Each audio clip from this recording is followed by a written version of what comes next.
guest for today. It is truly an honor to have such distinguished individuals with us, whose contributions to education and society have been nothing short of remarkable. May I request Dr. Lokesh Kumar Gupta, Professor Lokesh Kumar Gupta, IQVC Director, to please come and felicitate Professor Padma Sarangapani with a bouquet and a shawl. And she's the chair of this session also.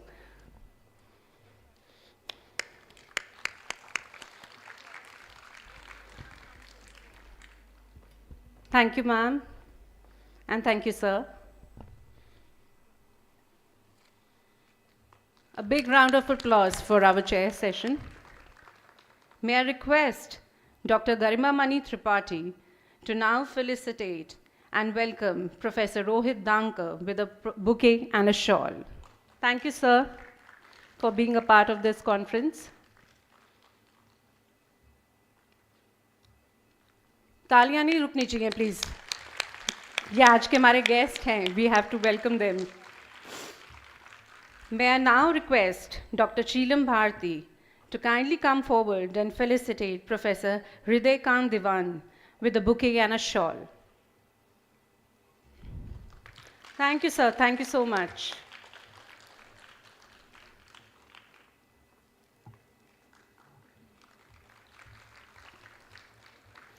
Now may I request Dr. Jolly Singh to kindly come and felicitate Dr. Richa Sharma.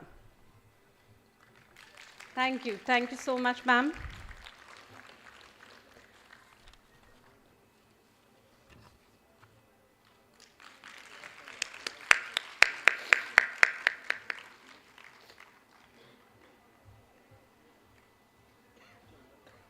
As guided by chairperson, we will be taking all the question answers round after the session has been completed. So kindly note your questions which are there after each speaker. We'll take all the questions which you have after the session is completed. Without further delay, let's start with our first session of day 2. This session will be chaired by Professor Padma Sarangapani. Professor is an influential educator with extensive contribution to education policy and teacher development in India. She played a key role in shaping the National Curriculum Framework 2005 and contributed to various policy initiatives by the Government of India. National Council of Teacher Education, UNESCO Teacher Task Force. She was instrumental in establishing the BLEd program at the University of Delhi and MA Education and other programs at Tata Institute of Social Sciences, Mumbai. Her research interests span teacher professional development, culture and pedagogy, comparative education, and so on.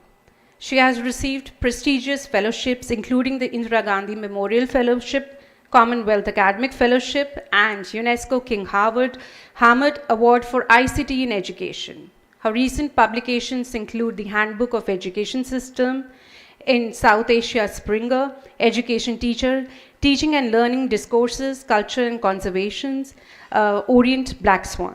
Thank you, ma'am, for joining us for today.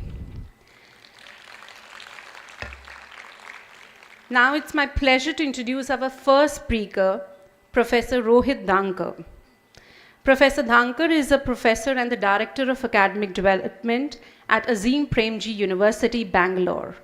He is a distinguished scholar in the fields of epistemology of education, curriculum studies, and teacher education, and teaches philosophy of education.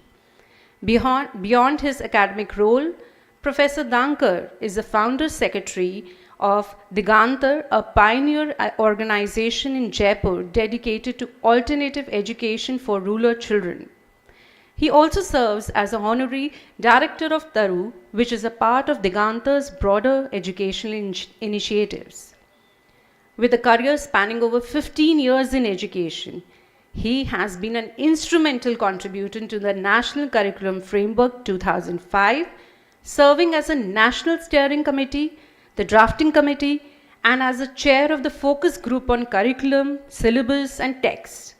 In addition, Professor Dhankar has contributed to the development of the MA Elementary Education program at TIS and worked closely with Aseem Premji Foundation on a variety of education initiatives over the years. We're excited to hear from Professor Dhankar today, and I'm sure his insights will be both valuable and thought-provoking on what can philosophy contribute to success in life. So please give a warm welcome to Sir, and so that he can present his thoughts. Thank you, sir.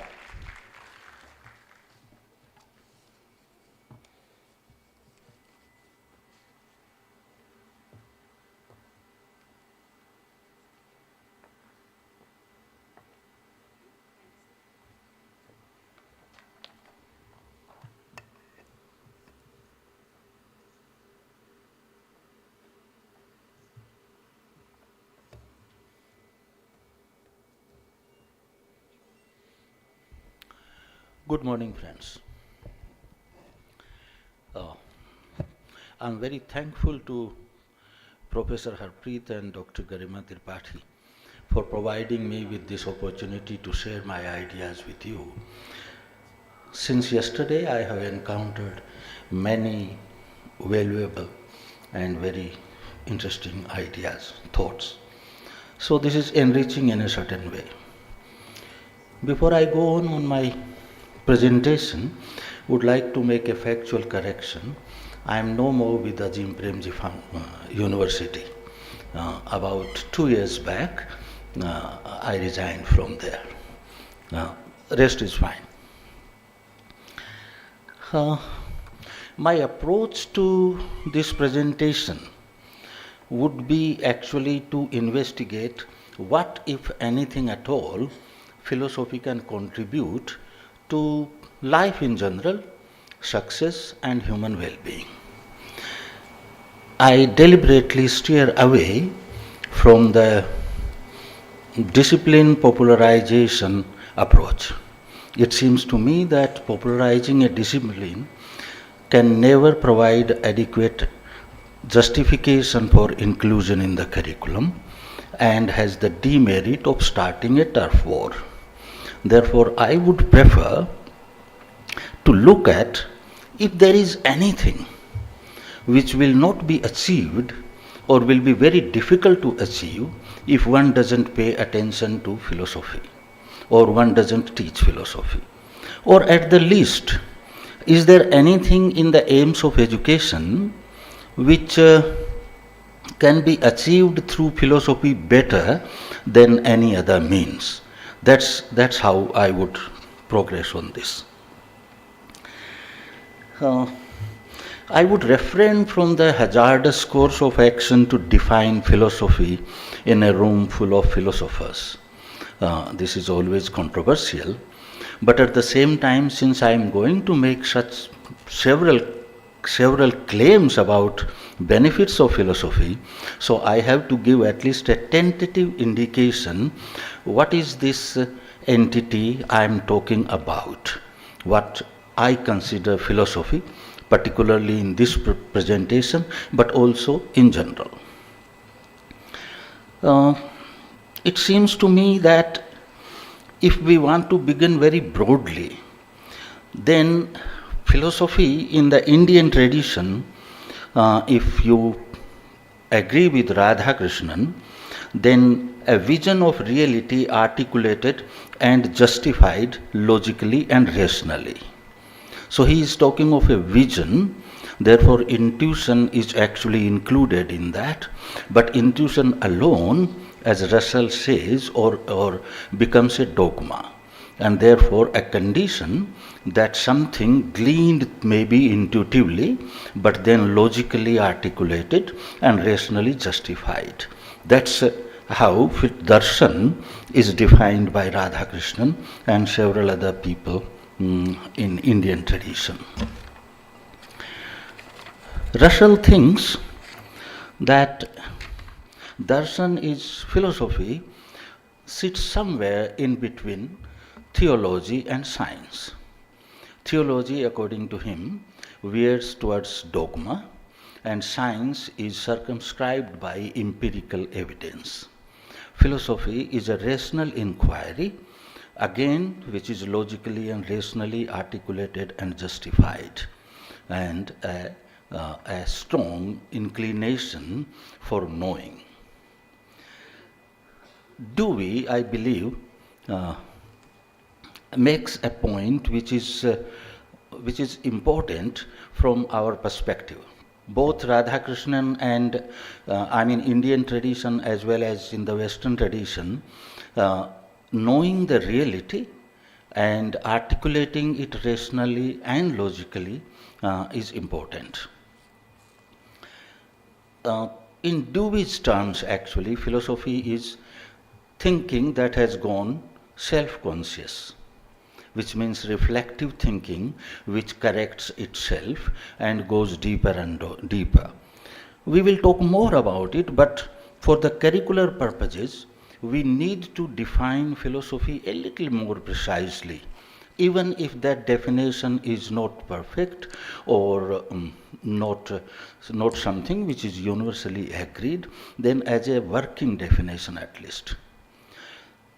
In that attempt, I see philosophy as a kind of fabric made of three different kinds of threads. One is disposition, you can say philosophical disposition, philosophical method, and content. And this fabric covers a certain kind of domain. To my mind, the primary thing in philosophy, in defining philosophy, is disposition. The warp of the fabric, when you weave a cloth, you have some tana bana, so the long threads which keep it tight, that to my mind is disposition, a certain kind of philosophical disposition, to arrive at a final conclusion with available intellectual resources. So it doesn't mean available intellectual resources always doesn't mean available in the world or to the humanity, available to the philosophizing person. So it's a kind of tendency to arrive at that. And also keeping it open for further modification, changes, development, and even to discard if proper rational evidence and arguments demand that it should be discarded. Therefore, you can say that we can call this disposition to crave for ultimateness, finality, comprehensiveness, and still retain open-mindedness and remain rooted in rationality. I am using this terminology of ultimateness, finality, and comprehensiveness for generality from Dewey with slightly different meanings. Here, the ultimateness is more to do the intellectual resources, rational resources available to the philosophizing person rather than to general. The second important thing in philosophy seems to me to be a method. Generally speaking, if you talk about the philosophical method, then there is nothing very concrete which is available, and perhaps philosophy uses all the methods of all other disciplines. But it seems to me that we can simplify this at least for the beginners, if not ultimately and totality of the philosophical method. I am taking three questions from Cornell Ham and connecting them with method of philosophy and adding one. One question, he says that philosophical method is incessantly, again and again, asking four questions. He says three, I am adding one. 4 questions. The first one of them is, and they are in a certain order, what do you mean? Which means actually, what does it mean? Any claim given to you. Initially, it may sound like a simple question of clarifying, clarity of language and clarifying the meaning of the person. But actually, when you look deeply, this is a question to do with conceptual analysis. And almost anything which people say about philosophy or about life, they employ certain concepts which may require a deeper analysis than what looks at the surface. So, one is what does it mean, that is getting deep into the conceptual analysis. And the second question is, how do you know? So, okay, this is a claim and this is what the meaning of this claim is, but what is the justification for believing in it? What is the justification for accepting it? So, initially, this also may start, particularly with children, with citing the source of the knowledge. But basically, this is actually pushing towards an epistemic justification of any claim which is being made. Therefore, conceptual analysis, epistemic justification, and the third one would be what are the assumptions? This takes us deeper beneath the surface. Notice any kind of epistemic justification given for anything at all, it is standing on a heap of beliefs and assumptions. And often something which sounds okay very reasonably at the surface level, when you start digging those assumptions which are made and which actually are supposed to support it, then you find that this crumbles. So this is actually a push towards that ultimateness which I talked earlier. The fourth question to my mind would be, what would it imply? What are the implications of accepting something? This is a question which actually asks justification, or rather wants to articulate, okay, if this is the case, what we are supposed to be doing about it. So this is also a moral question. It pushes towards action. So one way of looking at philosophy could be that it has a certain disposition of asking these four questions with total seriousness and repeatedly till you get to the bottom of the matter. Now, obviously, if people have been doing this kind of activity for thousands of years, then there is a lot of knowledge constructed around the philosophical issues. Philosophers have been looking at human life, trying to analyze various human situations for a very long time. And in this process, like any other discipline, they have built a huge repertoire of knowledge. That knowledge gives us certain kinds of ideas, sharpness of the method, certain ready-made, not exactly ready-made, but certain worked out principles and concepts. And it helps immensely if we know, if we are have a certain mastery over that content. Another thing about that content, which, what is the domain this content spans. Philosophy doesn't seem to be concerned with empirical questions, or even the questions which have a fixed methodology and could be answered absolutely certainly. So it seems that it has, generally speaking, majority of its domain is normative. This is not what is the empirical case. That's not the question for philosophy. What do we do about if this is the empirical case? What should we believe? Why do we believe that this is the empirical case? Therefore, its domain is primarily normative. So it actually investigates what we what we ought to be believing and what we ought to be doing about things.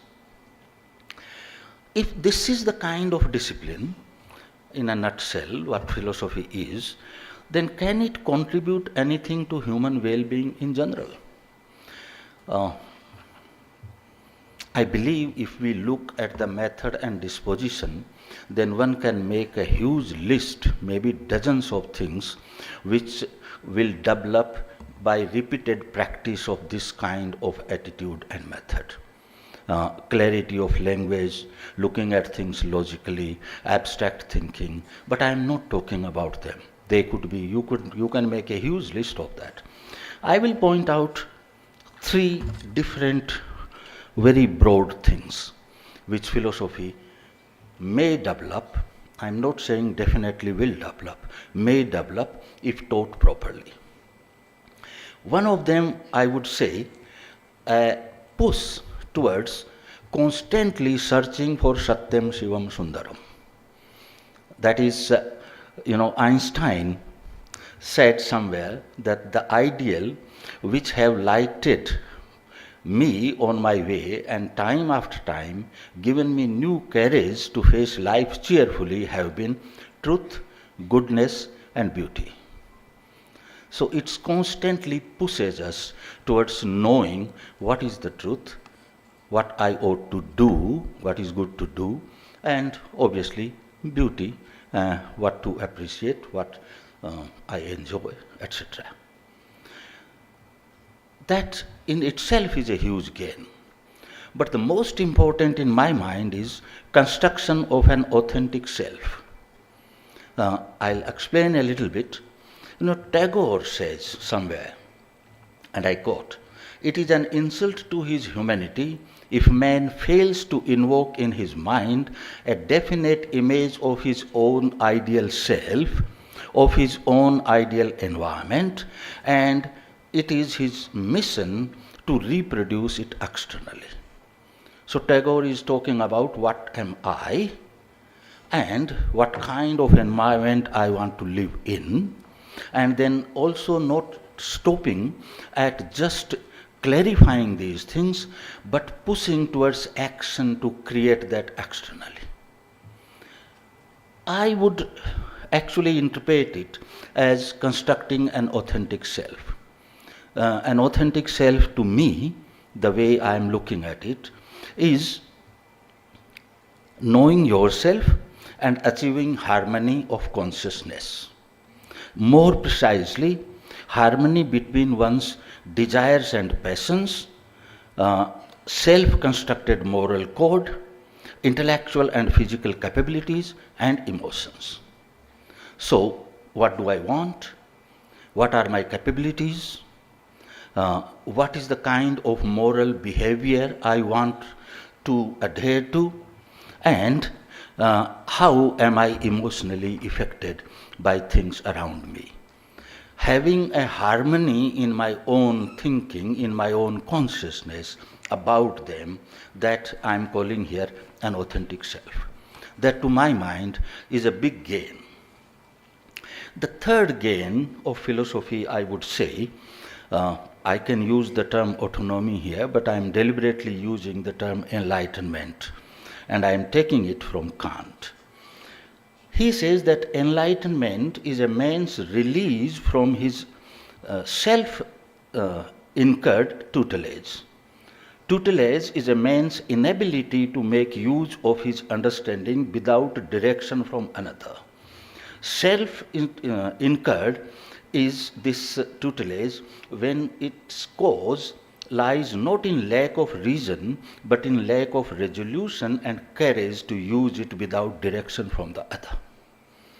So it's actually coming of age in a certain sense, that you are taking responsibility for your judgment, for your action, and you are using your own reason to arrive at your judgments and decide what actions you are taking.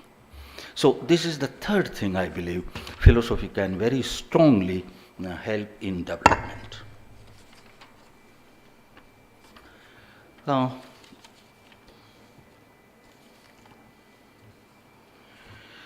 Now, if you look closely, in our curriculum and educational material, there has been a repeated reference to uh, independent thought and action, or rational autonomy, right from Mudalia. And this third thing is directly points to that. Uh, this is a key capability for a democratic citizen. Yesterday, Padma mentioned Constitution. Actually, I have been reading Constitution in all my education courses from the very beginning. And actually, it becomes a very philosophical text when you ask the first two questions. What is the precise meaning of what is written here? And how do you justify it? Even if you read preamble and if you ask a simple question, what is equality or what is freedom, and why freedom? Why equality? Then it becomes a deeply philosophical discussion which actually demands lots of references from political, social, and philosophy and ethics. So, it seems that philosophy can contribute in all these things, and deciding on what is, So, what about success? We talked about well-being in general, but I said nothing about would it contribute to success. Perhaps it should. Why? First of all, what is success? Can we articulate the meaning of success in such a manner that all the people sitting in this room will agree with it?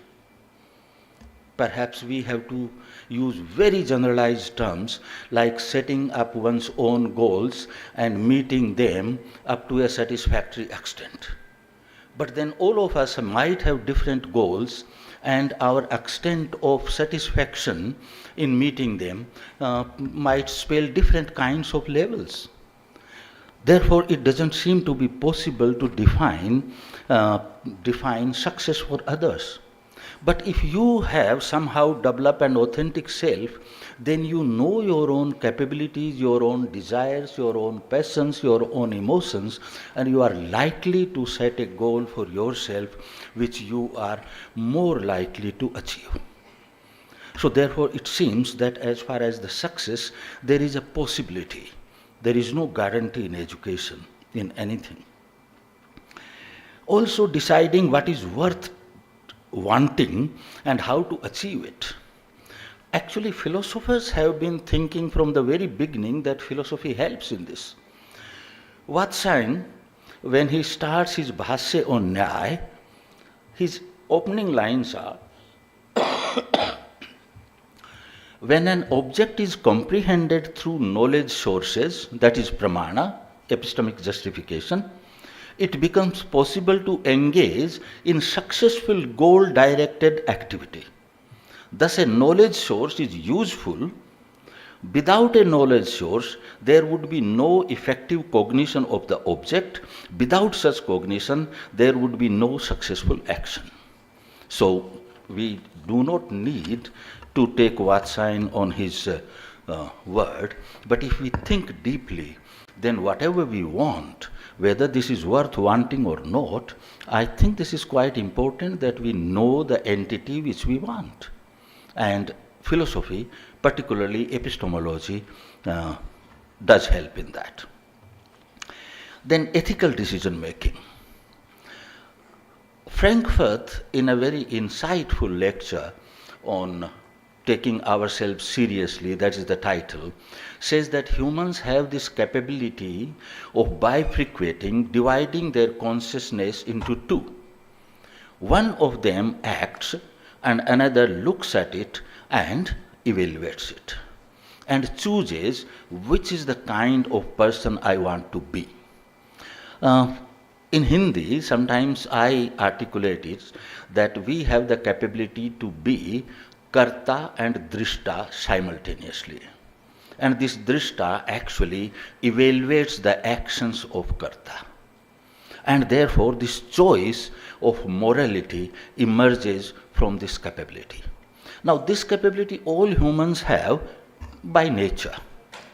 Philosophy can help in sharpening the gaze of the drishta, and we can evaluate our actions and our thoughts in a much more in a much better way. The third thing about success is there can't be any guarantee of success anywhere. So we are bound to fail in many of our ventures. If I look personally at myself, I believe my list of failures is much bigger and longer than the success. Philosophy can definitely develop the fortitude to face the failure, and that might prevent even suicides.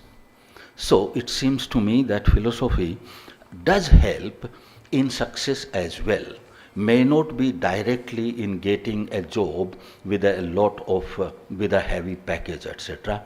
But if you look at success in a broader sense, then perhaps it does. Thank you, Padma. My timer says the same thing.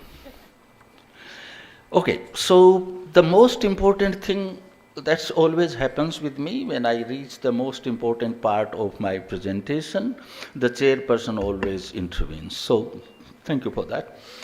Now, can philosophy do it alone? No, because you will require a lot of vigor, a lot of knowledge about the world. And together with all your education and your health and your general attitude towards action, it can help. But if philosophy is not taught, then would we have more difficulty in achieving these kinds of things? Yes, most certainly. Because as human beings, we do develop our own ideas and our own ways of looking at the world naturally. But if some help is rendered with a thoughtful process, then perhaps we will be much better in that. Now, last 4 minutes I'll spend on place in the curriculum, which was not part of my brief, but I'm a school teacher and therefore cannot resist myself in this. I'll make some bold statements. Later on, if you want to ask questions on them, I'll be very happy to respond to them. I think that from upper primary, that is 6th standard, philosophy can be considered a capstone of all subjects. It's a kind of thing which binds them together and looks at all of them. I'll explain further how does it do that. Then it establishes linkages between different school subjects. Now, we have a very conceived notion of interdisciplinary areas in our curriculum at this moment in upper primary and lower secondary. I believe we can do away with that, and philosophy is genuinely interdisciplinary if taught if taught in a certain manner. So therefore, perhaps it can occupy that space. I say that also, philosophy will help declutter our curriculum as it is written in 2023. It has lots of things like, various kinds of confused use of forms of understanding, discipline, and school subjects. These are 3 distinct concepts, and one has to be very careful in deploying them. So, also it has 21st century skills and critical thinking, creative thinking, problem solving, evidence-based thinking, and various kinds of thinkings. And if you ask the curriculum what is the difference between all these thinkings, then perhaps there wouldn't be much to say. Philosophy can declutter this. This is one area which actually give these things proper meaning and help us build a better discourse as well as better education. Independence of thought and action we already talked about is actually a key capability for democratic citizen, and education always has that aim. Philosophy can help them. Oh, मैंने गलत paper उठा लिया. My papers are actually confused now, lost. Okay, so very tentatively, don't worry Padma, 2 minutes. So, yeah, so I would outline a kind of tentative rough map. I believe that 6th and 7th standard, one can, through dialogue, practice in precision of language, and 4 questions. What does it mean? How do you know? What are you assuming? And what are the implications? Through dialogue. And there is plenty of material in science and mathematics and social science in the course already there. If you have noticed, science actually leaves most of the things half explained.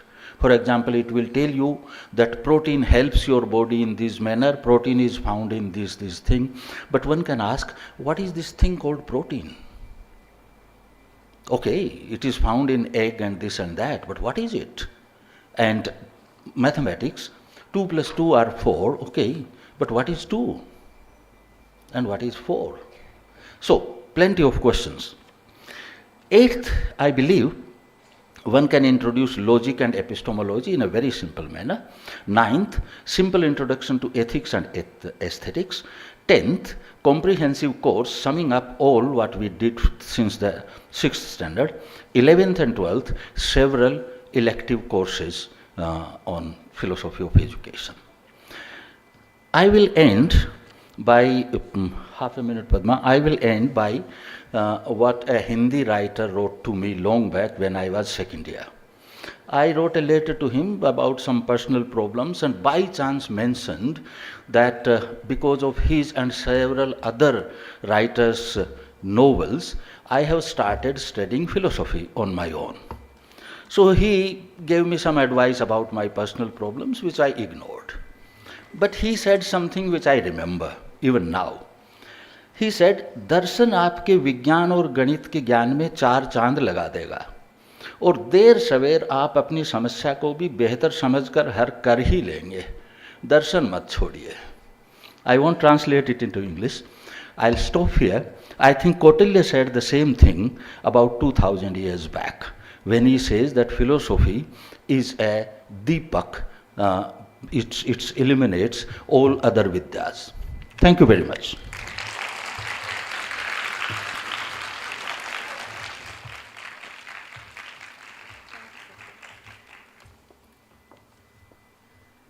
Thank you so much, sir.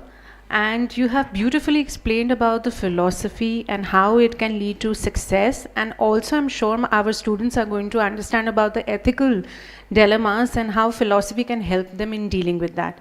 Thank you so much, sir, for this wonderful session. As we proceed further, it is my honor to introduce our next speaker, Professor Hriday Kant Diwan. Professor Diwan is a renowned education advisor and organizing secretary at the Vidya Bhavan Society. He has been a key contributor to the Eklavya movement and has played a significant role in pioneering initiatives such as Hoshangabad Science Teaching Project, Prashika, which focus on the teacher capacity building and science education. He has developed pre-service and in-service certification programs for teachers and has consulted with several state governments on textbook production, teacher training, resource group orientations.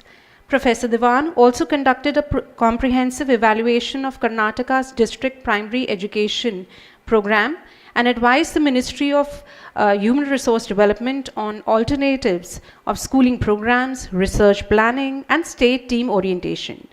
In addition to his executive fieldwork, Professor Diwan serves on the governing boards of Eklavya, Digantar, Academic Council of Asim Premji University. Sir is contributing significantly to teacher development education policy and the creation of vital educational resources.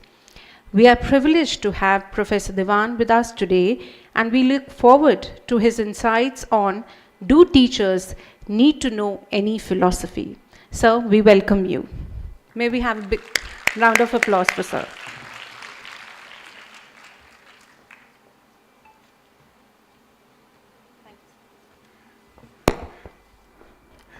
Morning.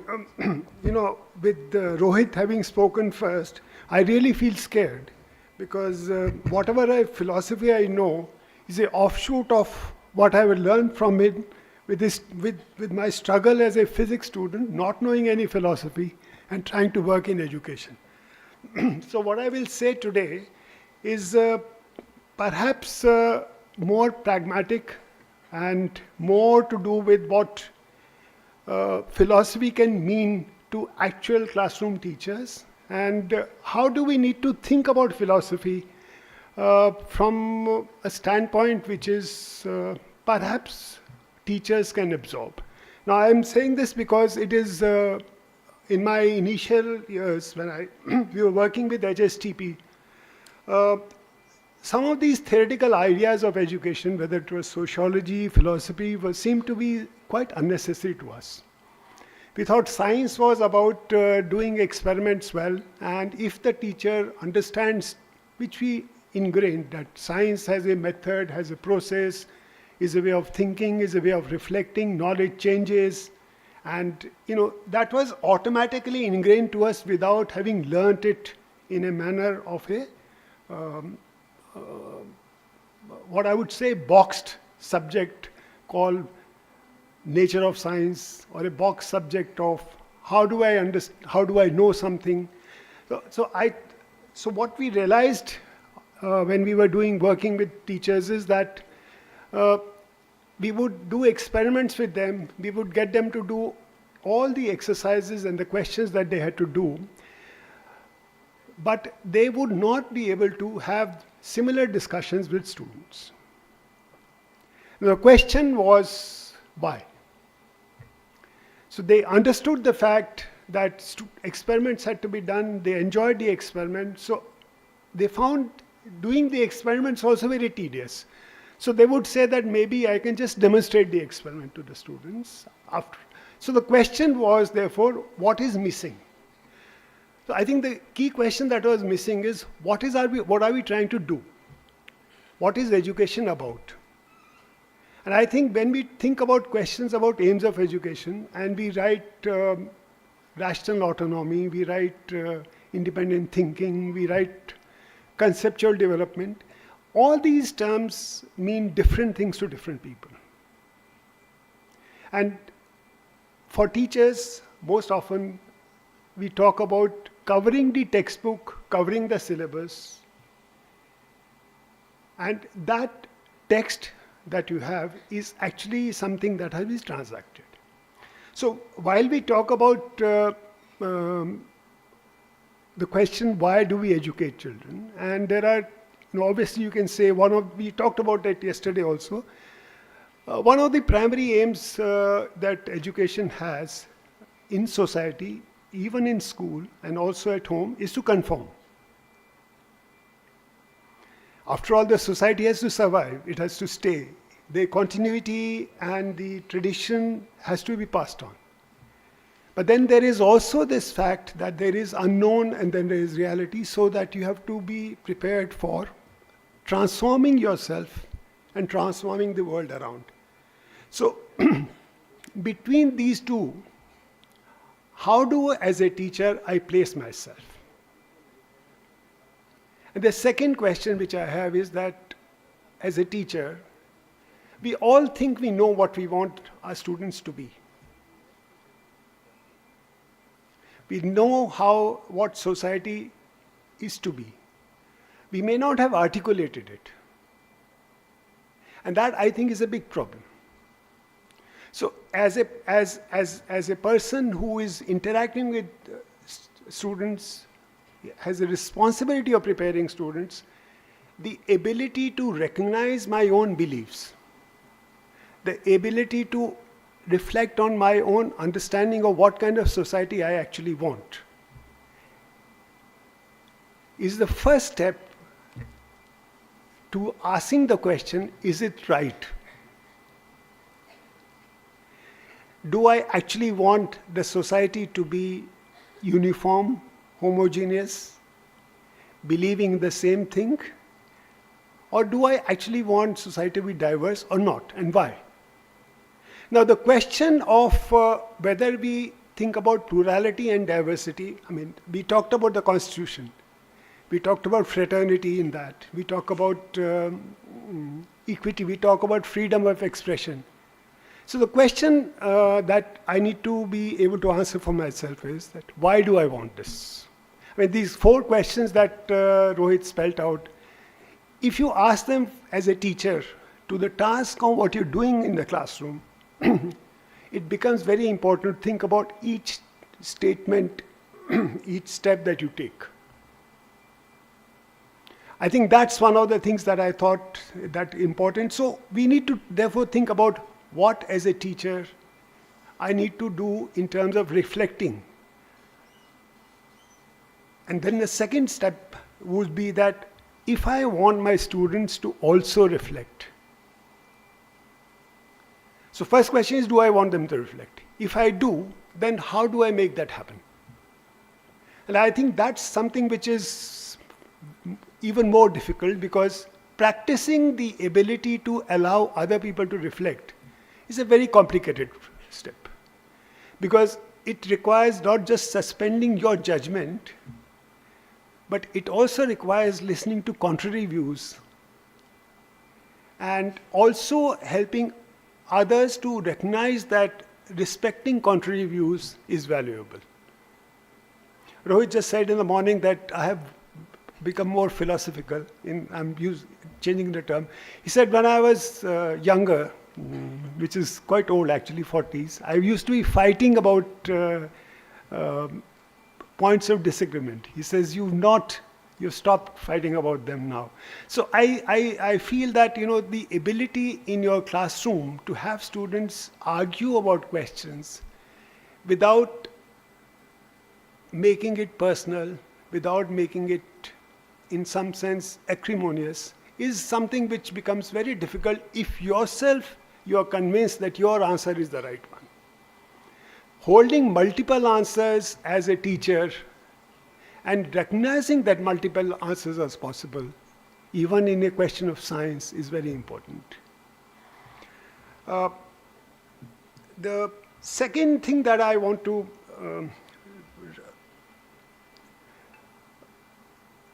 why do you want to educate? We've answered that question. Who are we educating? And that's also very important, because if we say that we've just, in the last 100 years, we've got this necessity that everybody needs to be educated. Now, if we are educating everyone, then what is this concept of gifted students? All our possible policy documents talk about gifted children. And they talk about slow learners. The question, therefore, we need to ask philosophically is that for a teacher a valid way to categorize in the classroom? And that raises questions about many government programs also that are given to the teachers at the same time, while certain philosophical ideas are also shared. So the point, therefore, what we have is, if I have to educate everyone, I have to respect everyone, I have to recognize that all children are worth teaching. Now, what does it mean in the classroom, and why do I believe that? And if I don't believe that, then do I make an effort to make my classroom different? So it is not that I am forced to believe that everybody has to be taught. But given the fact that I have the responsibility and my belief is that everybody is not to be taught, how do I justify that?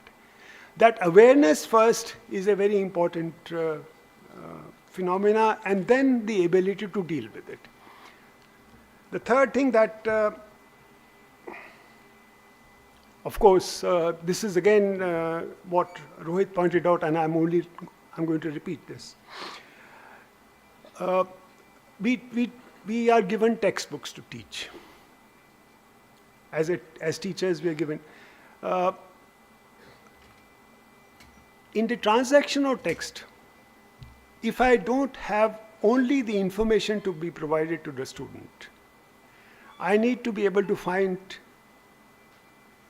ways of examining what is given in the textbook. I have to be trained, for example, therefore, to think about questions of science that I have to deal with.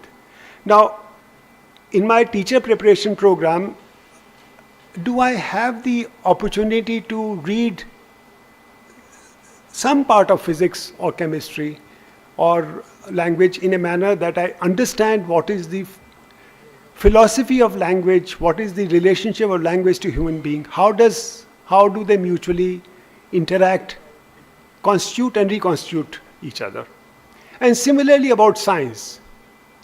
When I say that I have to understand force, then what does it mean to understand force? Is the concept of force static today? How is it changing? How is the finding of some of these new particles, how is that affecting the understanding about what are the origins of forces? And what do I therefore conclude about the energy, about the construction of the universe, and how forces play a role in it? Now, I'm saying that certainly for all the school subjects that we have to do in science, it may not be possible.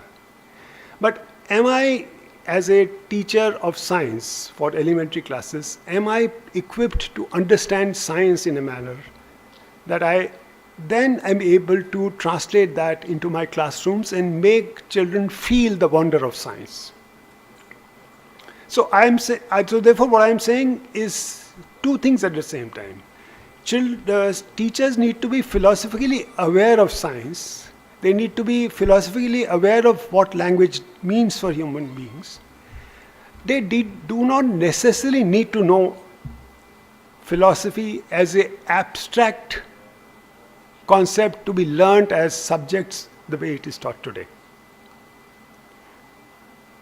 I think it is very important to do that, because if I look at the teacher education programs, philosophy courses, in most colleges that I have talked to in B.Ed, philosophy is something which nobody seems to be interested in. They live it, they need it every moment of their teaching classroom. When I walk into the classroom, I need philosophy. I use philosophy, but I use it without awareness. And the philosophy that I do in the classroom is totally devoid, separated from the philosophy that I use in the classroom. They have no correlation. We read Dewey, we teach Tagore, we teach them as separate entities. There is no connection that is drawn between how you will use it in your classroom. We talk about constructivism and we say that how do I teach memorization of table in a constructivist manner? Now this question recognizes the fact that neither have we understood what does counting and memorization of tables come from, and what does constructivism means. As a theory of knowledge, are you looking at constructivism as a theory of knowledge? Are you looking at constructivism as a theory of learning? And the connection between the fact that methods are ways of doing things, they are not the purposes of doing things. In our teacher education programs, most of the time the classrooms revolve around producing teaching learning materials and thinking about making the classroom interesting. Making the classroom interesting means that students must be involved in doing something which is enjoyable. So enjoyable is reduced to the task of having some game and some physical activity without recognizing the fact that if we are talking about teaching in a classroom, there needs to be some conceptual underpinning to what you're trying to do. So if you take activity-based learning or constructivist learning as a thing to be done, without recognizing that there is some concept linked to it, some reflection that has to be brought into the classroom to it, it means that your preparation for the classroom is vacuous. It is going to basically mean that both you and the students are going to feel some time is spent on doing things which are perhaps not leading to any kind of development of learning in the students. Okay.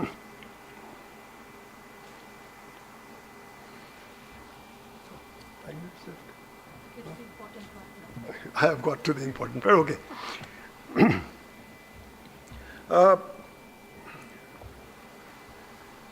So, Rohit talked about these 4 questions. What do you mean? How do you know it? What are the assumptions? What are the implications of accepting it? Now, if these 4 questions were to be asked by a teacher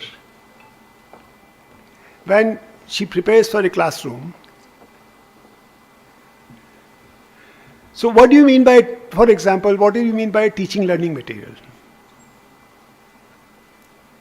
How do you know that this is a teaching learning material? So first the question is what is a teaching learning material? And then how do you know that what you got is a teaching learning material? What are the assumptions in the use of this as a teaching learning material?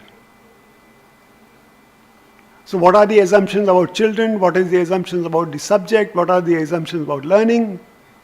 And then what are the implications?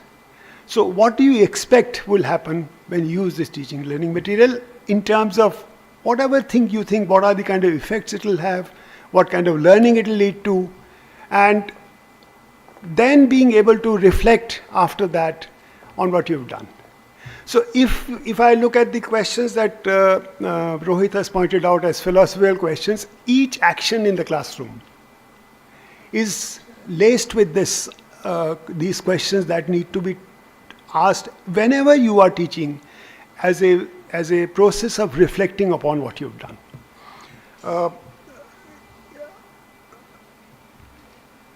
Then the second question, of course, also is the fact helping children understand that all that they are taught has some justification. If we think education is different from passing on knowledge which you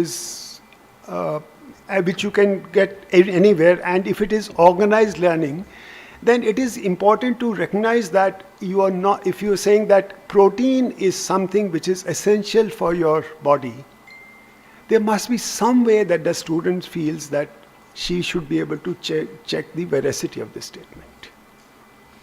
So what is the process that the teacher needs to do in order that students develop the ability to seek justification for the things that they are given?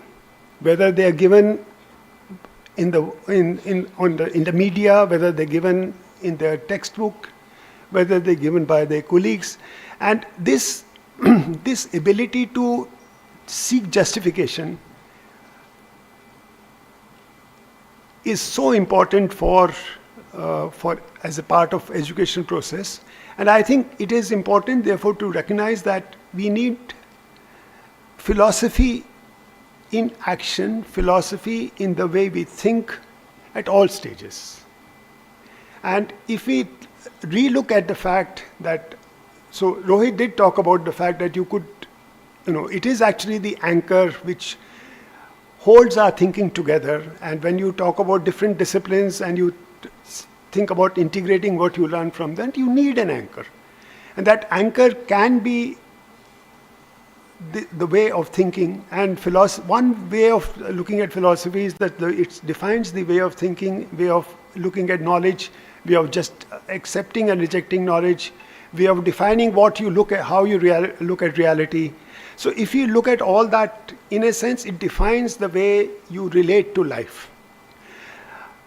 If we think about that philosophy in that manner, then it is an ingrained part of whatever we do. And as teachers, as students, if we can think about, you are the philosophers, I'm not. If you can think about teaching philosophy in a manner that it does not appear to be threatening, it does not appear to be devoid of any sense of relationship to what I do every day. And it is possible to do that. You can always ask questions, perhaps, which will make reflection and underlying philosophical ideas important, but not on the surface something which is threatening, as abstract, as difficult, and as irrelevant. I mean, these three words which are normally, which I hear people, it's irrelevant, it's abstract, and it's too complicated and threatening. So, since we all the time use it, it cannot be that. So we need to think about ways of making it something so that it does not, it loses some of its picture and becomes a part of how a teacher transacts her program every day. Thank you.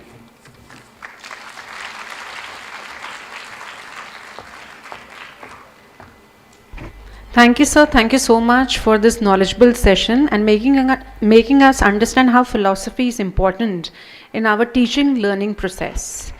As we finish with the session with our speakers, from the audience, do you have any questions which is with this session itself? Yeah, please. Yeah.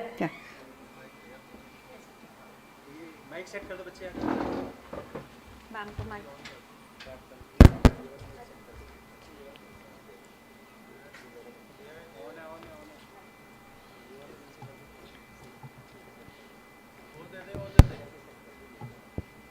I'd like to invite questions from the audience. Observations. And then maybe we'll have a few questions and I can invite both Rohit and Harvey to respond.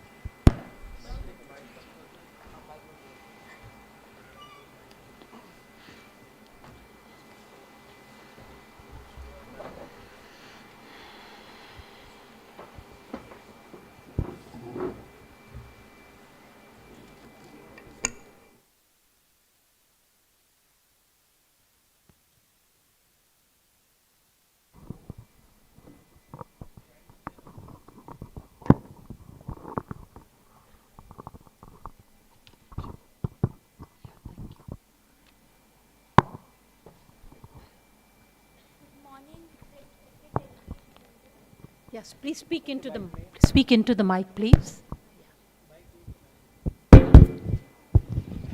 Good morning, respected delegate members. I am Aradhya Vashish and I am from Mata Sundri College pursuing BA Honours Philosophy. So my question is for Dhankar sir. Sir, can you please suggest some concepts of philosophy or some philosophers that should definitely be taught at school level? Also, sir, in your lecture, you have elaborated on the concept of karta and drishta. Can you please elaborate it furthermore? And also, sir, what impact can philosophy has on students' personality? Sir, also, sir, it's for Devan sir, sir, I want to ask you some questions.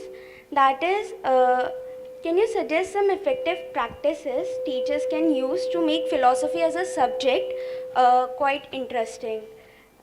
Also, sir, I was once told by my senior that philosophy is a subject which chooses us. So, which makes philosophy a special subject in itself.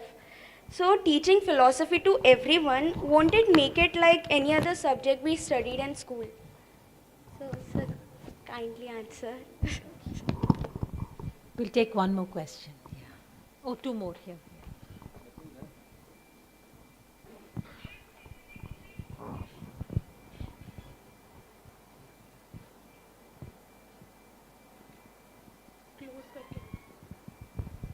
Hello. So my question is from Rohit Dhankar sir. So when you took a reference from Tagore and which basically said knowing about your ideal self, your environment and etc. So what are the practical steps you can take to manifest your ideal, your higher self? Hello.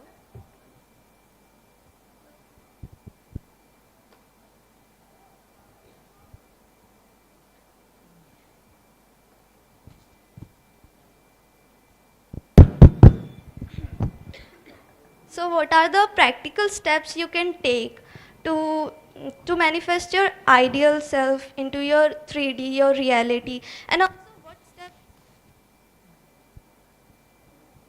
Hello? Hello? what steps you can take to detach from the external validation and other things getting in your way to close the gap between your current self and your higher self? Behind you. Good morning, everyone.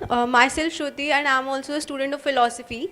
And my question is to Rohit sir. As throughout your speech, you mentioned how philosophy help us in overall development of as a human being. But in our curriculum, we are forced, or our curriculum is designed for rote learning. For example, I talked to yesterday to a speaker. He mentioned that. We teach or we learn what Plato and Socrates says, but the focus should be what there is the conversation between them, so we can understand how we get to that conclusion. So this is what critical thinking is, but we are forced to write and learn only what Kant and Tagore says, but not how they get to that conclusion, and it some way kills our curiosity and ability to think and use those theories in our personal life. So how as a student we can solve this problem on our level? So thank you. I think these are really good questions. And I'm going to pause and ask both Rohit and Hardy to please respond to all of them. I know they've been directed to you specifically, but feel free. Okay. Thank you, Padma, and thank you all who asked these questions. You see, concepts, what are the necessary concepts in philosophy? That actually depends on at what stage you are working. If I want to talk about if I want to start philosophy with students in the 6th standard, I don't think I would bother about any specific concepts. I would be paying much more attention in precise use of language and trying to understand what others are saying, listening carefully, and then asking the question, okay, how do I know that? What is the justification, what is the evidence, and understanding these things. Therefore, in this conversation itself, the idea of not necessarily this term justification, but why should I believe that or why should I accept this, all these ideas are getting slowly formed, which later on will definitely develop in epistemology into the ideas of justification, idea of belief, idea of truth, idea of knowledge, etc. And they are absolutely necessary concepts in philosophy. Not only that, epistemology came to my mind, therefore I took these examples, but actually the idea of good or idea of morality and idea of behavior with each other and acceptable behavior with each other. So there are hosts of concepts of this nature, therefore making a list is difficult.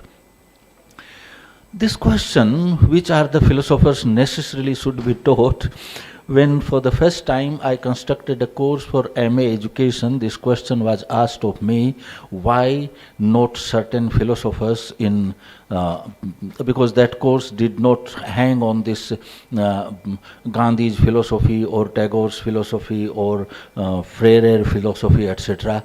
So I faced some tough questions, why not Freire in this? No, I don't think that I would say any particular philosopher at this stage. When you are specializing, when you are going in the elective courses, at that time. But when you are in the upper primary and lower secondary, more the thematic approach would give you better idea of philosophy and acclimatize you to philosophy better. And of course, names of different people will come in that. For example, in my presentation, I mentioned several philosophers. So, ideas from different philosophers will come in that, but comprehensive study of a philosopher, I would think that should be deferred till one is, introduced to this discipline and gets into systems of philosophy. Because most of the philosophers actually give you systems of philosophy. Nyaya is a system. So when you get at that level, then perhaps different philosophers would be useful. What impact would it have on the personality of the student? I think I talked about it in quite a at quite a length, and it seems to me that if we somehow develop this disposition, which Hardy and me both emphasized, of asking questions, and asking questions not in the manner that whatever answer is given is good enough. Asking, there is nothing wrong in asking questions for knowing and getting the information. There is absolutely nothing wrong. But philosophical question is more than that. It actually digging beneath an idea and looking for the precise meaning as well as grounds on which that idea can be accepted or rejected. So this ability, I think, would affect people in their way of thinking as well as behavior. But be careful, because this ability or this tendency got Socrates, costed Socrates his life. So one has to be careful about that. Now, what can we do about, I didn't say that I didn't read Tagore as saying that know yourself. Actually, Tagore says construct yourself. So know yourself means there is already a formed self sitting somewhere hidden inside me. Constructing a self actually means that I am actively looking at myself and shaping myself. So that's what actually Tagore means.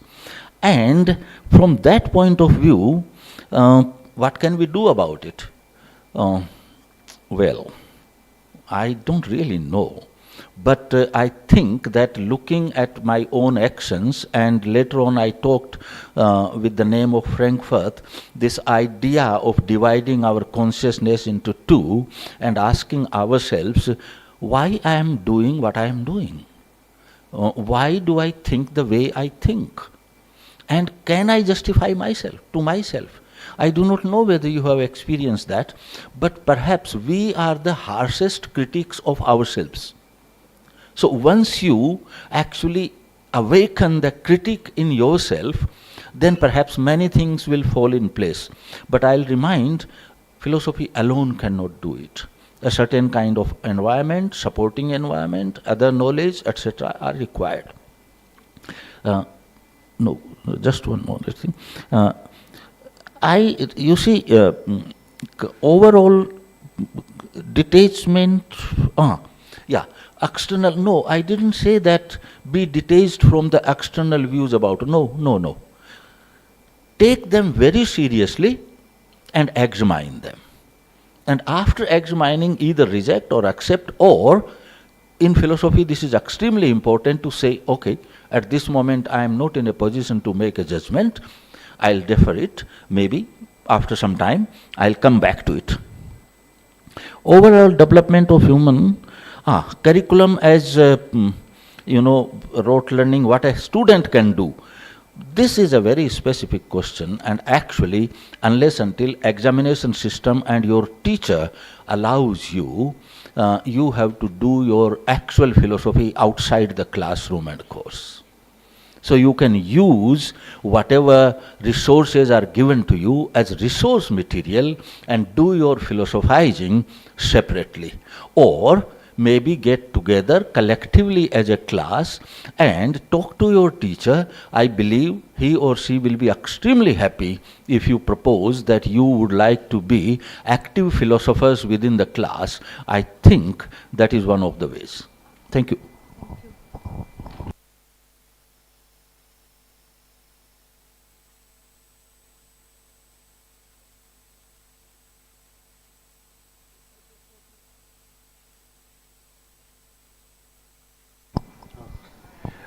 There is just one question which I wanted to respond. See, if you take philosophy as, and you take mathematics and you take science, nobody asked the question, which is actually somebody asked yesterday. I mean, why teach mathematics to everyone? What's the difference between science, philosophy, and mathematics? I mean, I know that we've grown up in a time where people were saying science is not for everyone. It's only a few who do science, and I remember that, I don't know whether it's the same situation now, but anybody who went and did something in physics was considered to be, oh, physics, oh, wow. So the question we are asking is that all of us who do some things feel that we should be recognized specially. So philosophy has that status. Now that status comes with a big danger. And that danger is that then the ordinary persons seem to feel that this is not for them. Disciplines also tend to make themselves like that. And I think that's something which we need to think about. Rohit talked about the fact that you don't need to talk about philosophical ideas and talk about systems of philosophies. I think they are two different. They are in the same field of philosophy, but they're two different things. When you talk about philosophical systems and you talk about, say, one particular school of philosophy, then it becomes a scholarly study in some sense. But as I've been saying, and I think also Rohit has been saying, that in terms of human beings' tendency to think about questions, we are philosophizing all the time. Asking questions about, do I want to be this, not this? Do I choose to go in this direction or that direction? We're always asking questions which are in some sense philosophical. So therefore the question is that as a teacher, as a curriculum designer, if I look at my task as not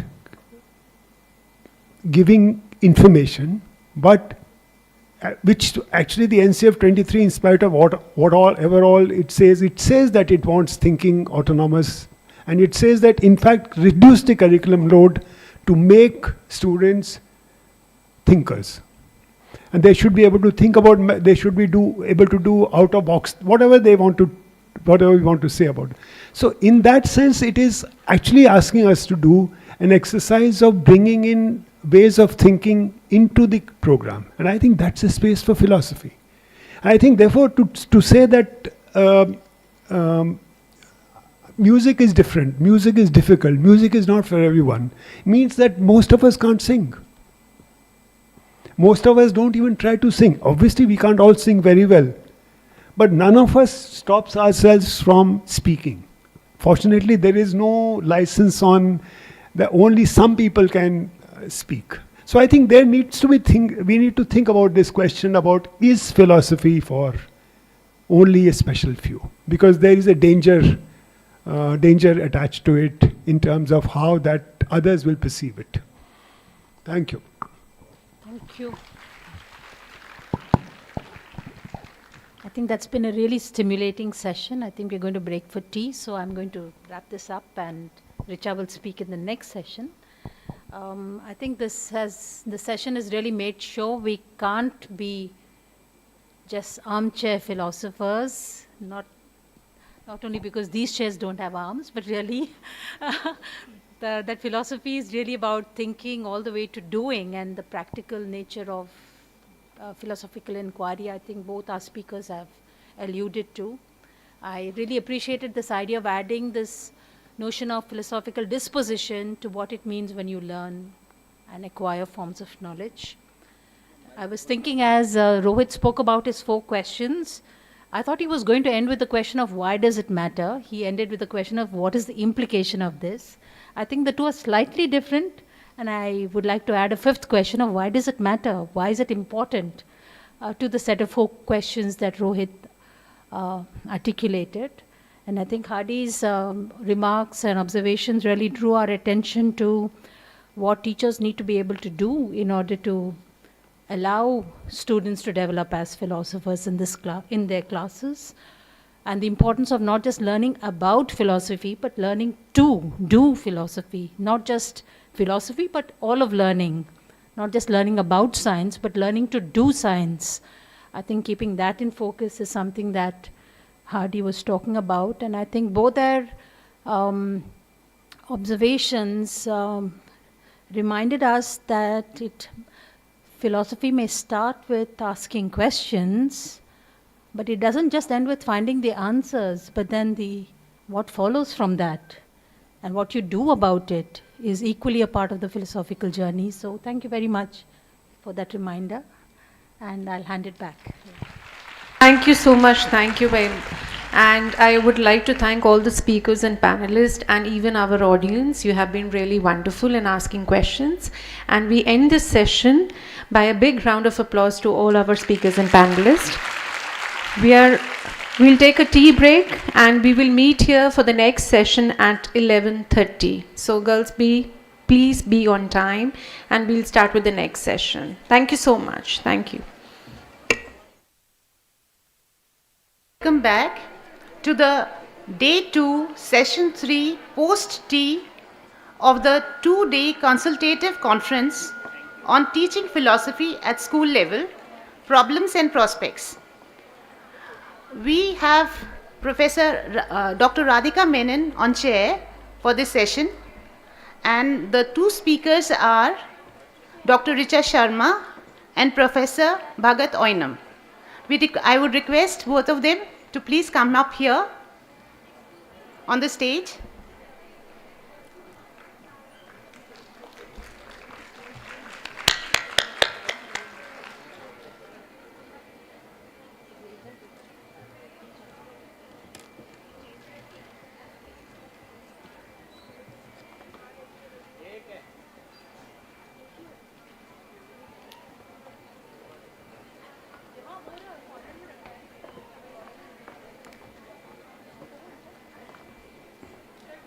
Now, I would invite convener of the session, Dr. Garima Mani Tripathi, to felicitate Dr. Radhika Menon.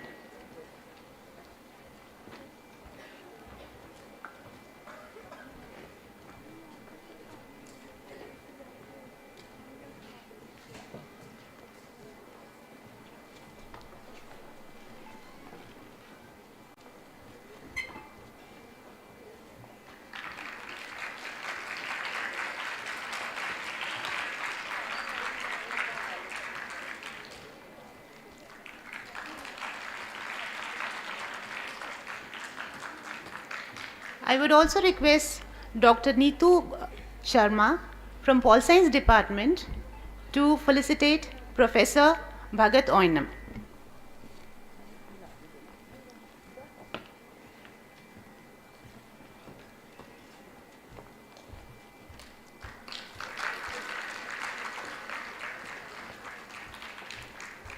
Thank you.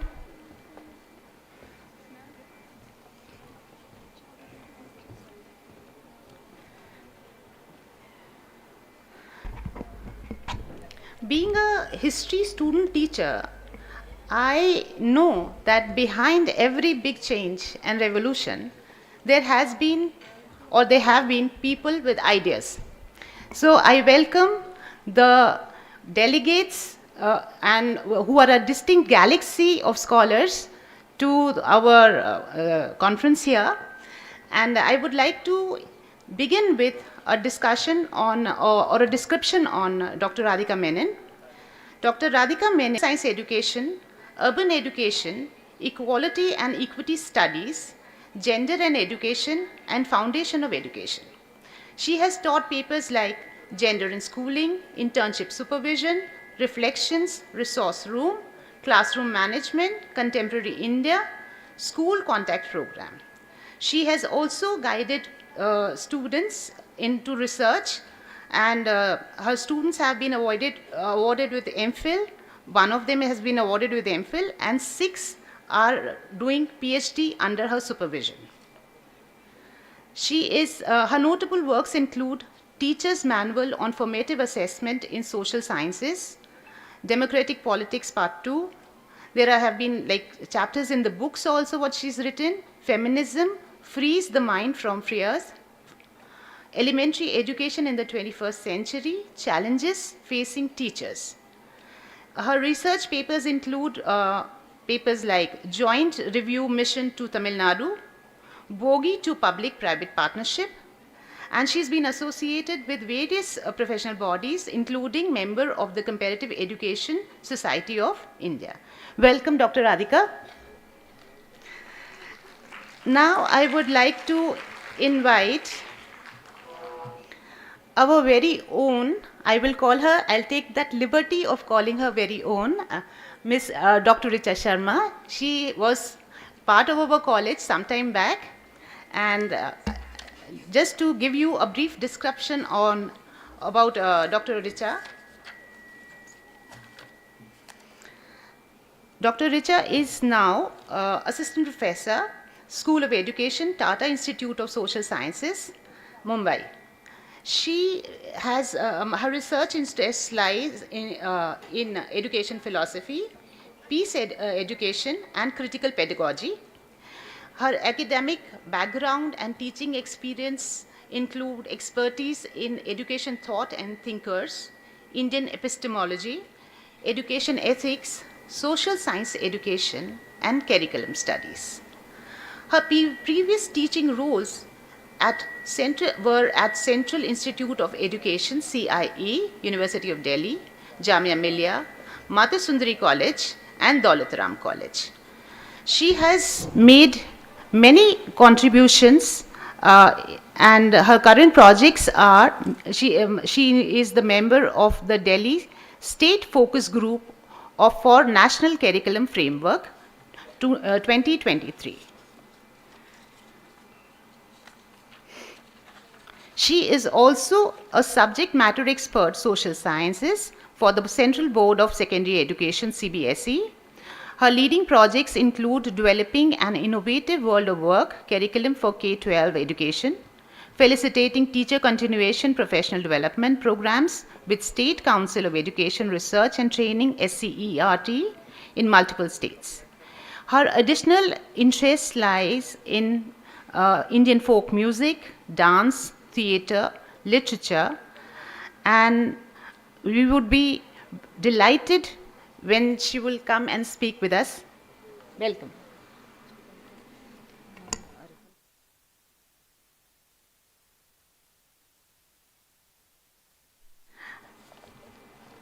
Dr. Richa Sharma was initially not in this panel, and Professor Arindam Chaudhary was supposed to speak in this session, but now that has been changed due to certain reasons. And as Sir is amongst us, I would request him to please come up on the stage and join us here.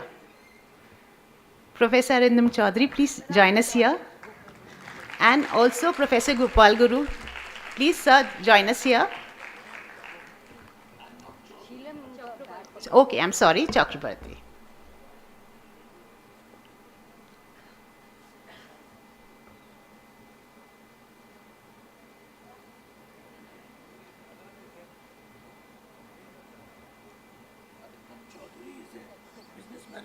Okay. I don't feel particularly respected. Okay. I will correct myself. I stand corrected, sir.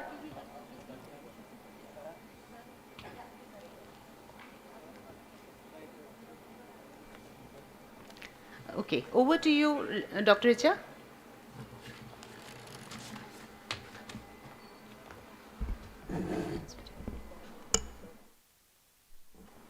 Is it on? Yes. Am I audible? Yes. We say in our institution that I have a teacher's voice, and so we'll see that. Good morning, everyone, and I'm delighted and more than humbled to be here on this day because I am sharing the panel with my own teacher, Professor Roynam, and these are mentors who are there besides me. I hope I do justice to this opportunity to an early research career who has been invited by the considerate organizers. Thank you. So, there are 5 aspects to my mind in this theme, which is teaching philosophy at school level, problems and prospects, and I will visit one by one each of them, starting with the school level. And I say that, so before I come to school level, the word problem is where I begin. And I see that there are 2 ways in which I would like to look at this term problem. One, in terms of why what's the problem that we need philosophy? So is there something wrong? And therefore we are here to deliberate and discuss in terms of the teaching of philosophy at school level. And second is in terms of what is the problem in introducing it to the school level. So, is there a problem because of which we need philosophy at the school curriculum? Or what is that problem in introducing it? And that's where then I come to the school levels. So to begin with, I would say that there's no one school level. In fact, the very, the latest NCF National Curriculum Framework 2023 indicates that there are at least 4 stages that it kind of considers when it comes to school level. One, of course, is foundational, which it says that it is about, for learners age 3 to 8. Then there is a, primary stage in which has grades 3 to 5, then middle stage from 6, 7, 8, and then secondary stage from 9 to 12. Now, when I was reflecting on yesterday's discussions, I realized that we need to pay attention to the which school level we are talking about. And as Professor Dhankar pointed out, that probably he will prescribe that at least in the upper primary level we can introduce it. And I am in a way making a same case that starting with middle stage up to secondary it seems possible for us to introduce the curriculum of philosophy. And I say that because it rests on the assumption which also comes from the cognitive psychology point of view, anthropological, sociological point of view, in terms of what is the assumption about learner, who is a learner, and that information is crucial to us when we are thinking of a subject at a school level. So that's first. And what then,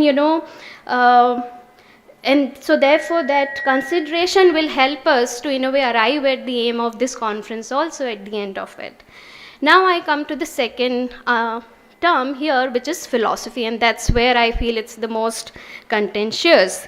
And there are far too many concerns pertaining to its entry into school curriculum, and which has to do with what does it mean. And it becomes all the more complex when we go into the deeper discussions of what is philosophy proper and things like that.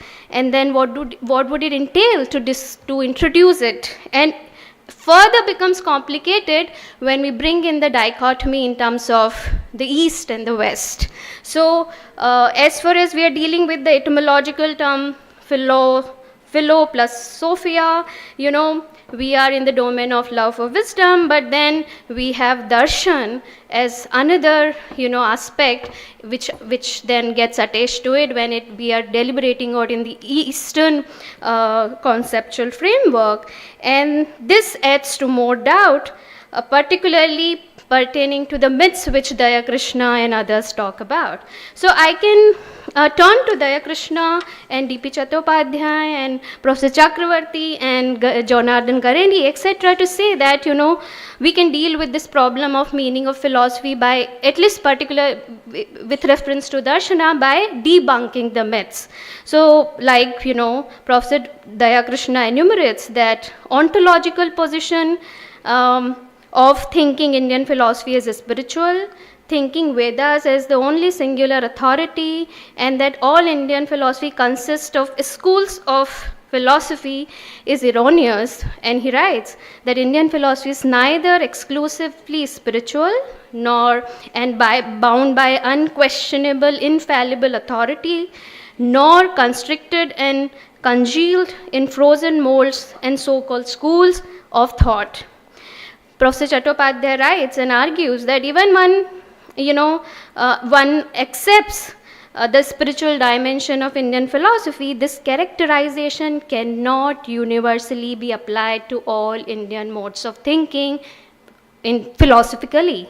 And so he comes from a materialist position, and there is a seminal work I need not to utter. So referring to the tradition of Lokayata, which flourishes in the first millennium BC, he puts it argument further. And again, scholars like Amartya Sen writes that godlessness had substantial following throughout the Indian history. So now these are the contentions when it comes to meaning of Indian philosophy, and that's when I'm saying that if we are thinking of teaching of it, what is this imagination of us in terms of philosophy that needs further deliberation.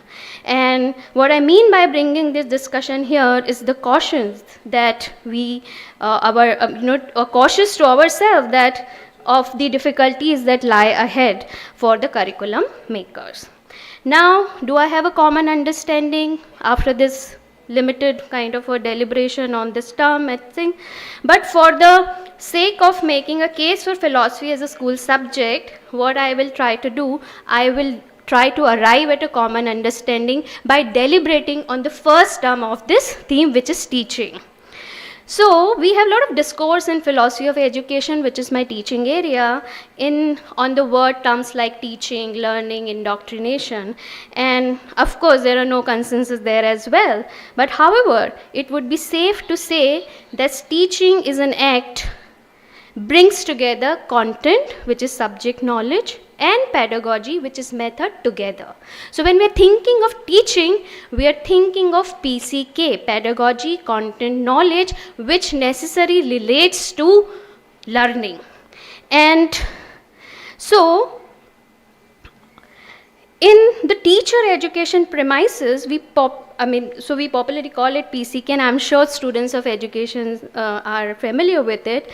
There's an assumption that each subject and discipline has its own specific content and pedagogical knowledge.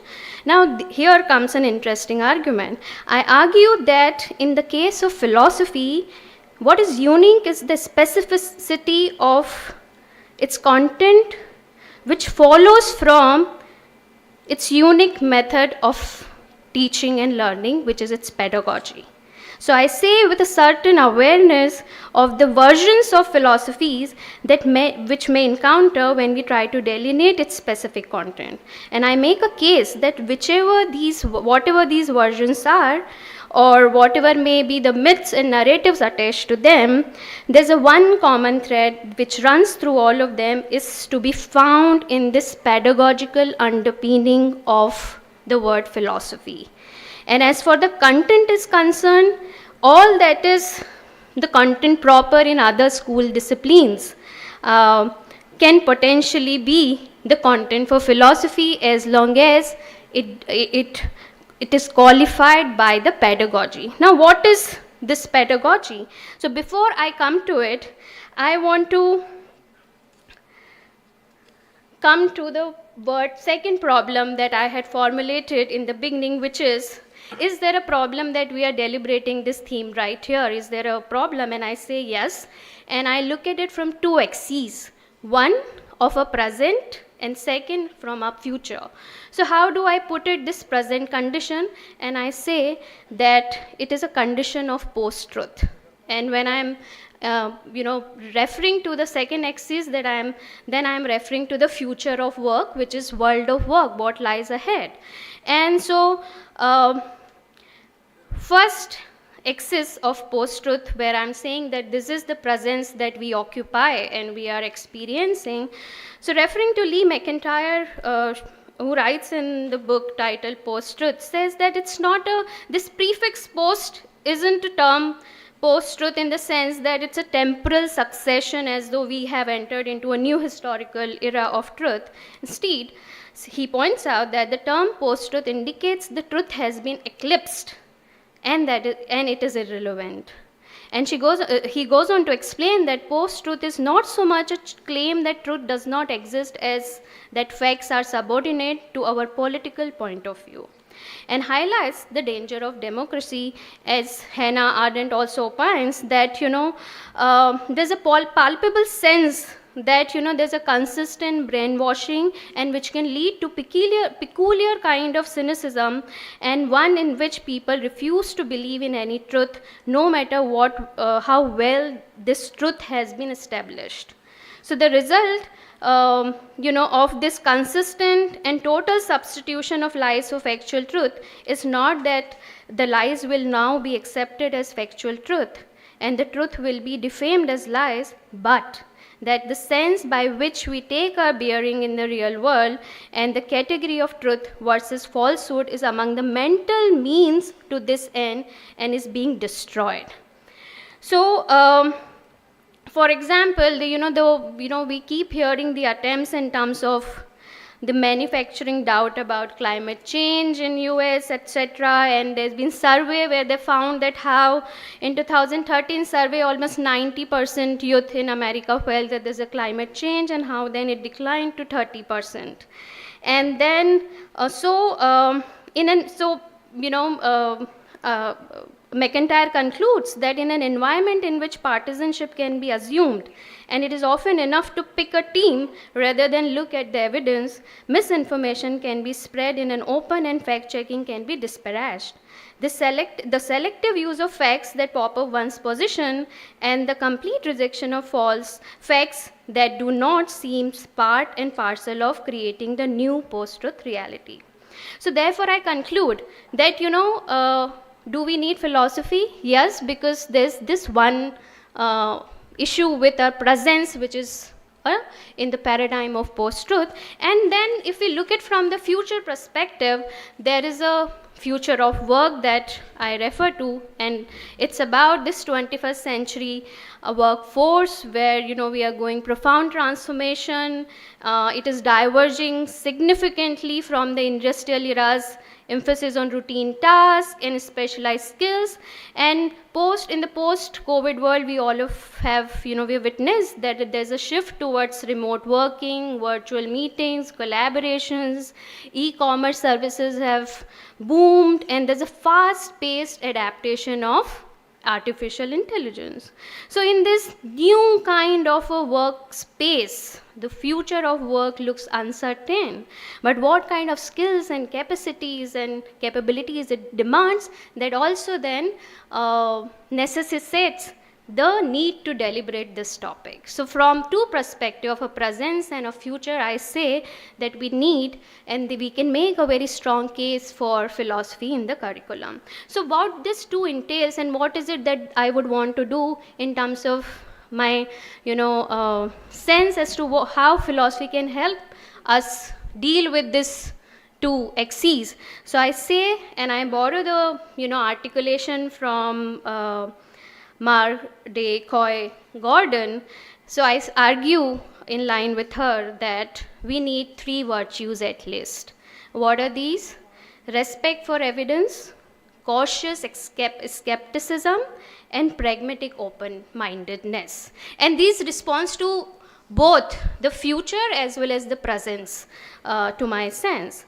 Now, how do we do it? And that's where I revisit in my learning of Indian philosophical traditions, and now I look at the Nyaya philosophy, particularly as S.C. Vidyabhushan and others have talked about it.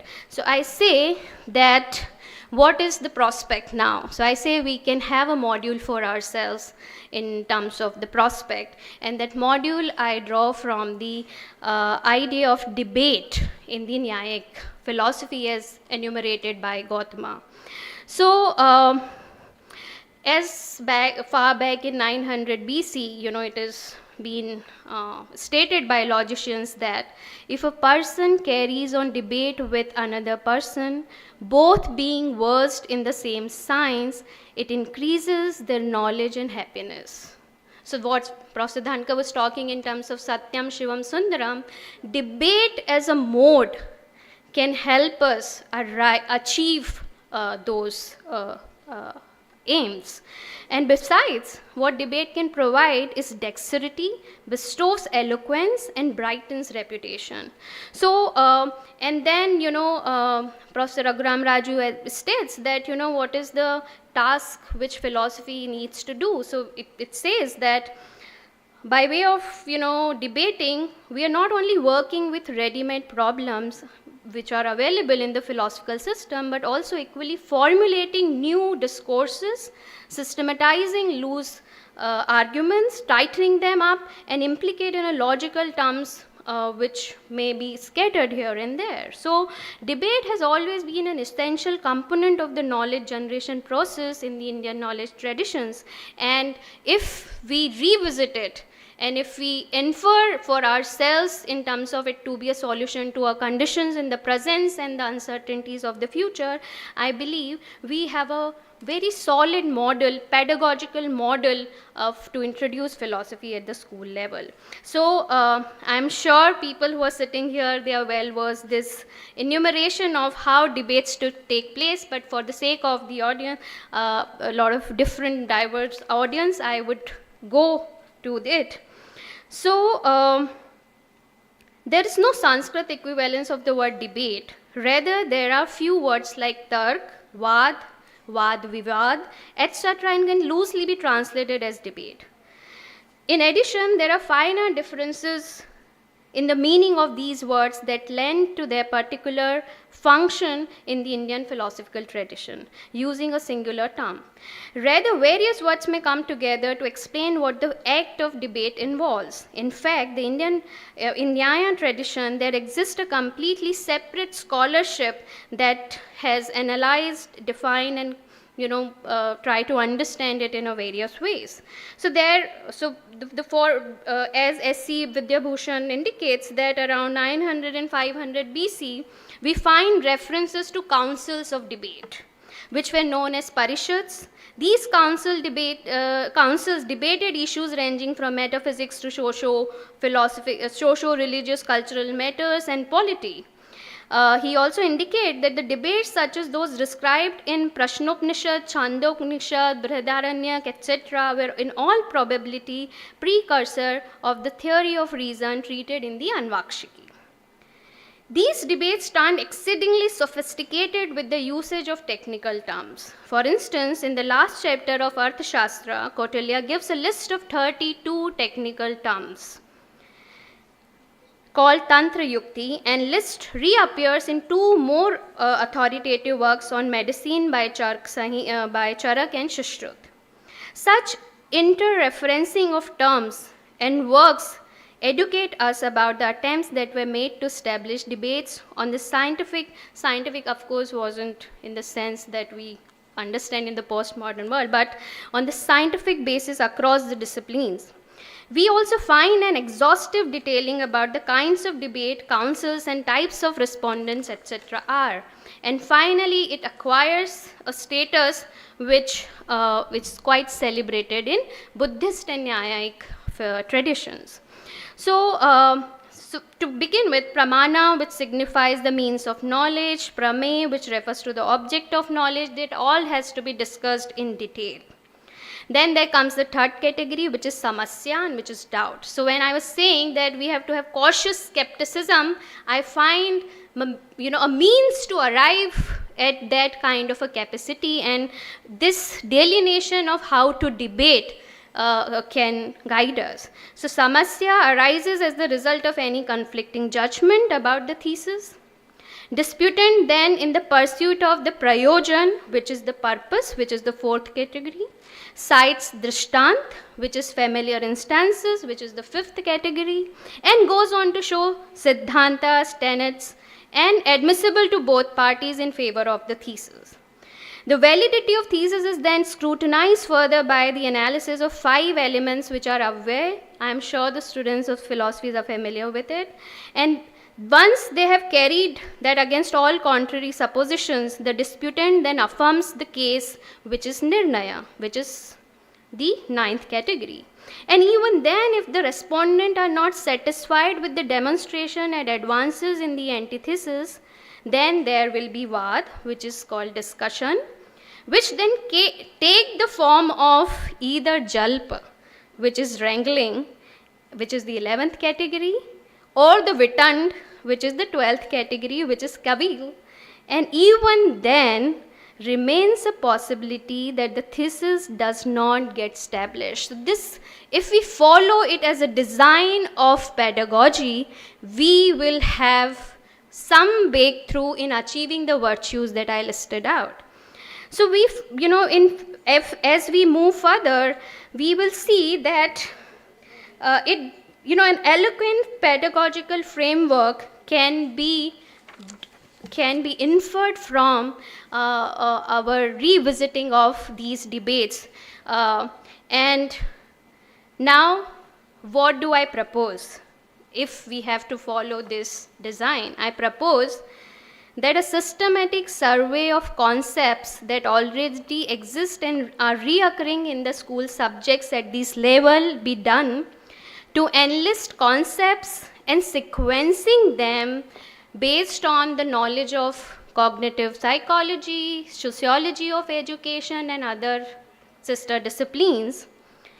And much like what we saw yesterday in Sarukai's presentation and of the school teachers from Salem, we kind of sequence them in a way in terms of how complex debate they can invite. So maybe we can begin with seeing, listening. So there is a book called Looking Around Us. And this looking around, if we just start with the concept, what does it mean looking around, and then debate around it based on the framework that I spoke about, I think that's what I am. So similarly, from seeing, listening, thinking, believing, we can then move on to concepts like democracy, state, diversity, reasonable restrictions, affirmative action, further justice, equality, dignity, etc., and so on and so forth. And these could be arranged in a way that they demand ascending, complex discussions on them. And finally, we may have a lesson plan by the way of presenting these concepts, adopting debate as a pedagogical tool. Thank you.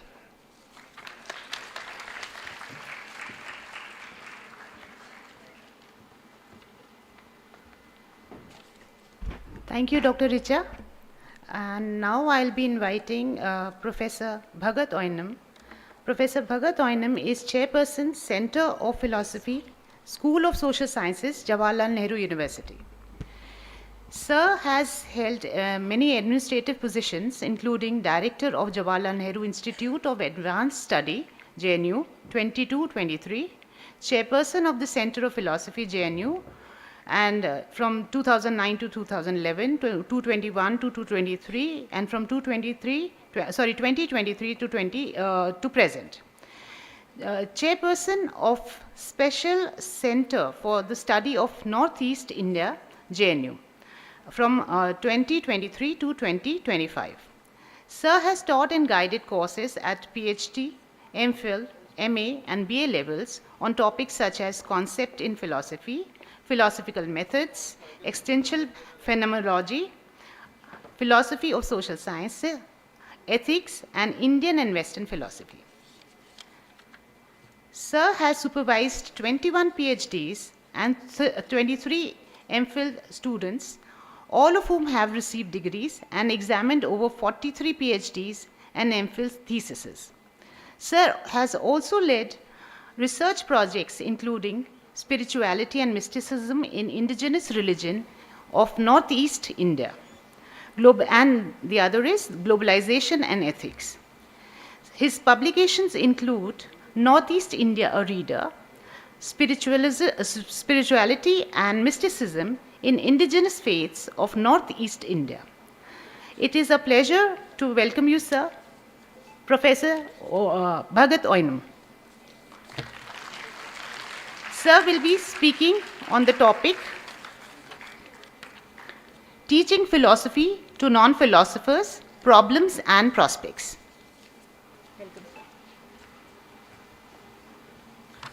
Thank you for that elaborate description of myself, but I do not know how much I fit into. Let me express my sincere gratitude to Hemlata ji and Garima for making me be present here. Professor Menon, how many minutes do I have? 30 or 20? 30. So you can remind me 5 minutes before. Hopefully I will be within that limit. So I must thank organizers that you have removed two eminent scholars whom I revere from in front of me who was sitting. I was thinking, how do I speak in front of Professor Gopal Guru and Professor Arindam Chakravarti? सामने से हटा दिया है. So I feel very good that when कबूतर के सामने बिल्ली बैठे होते हैं तो वो भाग नहीं पाते हैं, वो आंख बंद कर देता है. तो कम से कम बिल्ली हट गया है. So I can speak very freely now.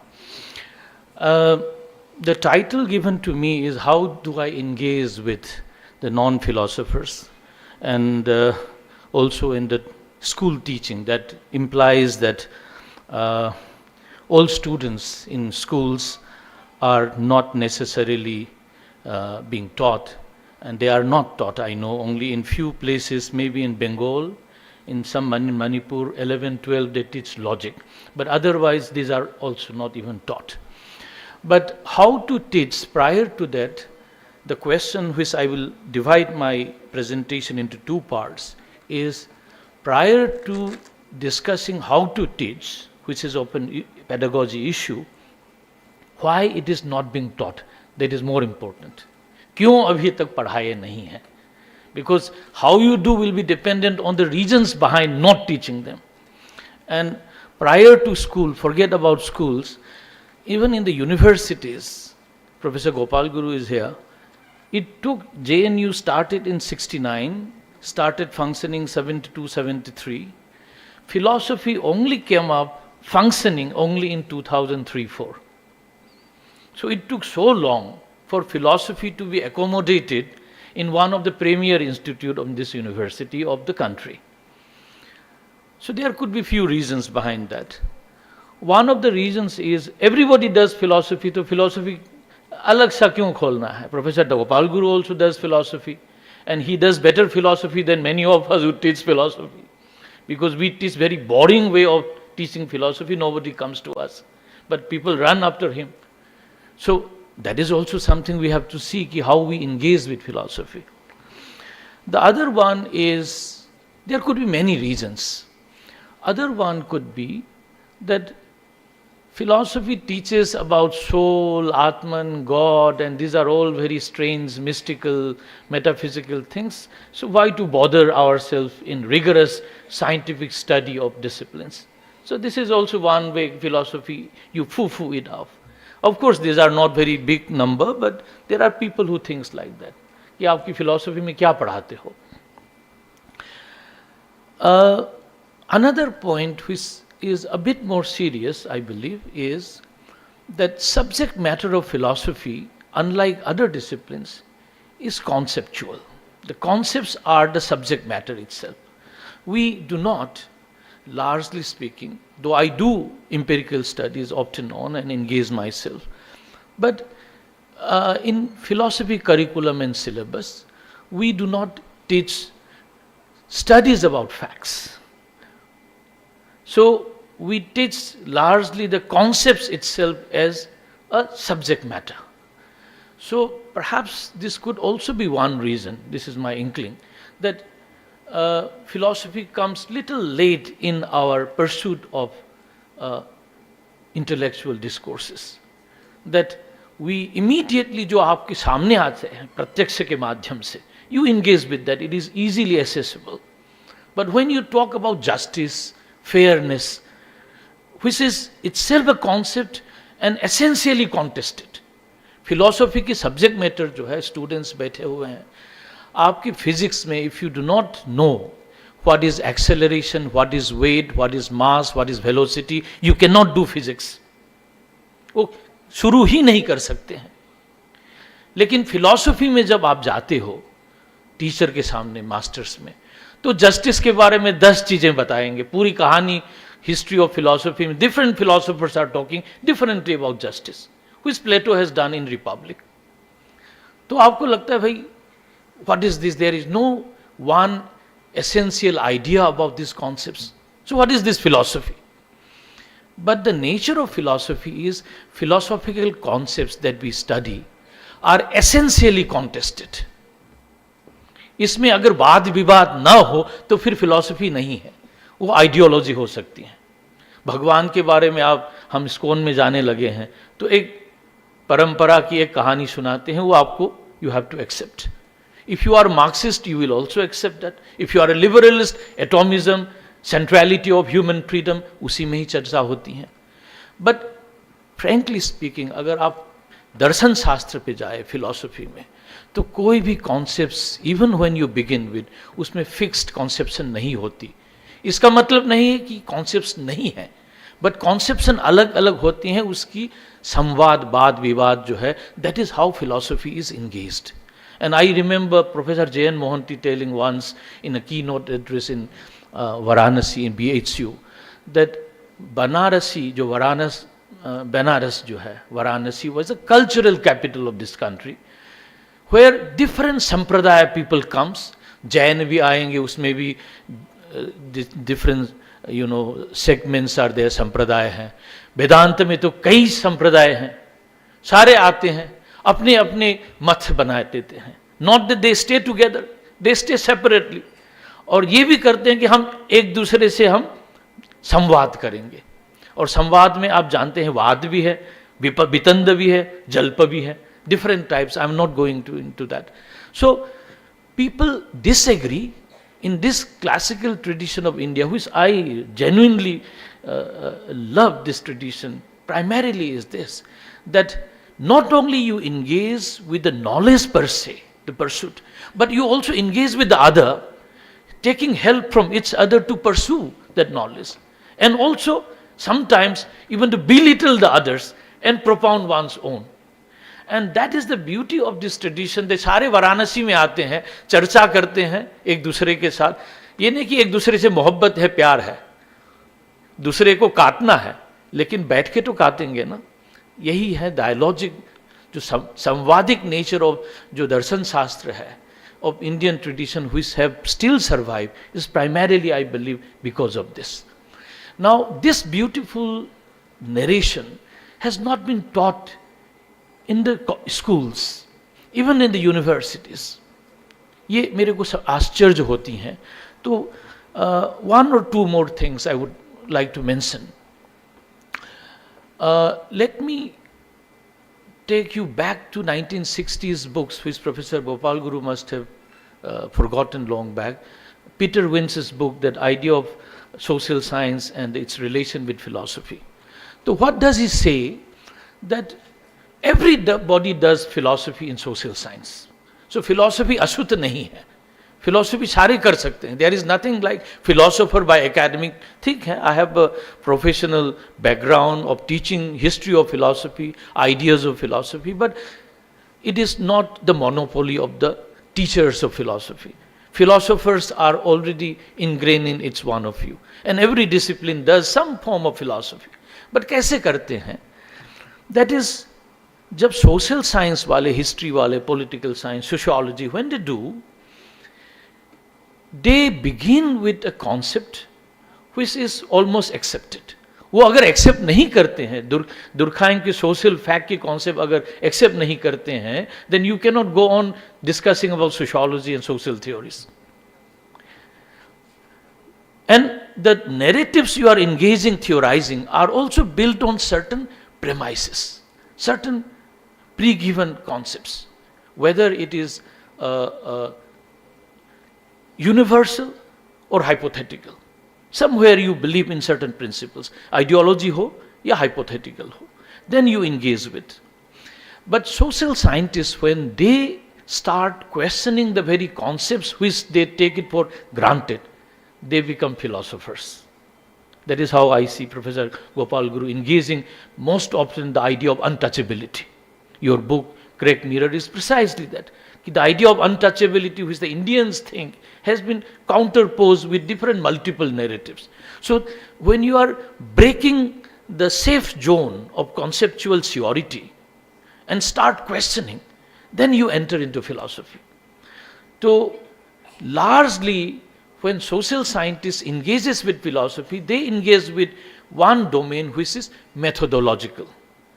Epistemological, methodological domain they engage with. और कंटेंट जो है वो अपना अपना कंटेंट, हिस्ट्री वाले अपना कंटेंट लगा देते हैं, सोशियोलॉजी वाले अपनी कंटेंट स्टडी करते हैं. So philosophy you use it only in the methodological domain. And this is what Peter Wynne says is under-laborer concept of philosophy. philosophy has not been sufficiently used. It has been, like a midwifery. जब आपकी discipline में थोड़ी सी problem आ जाती है conceptual और theorising में, तो philosophy की सलाह लेते डॉक्टर के पास जाना, और otherwise you don't bother about philosophy. So philosophy has not become popular precisely. I think there is a politics also involved with this. You have your own monopoly of studying certain way of doing disciplining, study of your history, study of social sciences, literature. और philosophy को कहीं रोक के एक limited सीमित रखा हुआ है एक मेथोडोलॉजिकल लेवल में. और मुझे जो अच्छा लगा Peter विंस्की, that philosophy is not only about methodology. There are rich philosophical content. Now with national education policy, there is a gaga that syllabus must include ethics. So ethics is everywhere pervading. But very little we know about ontology. Very little we know about positions of pramanas. That we don't do. So how do we engage with? So these are the backdrop, I would see, where the limitations are coming from. हमें लगता है कि philosophy जो है वो ठीक है, एक कॉन्सेप्चुअल लेवल में रहता है, बच्चों को बाद में पढ़ाएंगे, इसको सामने आगे अभी न पढ़ाएं. So I think this is some kind of misgiving about philosophy, that there are very rich philosophical content which we can teach even in the schools and colleges. आपको मैथमेटिक्स पढ़ाने में दिक्कत नहीं होती है, फिजिक्स पढ़ाने में नहीं होती है, फिलॉसफी में काहे को होता है. So that is my submission. Now then, how the syllabus are formed now about philosophy in masters and graduations, they are also fairly boring. एक तो because of our colonial hangover एक इंडियन फिलॉसफी वेस्टर्न फिलॉसफी कर देता है. वहाँ पे एपिस्टिमोलॉजी है तो यहाँ पे भी होनी चाहिए, किस तरह से होती हैं. This is how we had been doing it by and large. In JNU we thought we will break this barrier, but we have not succeeded because of the teachers training largely in the Western philosophy. So even if we are talking of justice, largely it is going into the Western fold. So there is a balancing needed. So we are going back again now into Western and Indian, but we have not divided epistemology and metaphysics. We are clubbing them together. Ethics cannot be different from social, political dimensions of life. So we have tried to engage philosophy in that way. That means philosophy have to be made more lively, engaged with the life situations.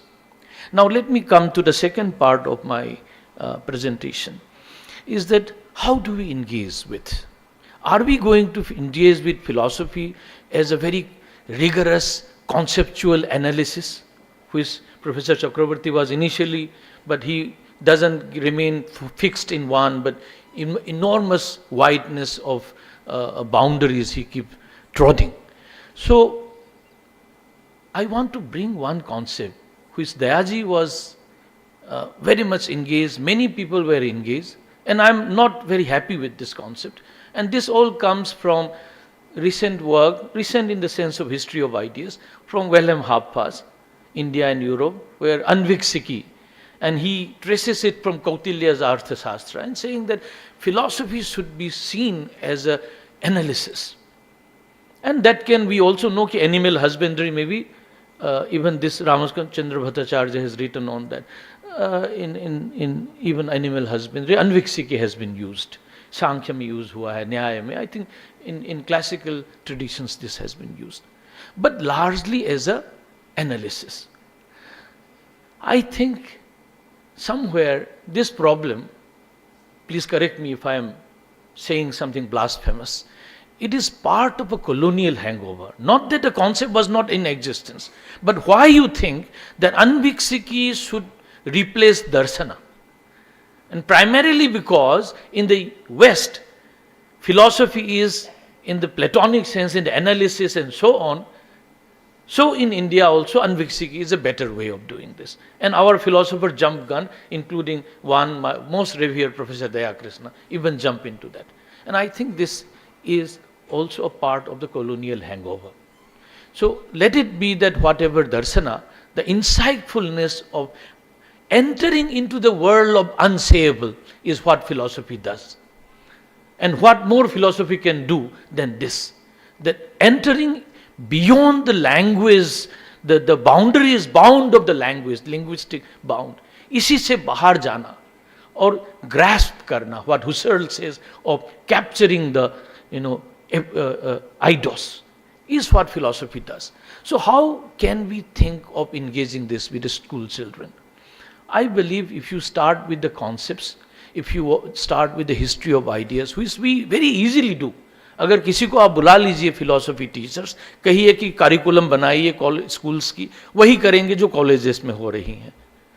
इसका मतलब we are not going to engage much in terms of experimenting. मुझे जो लगता है, we need to engage with the concrete world, even though philosophy engages with concepts as a subject matter, but we should not be shy of engaging with the empirical world. अगर संसार जो है वो मिथ्या भी अगर आप मानते हो, संसार को पहले तो आप जान लीजिए, फिर उसके बाद उसको मिथ्या कहिए. तो my submission is, I can go for two kinds of pedagogical ways in which philosophy can be taught. One is very well known. If you look at Jatakas, these are the best way to engage with philosophical ideas and values, चाहे वो ethics का हो, metaphysics का हो, ontology का हो. And what more beautiful way than this, that a human is speaking to an animal. The animal who does not possess the language, of course this is imposition of a kind of anthropocentrism to the animal, but also is kind of a recognition of the life and dignity of an animal to a certain extent. And engaging into a dialogue, sometimes you are learning certain lessons from the animals. The Buddhists have done it and others are also. And I grew up in Ramakrishna Mission where we were taught Vedanta through stories. And all the stories which Ramakrishna Paramahansa was telling to his disciples, the stories was compiled. And these are full of stories from Upanishad, the ideas of soul, the idea of shunya, entire things has been discussed through the stories. This is one way to engage with students and subsequently, attract their attention to a larger issues of conceptual analysis. This is one way. Another is to recognize the fact that philosophy is not merely an analysis, a conceptual which you might teach, but in the schools I believe there is need to introduce to them that philosophy is a way of life. Now this is what I would say the way of life is not into the abstraction to begin with, but engage with actual beliefs in our social reality. Society में culture में हम कैसे सोचते हैं इसको थोड़ा सा engage करना. और इसमें मैं थोड़ा सा let me give an example which I am engaging right now. हम थोड़ा झिझकते हैं इस ऐसे काम पर हम इंगेज करना, जैसे दिवाली की कॉन्सेप्ट हो. I am just giving one example. Holi की कॉन्सेप्ट हो. What does that mean? The colourfulness, the brightness, the kind of protection we think brother will do, may not do it, but what does that really imply? We shy away from this primarily because we have thought that philosophy is of certain kind of a conceptual study. We don't engage with the cultural life world and so and so. This is one. Secondly, I can go back to the place where I belong, the Northeast India, where lots of indigenous communities believe, and many of them has become Christians. Or they say that we were headhunters, we were naked, the Christianity has brought us, celebration, uplifted us. So this is a belief that, so you want to, what you call, ignore your past by saying that our past was barbaric. How do you say it? It was said by the colonial masters. And with the holy voice of the angels, biblical knowledge, then we are now elevated, evangelized, civilized. Now I was engaging, last 10 years I had been engaging, and this is following what Professor Rajendra Prasad told me once. Bhagat, when you are studying ethics, you go and look at the community's concepts that they engage as ethical concepts. He is not saying that कैसे practice होती हैं. Ritual practice are done by sociologists and anthropologists. But as a student of philosophy, engage with those concepts. And I was trying to do it. And two examples. I hope, Professor Menon, I have some time. So, one very interesting, there is Adi lady who is now somewhere in Australia teaching there. So, when the interview was conducted, what is the concept of beauty in Adi community, Adi tribe of Arunachal Pradesh? He says, we never had a concept of beauty. We were tribal, we were living in subsistence. She is a student of anthropology. Mind you, how your mind is shaped by this. And he says, "Hamare paas ye baat mein, after this English education comes, we start knowing this." So I was engaging with more and more with few more through my research scholars as well. Then I found one word called kampo. What is this kampo? Is feeling good. So when you look at somebody, you look good. When you do something, you look good. So something that appeals to your sensibility. Now what is after all beauty all about? It is a manifestation of a joy that triggers you when you see something, either an work of art or a natural object, an aesthetic object. So idea of sensibility that triggers a sensuousness is a domain of the aesthetics. But since you had been taught by the colonizers that you were barbaric savages, it is a Christianity who has brought you. So whatever before Christianity came was considered as a tabula rasa. Another concept which is I'm part of my chapter now is called in Angami Nagas. And these are books written on by Hemendrop and others, that headhunters, naked Nagas. These are the titles of the books. Imagine the titling itself right from the beginning tells you who these people are. So your mindset as a reader is shaped by the title. But then I found that there is a concept called Kenya. And this Kenya I found, sociologists has been saying this is taboo. I said no. Now Kenya says, there are many Kenyas. One of the Kenyas is that when you are going for hunting, right? As you know, there are many of this go for hunting and the gathering of food, because hunting is for food, not for pleasure. It is Kenya, that is, it is forbidden, it is unfair. I am using the word unfair, borrowing from John Rawls. That it is unfair, it is Kenya, if you do not sound or alert the animal before you shoot your arrow or the spear. So there is a tussle between hunter and the prey, the killer and the killed. But it is Kenya if you do not allow him, that prey, to know that its life is at stake. अगर ये नहीं करते हैं तो you are not a good hunter. You are not good, not a good angami. It is Kenya. It is forbidden because life has to be respected. It has a right to run away, and I have a right to chase and kill. And this, I am told, even is there in the UP and other side. कंकर फेंकना, I was told by some, ये जो hunting जाते हैं तो पहाड़ी area में, वहाँ पे कंकर फेंकना कि आप अलर्ट करो कि हम आ रहे हैं, आप भागिए, मुझे हमें भी.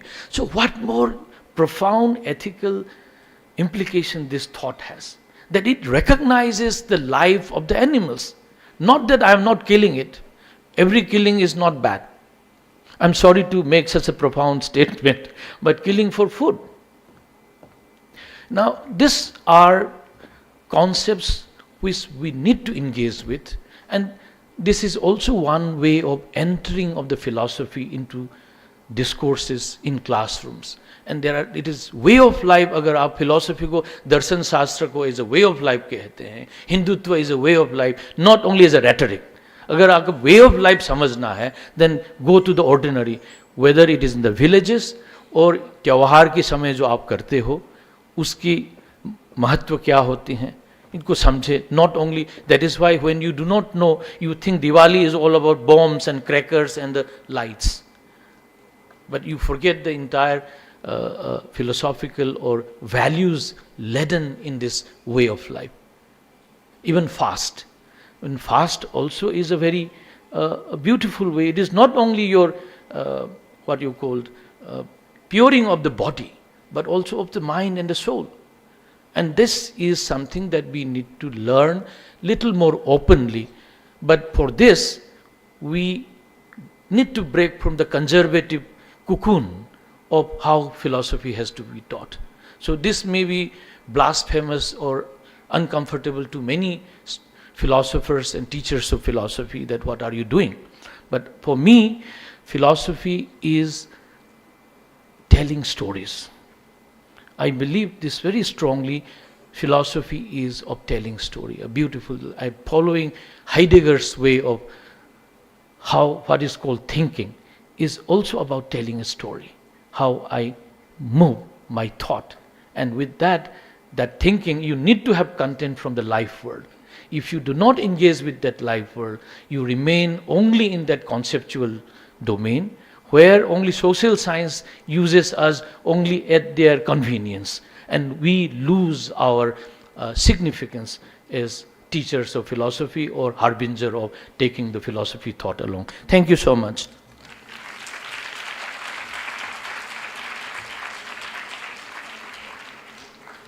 Thank you, sir, for a very insightful lecture.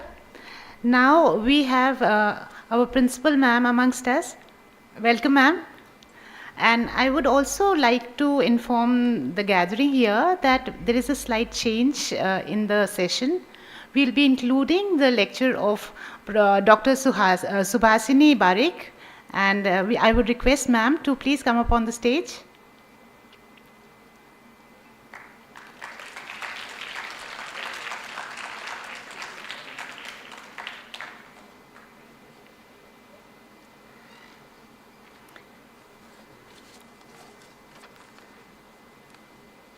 Welcome, ma'am. I will also request Dr. Hemlata ji to please come up. Ma'am, please do sit.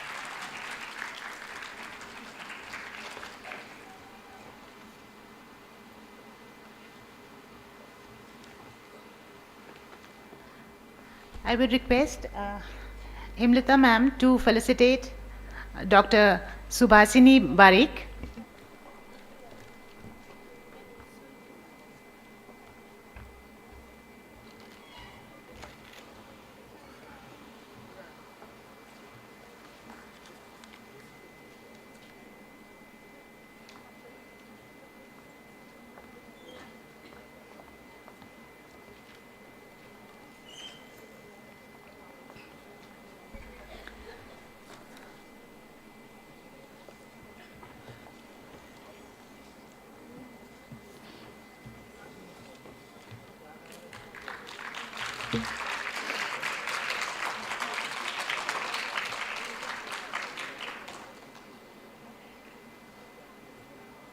Thank you, ma'am. Dr. Subhasini Barik is an associate professor at Deshbandhu College, and she'll be speaking on philosophy and job market, problems and prospects today in this session. I'll give you a little brief about Dr. Barik. Dr. Barik's area of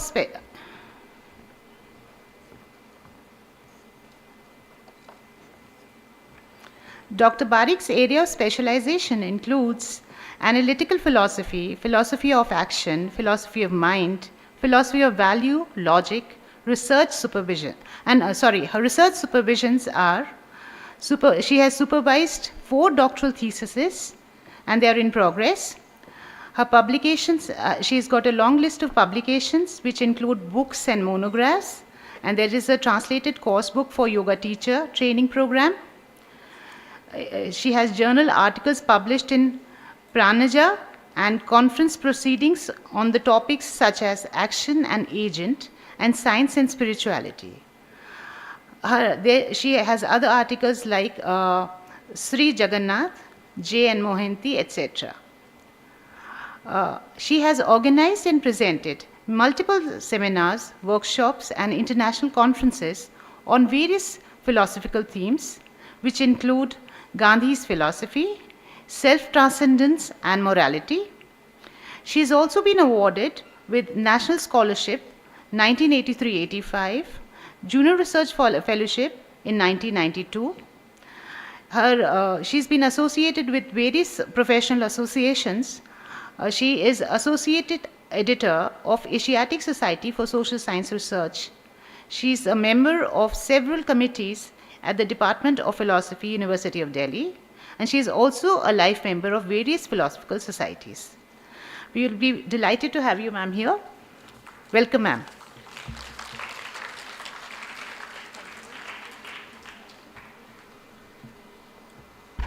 Thank you.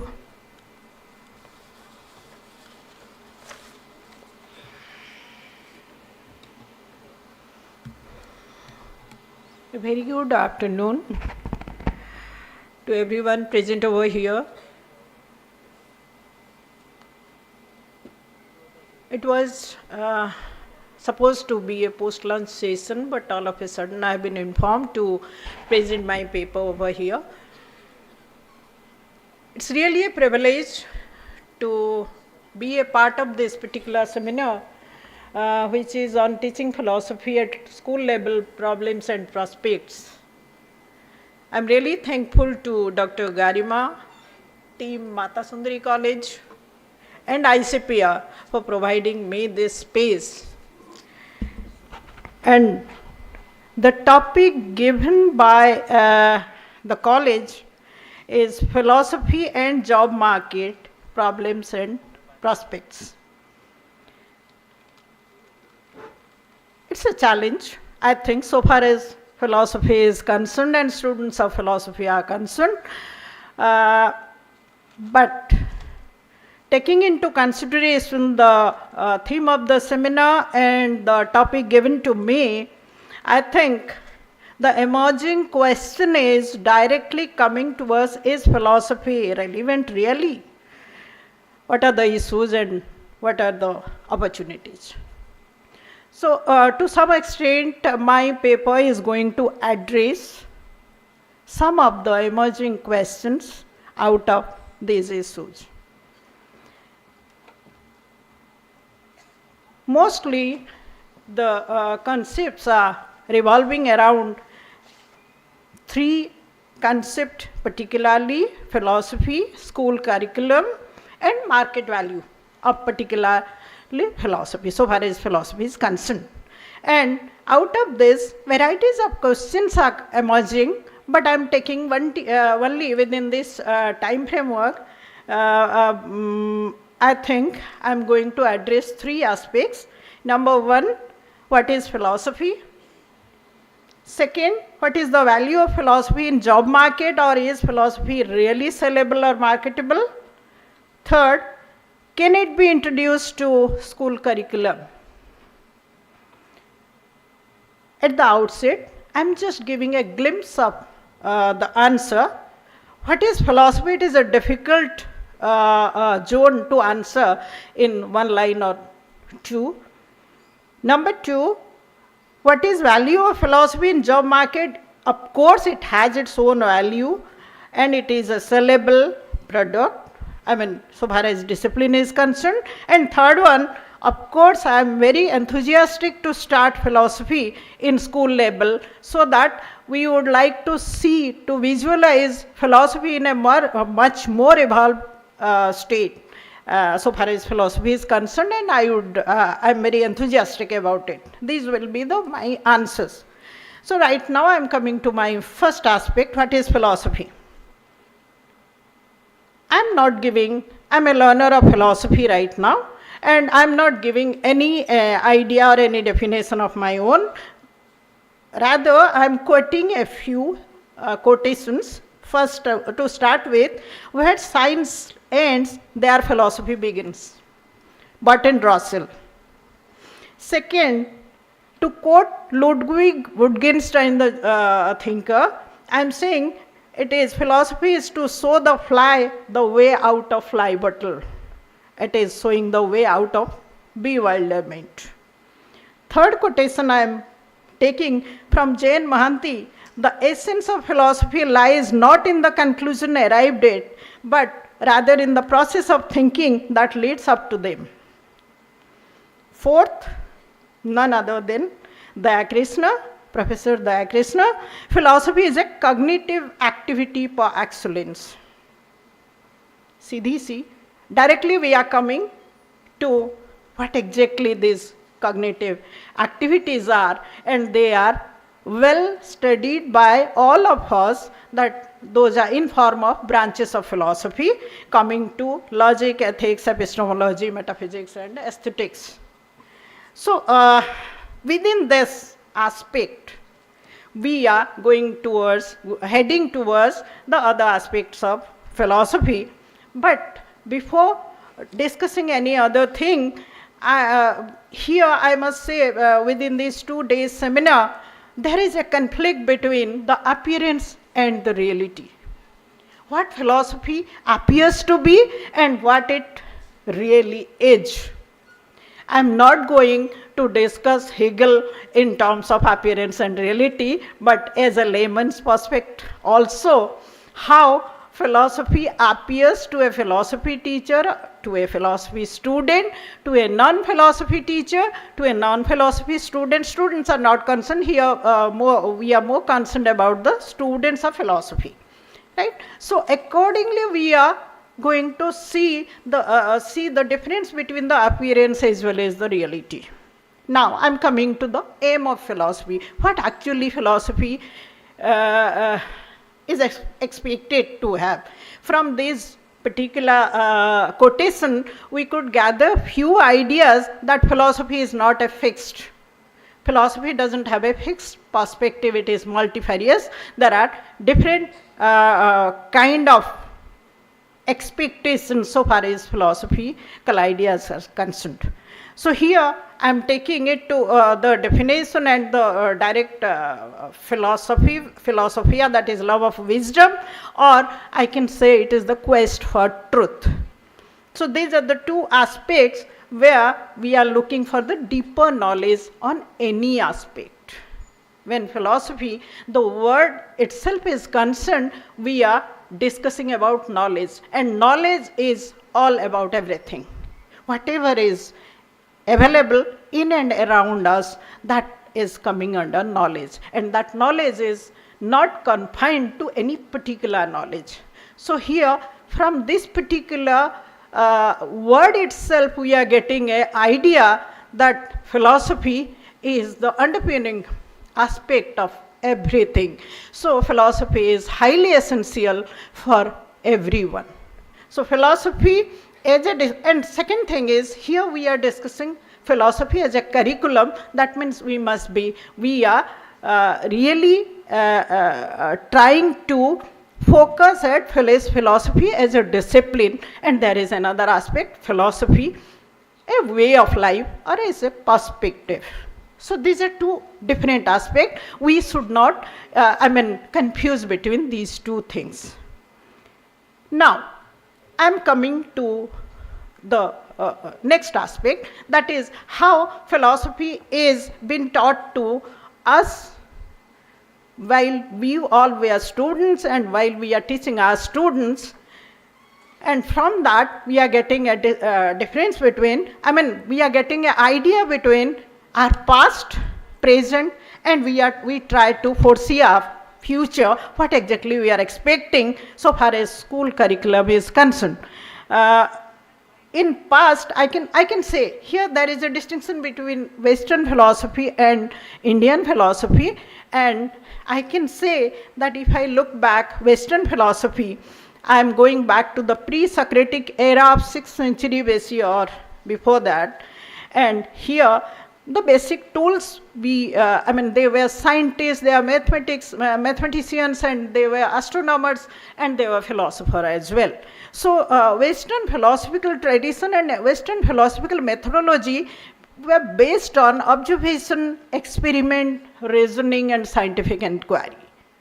So I can take one example, that we had been gone through the geocentric theory of Ptolemy, and we have traveled towards the heliocentric theory of Copernicus. So that shows the difference between the difference of opinion between the scientists as well as philosophers. there I'm taking you back again to Wittgenstein, where he says, whereof one cannot speak, thereof one must be silent. यानी कि Wittgenstein is hinting towards the metaphysical aspect of philosophy. So it is a kind of journey from perception towards a kind of conception which is metaphysical. Coming back to Indian aspect, we are going back to the Vedic age, which is even at least 4,000 years or more than that back, so far as history of Veda is concerned.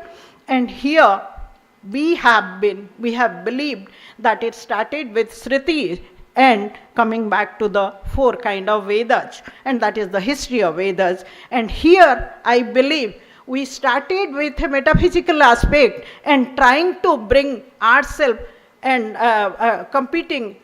correlating it to a perceptual aspect, the factual aspect, which is a scientific inquiry. So Indian journey is kind of from metaphysics towards the physical aspect. So this is the basic difference of how my knowledge is concerned between the Western as well as Indian theories are concerned.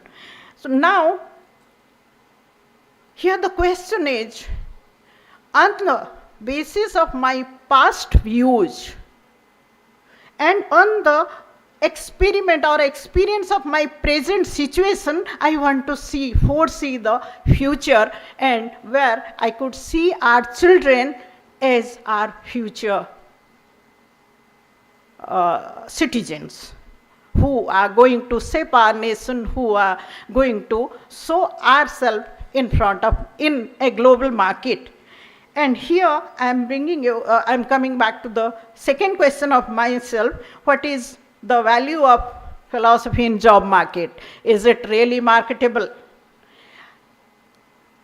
Now question is, as I told you, that philosophy has both the discipline as well as the non-discipline aspect, but the theory as well as practice both are relevant so far as any kind of discipline is concerned.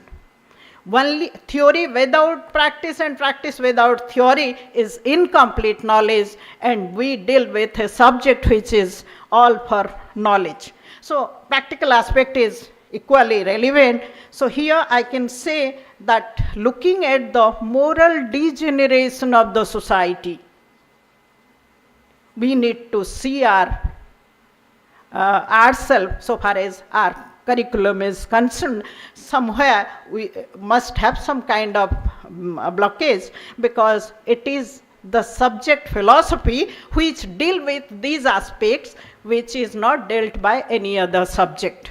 So here the available theories we can say on any particular aspect. We can start with dialogue, we can have discussion, and also we can debate forward whatever has been discussed since 2 days. And I completely agree with it, and I say dialogue is an essential tool for any kind of philosophical engagement, which need to be started, which need to be understood by everyone and in different form. Naturally, the food which is fed to a child can never be fed to an adult. So I need to see, and I need to decide, or we need to decide what kind of food will be made available to what kind of person. Depending on the age of the child.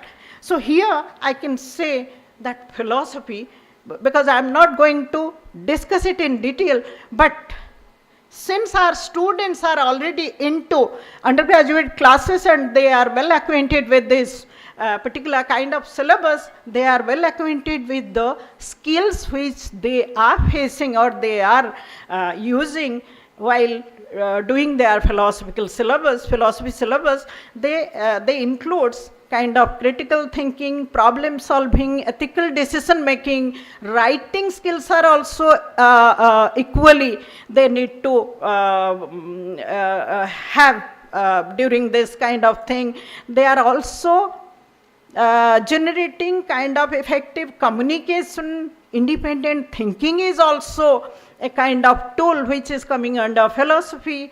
Argumentative skills, logical reasoning skills are also improving. Raising question, when you study Descartes, I mean, you always go for that doubting for doubt's sake. This is the cogito ergo sum is the first principle which is established by René Descartes. So all kind of skills are, logical thinking skills are developed because of philosophy. These are the different skills we generate in case. These are also available by others, but not वही वाली हमेशा example मैं देती हूँ.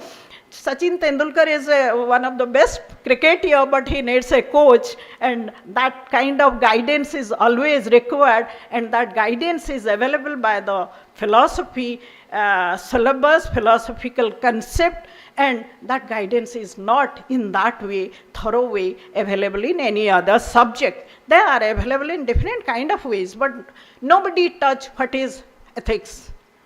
And we also do talk of, since logic is there, justification also need to be taught to a student, and what kind of justification I have to justify my conduct, and that is what I am learning through my studies. And while studying ethics also, I am acquainted with ethical principle of medical and environment. What are my conduct, what I supposed to. That means there is a fact value distinction everywhere, wherever we are, and that situation is conflicting.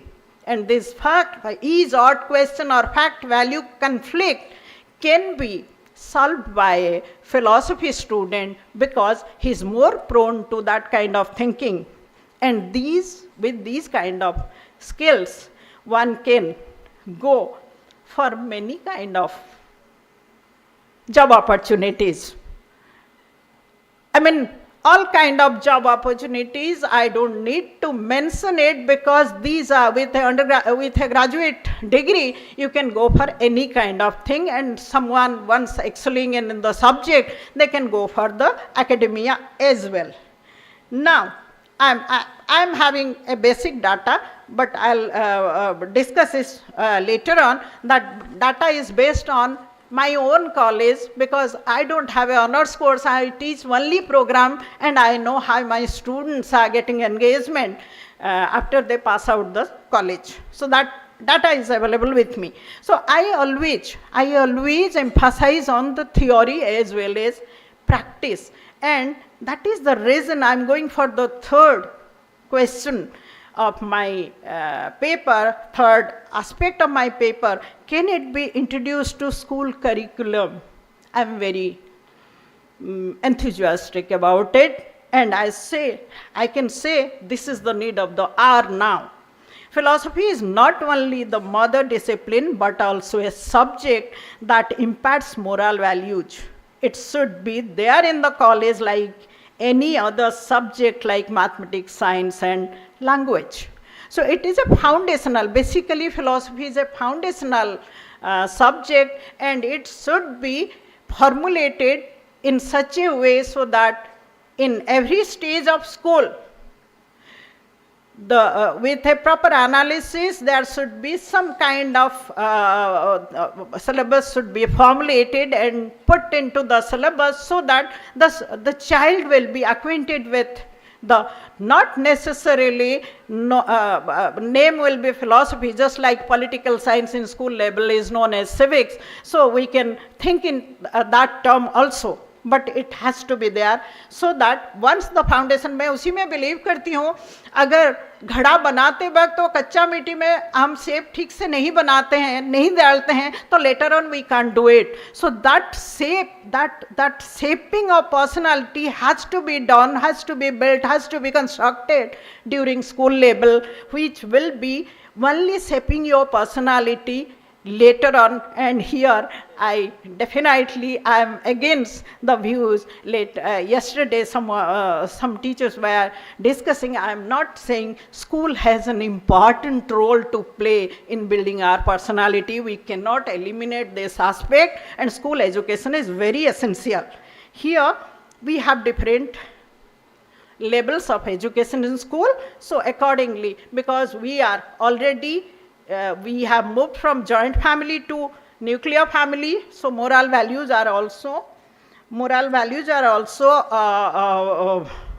degrading in that way. So I have some findings on the basis of it.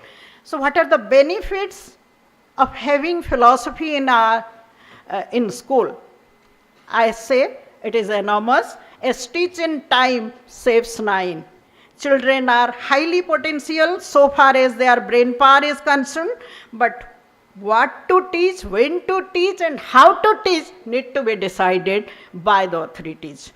Learning philosophy in school will have positive impact in our society with potential number of morally strong youths, reducing that everyday crime rates. Children are the future citizens, so we are hopeful, and I can here cite the example of Japan.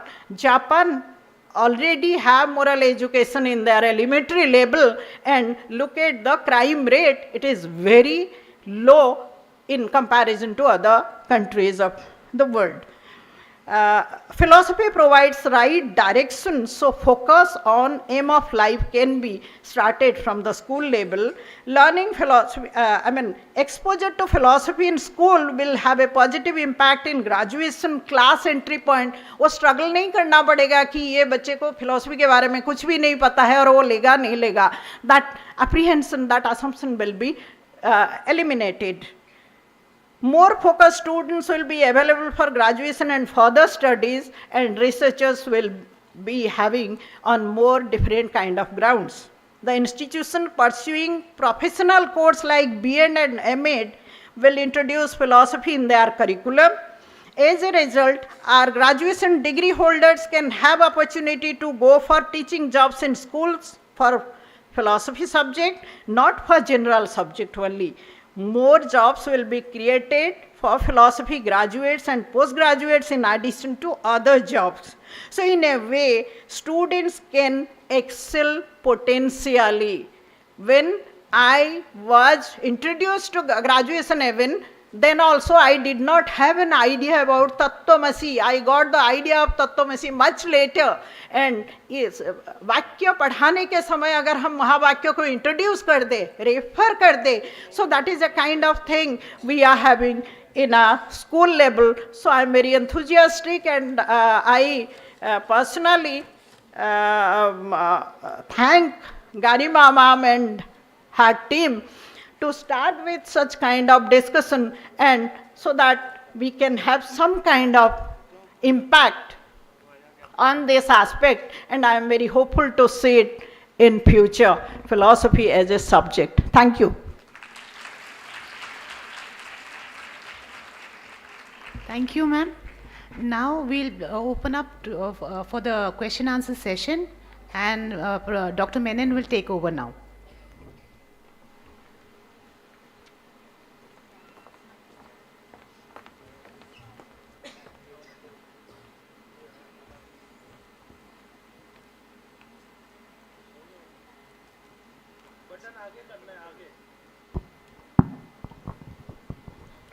Yeah, I mean, we've had enough discussion to reiterate that it's the questions which will finally strengthen the responses. So the more the questions, the better. So we'll start with the round. Okay, there is one question from there.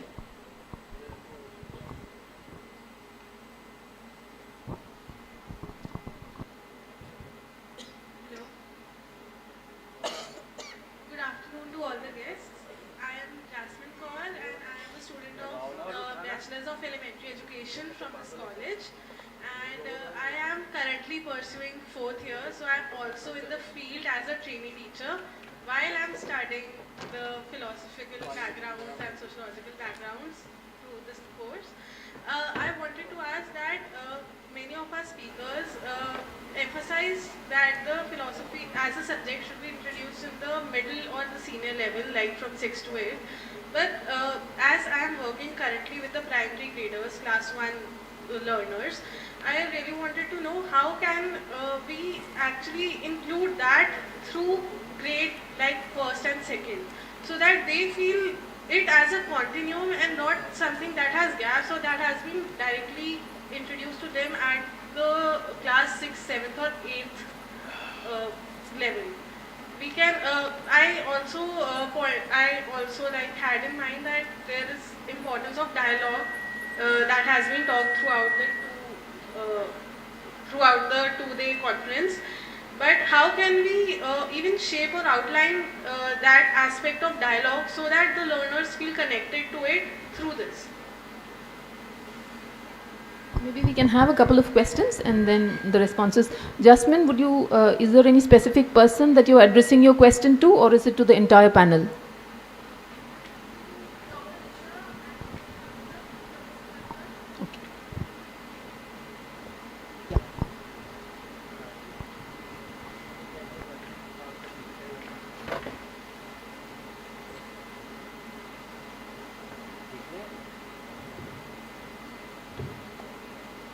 Questions to Dr. Richa.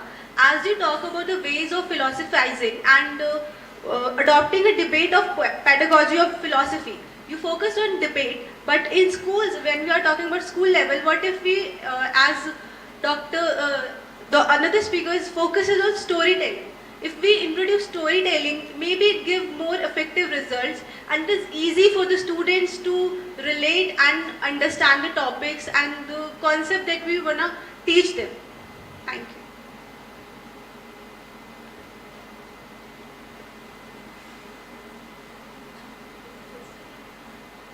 There's a question at the back.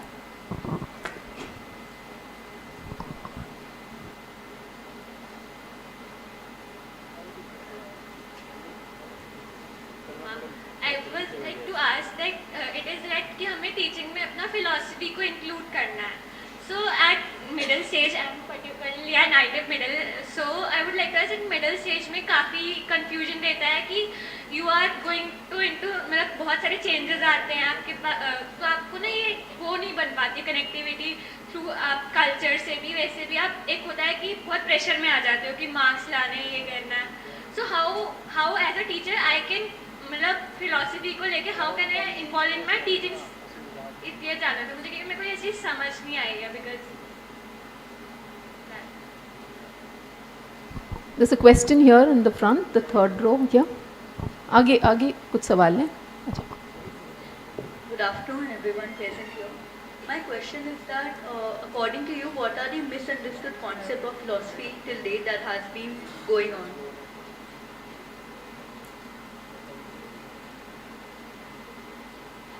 There's a question here in the front. Please come and hand her the mic, please.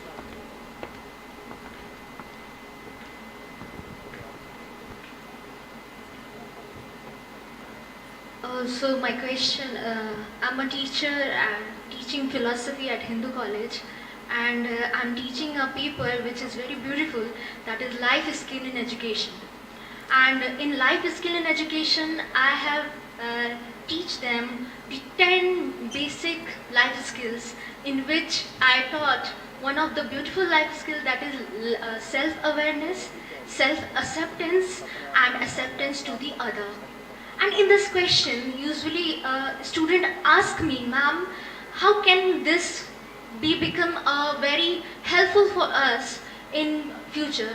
For that reason, I introduce them with the different theoretical theories which are related to it. I taught them regarding the theory of Anikantavad that has been given by Jain philosophy, which is very beautiful, which actually talks about the acceptance of multiple perspective to us, right? So my aspect is, isn't it beautiful when we are teaching any kind of moral moral values to the school teachers, should we have to introduce them these different metaphysical issues so that they can beautifully engulf these theories, that yes, that can be helpful for us, and I believe this will also make them more sensitive towards these big terms that we use in a very lay person way. Isn't it so? You have it? There's a question here from one of our speakers.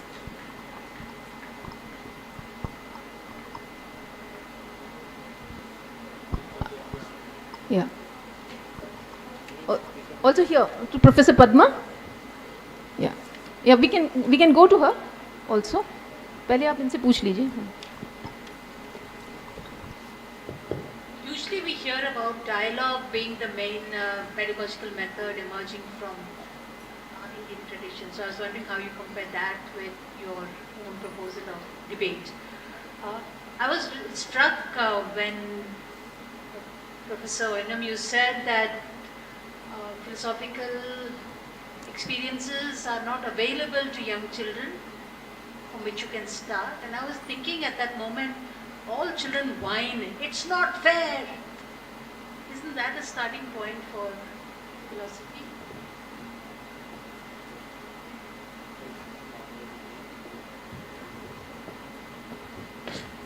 Good afternoon, all the delegate members. First of all, I'm very intrigued with all of your sessions. And ma'am, my question is to you, Subhashini ma'am.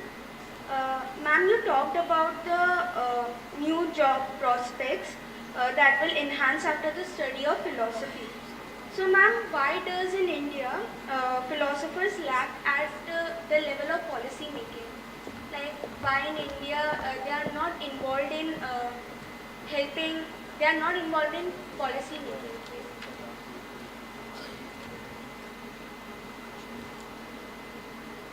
Good afternoon, everyone.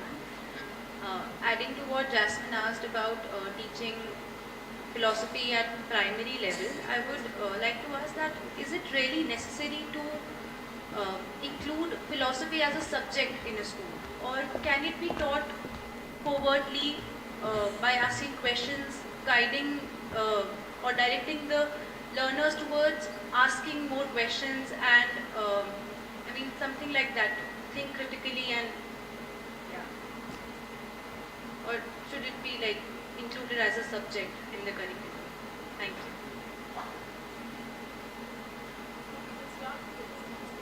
I think we'll just start taking these questions and responding to them. They're very interesting questions because we have questions from the field and from the practitioners themselves, and also questions fundamentally on some of these concepts.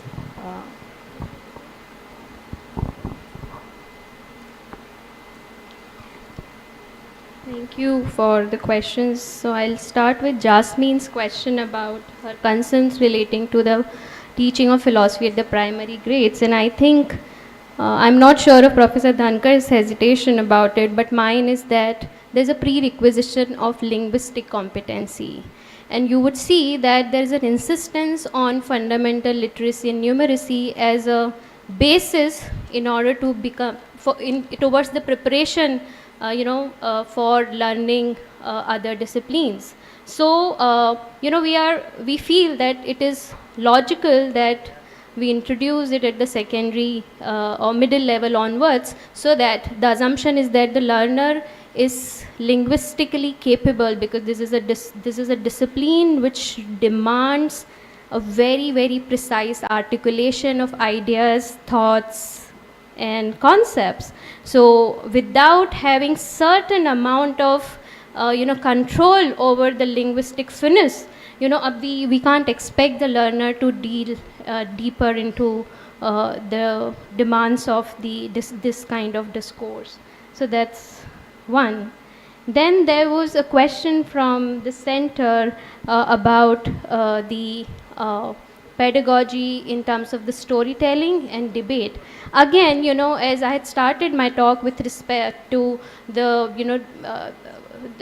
idea that we need to think through the levels And I feel that storytelling is actually a very popular method. As Professor Oinam gave us instances of Jataka, there are more such instances in terms of foibles in other culture, and that to my mind again relates to the levels at which we are talking about. So if we are thinking of having some acknowledgement of the this idea that philosophical questions can be asked by anyone. For instance, a child can ask, what is time, what is death, and we have instances like that. And my niece once asked me, who are you? So, but the thing is, the complexity varies in terms of who is asking this question. So to a child who is 4 years old, we may use storytelling as a pedagogic tool to respond to the question, who are you? And maybe to an adult, we can use other pedagogic devices like dialogue and debate to respond to the same question. So that is an important consideration to my mind.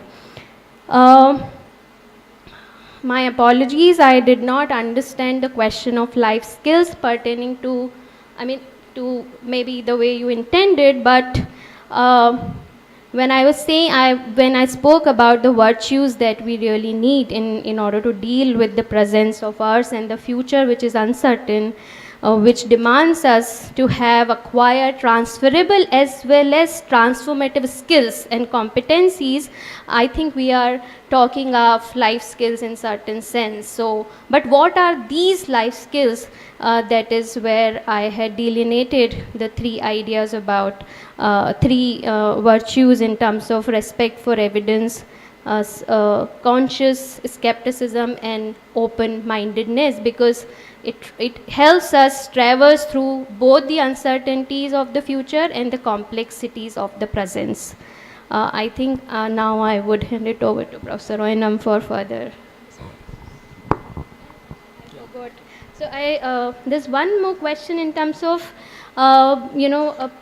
we find that this dialogue has quite a status in terms of pedagogical tool in philosophy, as in teacher training and all.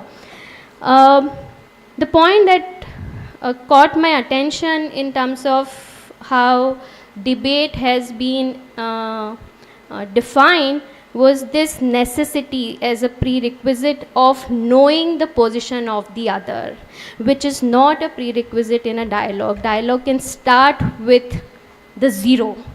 And this, to my mind, is an essential aspect to navigate the world today, to know, to be ready to even change the position once you get informed about the position of the other, which is an essential condition in the way the debate has been delineated in the Nyaya Sutra. So that's where my position comes from. Thank you.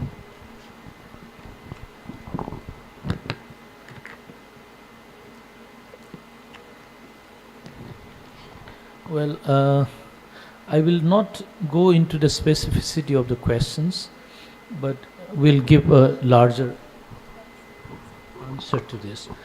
See, I'm more of an old school in the sense that if we are thinking that every curriculum, every discipline that we teach is finally about employability of job, then somewhere I think we are seriously going a wrong way.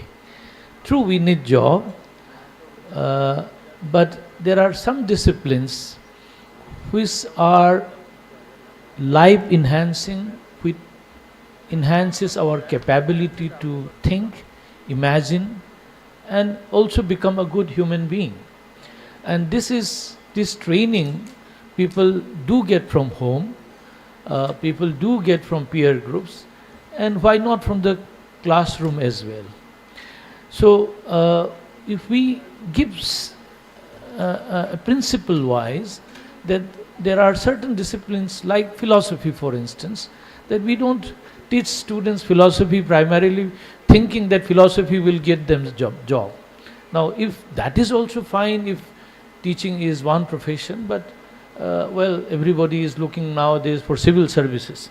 My colleagues are all going for question setting. So whoever is our students might get a chance to, that is a very limited way of looking at, employability. But I think life enhancing in terms of enhancing our capability as a better human being, I think that is where education is all about. Uh, Philosophical dialogue, let us not think very big, as if there is a big elephant we have to bring into the classroom. For instance, I was thinking, I didn't present it in my talk, but when I said philosophy is largely dealing with concepts, and conceptual studies sometimes can get you into a cobweb of confusion. So we think that as you go higher, as you study other subjects, then you do philosophy in a better order. That is, I would always say that philosophy can be done better when you master another discipline. When you are grounded in a good discipline, any discipline, then you can do better philosophy by doing that. But having said that, there are possibilities of engaging with students. Like one, for instance, I'm just reminded, since you are sitting next to me, your article you must have forgotten, in a bulletin in Ramakrishna Mission, Professor Chakraborty wrote on Natya Shastra and mudras and a dance. So now somebody who is reading this will not be able to capture it unless you are good or you are aware of the music and dance. So there is a possibility that you show to the students a dance form, the expressions, what does that mean? Now you are going to teach bhava and rasa all through the reading of the Natya Shastra. But it will make better understanding if you see the classical dance performance. And I would say that they are better teachers than many of the aesthetic teachers. I have learned more of this Indian classical, theorizing from the performers themselves.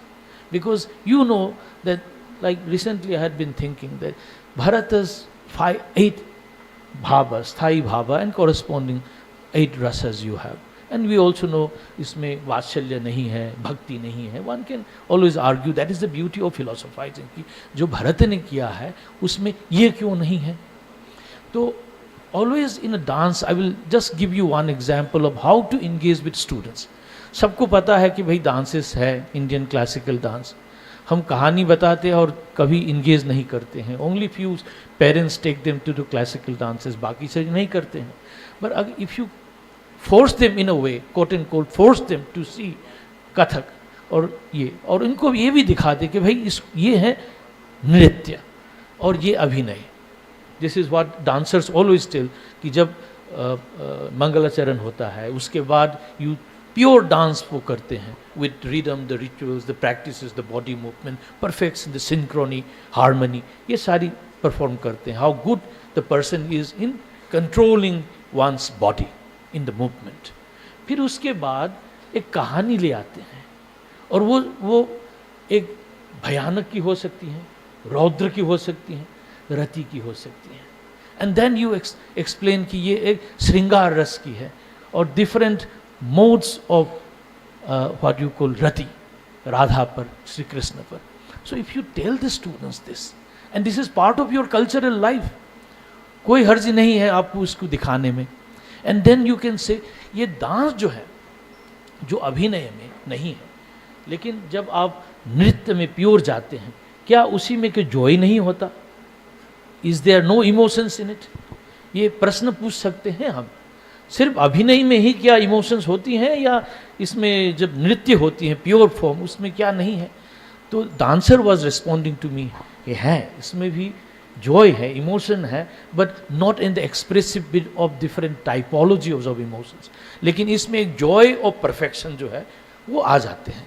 So this is how you can engage with students by showing that dance. ये मुद्रा इसका अर्थ ये होती हैं, क्यों ऐसे सोचते हैं लोग. So these are ways in which we can actually engage with students in the classroom. Now आप ये कहोगे भाई this is depending on teacher to teacher. तो इसीलिए मैं कह रहा हूँ employability की बात ना करके, और जो आपने कहा कि students have that curiosity. So our thinking, I was not saying that students don't have the capacity. Children are the best philosopher in one way. The wonder becomes from children. Sophie's world is precisely onto that. It is as we grow older that we become so accustomed to our practical life my teacher, Professor Satyapal Gautam, would tell this story. कि supposing एक class घर पे somebody comes floating, the father is floating, imagine. तो बच्चे जो है 3 साल के बच्चे को जितने आश्चर्य होगी और उनकी बीवी जो 50 साल के हैं उनको आश्चर्य किसके पास ज़्यादा हो, because you are use to this very idea that you can not float. तो स्टूडेंट्स, बच्चे के पास इमेजिनेशन की कैपेसिटी ज़्यादा होती है, and that is where we need to train them to engage with that possibility of thinking, imagining and critiquing. I will put it like that. Thank you so much.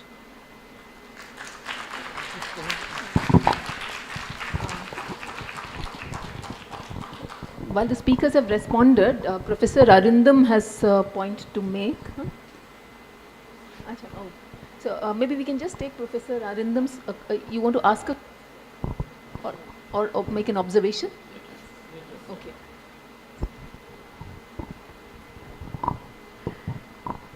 Could you please elaborate your question once more, because I couldn't listen to the actual question that time.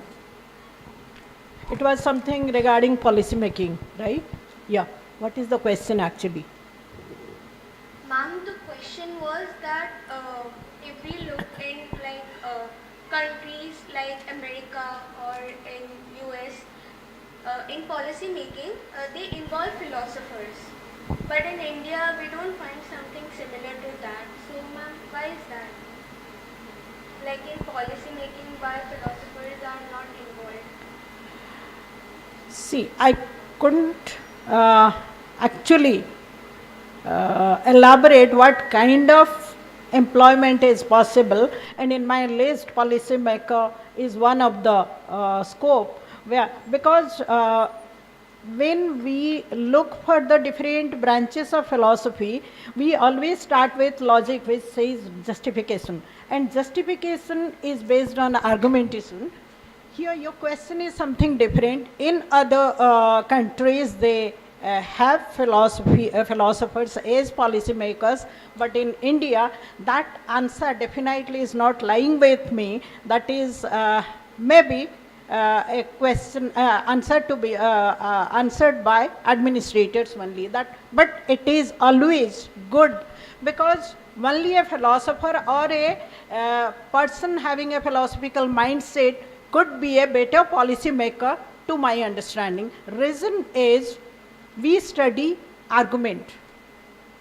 On the basis of some premise, we derive a conclusion, and premise once understood in terms of what kind of policy we are making, we could make a better justification, we can derive a better conclusion. And here also we have affinity not to be self-centric but to be mass-centric. So collective responsibility is coming there. Once a policy maker is there, and philosophy student or philosophy person is a policy maker, he or she will take care of all these aspects in a much better way than, I think, other in comparison to other students or other officers.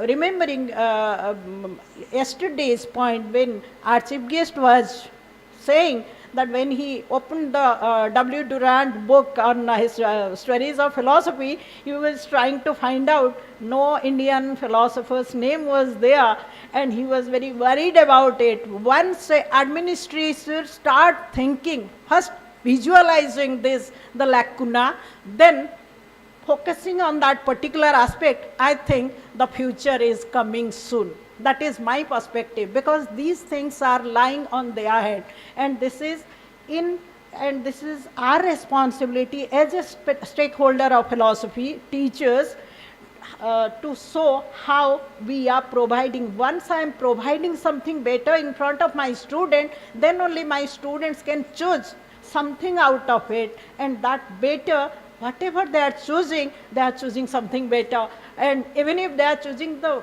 lowest one, there also they are getting. But first of all, we need to see what we are providing them as an answer. So that is, I think, I am answering you. Thank you.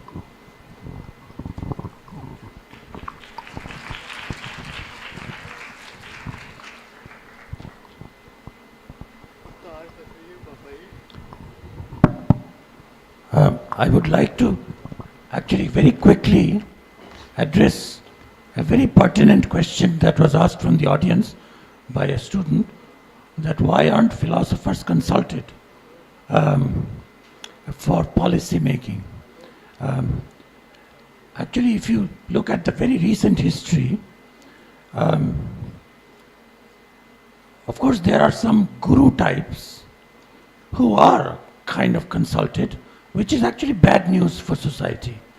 If they're not philosophers, they decry philosophers.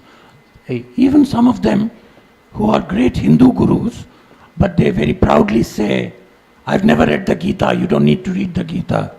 And it's very bad news for us that they are sometimes consulted for policy. But actually there is an organization in Delhi called Center for Policy Studies.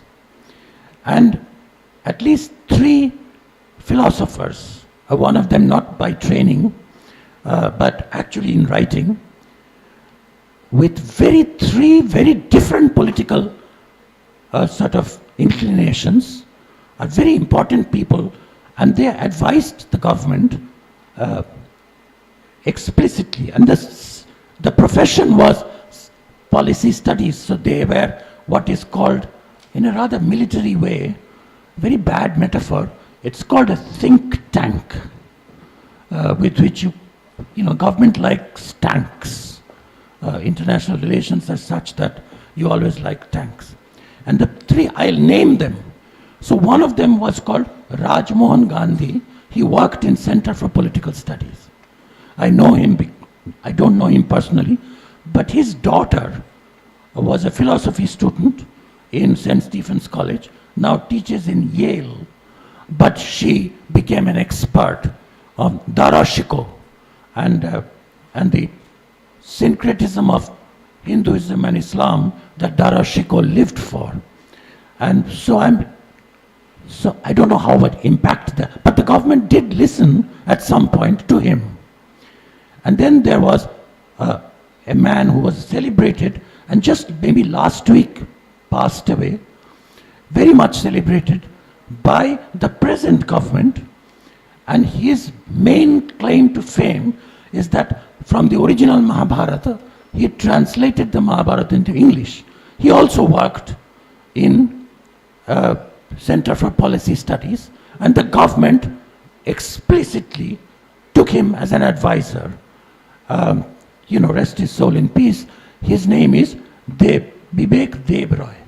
So I'm just saying professionally, these 2, and then another one who has become controversial, but very much is a student of philosophy, political philosophy, teacher of philosophy, was trained in Oxford and Princeton, and used to teach in Harvard, and in JNU philosophy department, briefly, and he still writes, because nowadays, government may not pay attention, but public intellectuals are the kind of philosophers who determine a little bit policies, etc. by critique.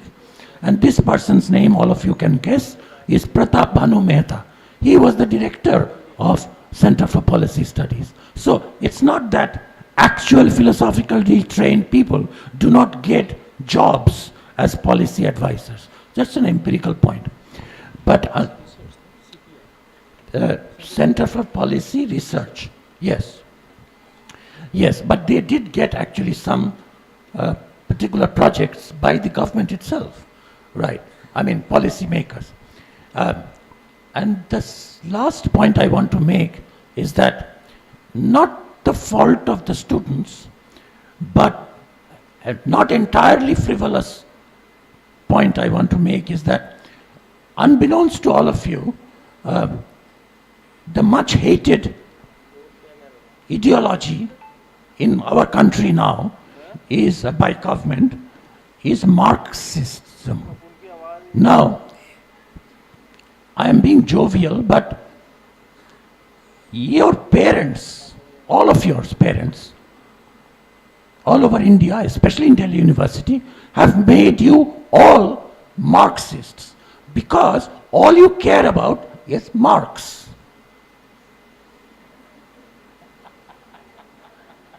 You only study for marks. You, in seminars, you talk. I mean, I see that in Ashoka University, brilliant minds, even philosophically. But they participate in revolutions, in anti-government protests, in support of this and that, because all of this will be documented in their curriculum vitae and will give them higher marks. As long as this happens, everything that we are discussing in the seminar is a little bit of a farce. One has to not be a Marxist in this sense and maybe consider real Marxism a little more seriously rather than this one. I have learned a lot from this session and the previous session. I'm very sad that I missed my friend Rohit Dhankar's presentation, but I gathered, I was trying to practice a virtue that from elementary school, philosophers can teach both students and themselves. I worked for last 28 years, almost 30 years, in a university called University of Hawaii at Manoa. And we have the most successful program, well funded by the Uehiro Foundation in Japan, as well as by the state government of Hawaii. And it's called Philosophy for Children. And of course, you know, if you are Americanized, you think that there is some gain in clarity if you say anything in acronyms. Like if you say Kamla Nagar, you're not educated. You have to say KNAGS. Now, this was program, got funded once it was called P for C, which is Philosophy for Children. And I'm not joking. This you see all the time.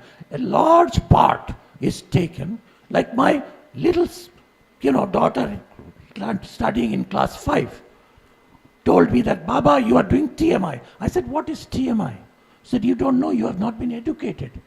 TMI is too much information. And then when she was in, Yale University Masters, I said, oh, you had that program. You listened to that great speaker who came from India. I wish I was there. So he said, don't suffer from FOMO. Now, these are parts of education, obviously. But I learned these things. I educated myself. How? By a virtue that I'm still struggling as a teacher. You are not very in a good position to learn that. But our two traditions that we swear by, because we don't think much about Latin America or Africa, is the European, which means the Greco-European tradition, and the Upanishads. And both of them emphasize that knowledge of your own ignorance is the only discipline philosophy can teach you. And children like to be reminded of that, because they also start like the big babies of computer science that you see ruling, who are very proud of how much they know. The better you are in philosophy, in schools, you would learn from the children how little you as an adult know. Because the children often speak the truth. They are not necessarily very kind. Children are naturally very harsh on each other. They don't learn how to share. All of that we can come. But I'm not talking about ethics. Yes, we are trying to teach through storytelling, through way of life, through debate, through dialogue, philosophical.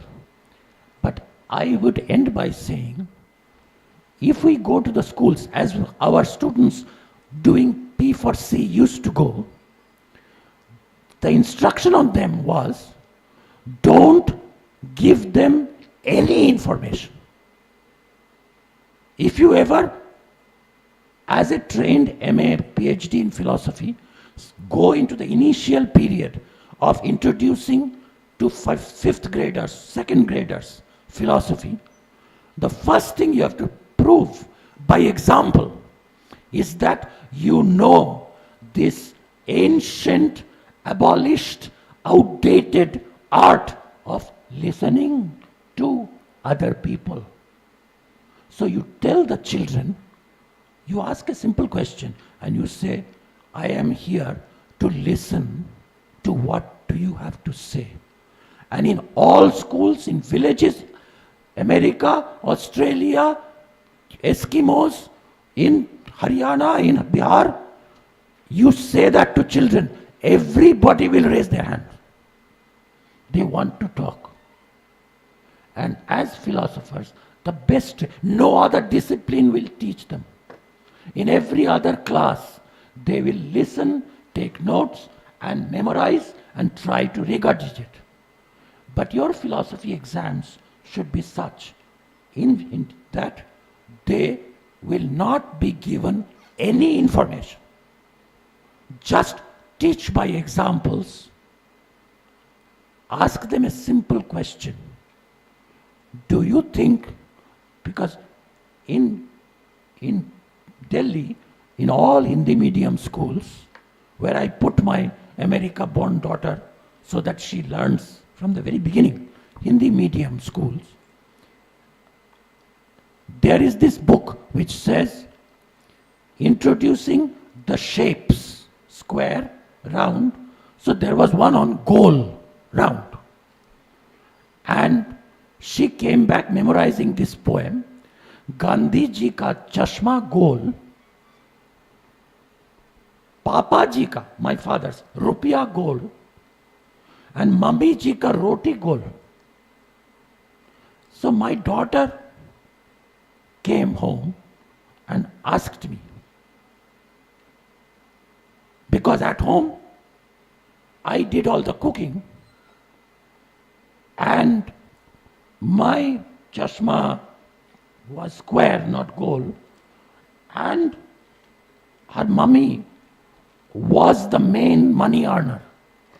So she said, Papa, is this printing mistake? Should it be Papa ji ka roti goal and Mummy ji ka rupiya goal? And I'm sure that might even be true of some of you. And now, to that, you don't tell them anything. So you go figure out and you ask, what do you think? One who does housework. You ask this to a 3-year-old, a 4-year-old, housework, ghar safai karna. Are they working really for something? Or do you think they should be paid the same as a teacher? Let them say. This is the only way to introduce fruitfully for social change and much needed now philosophy in the schools.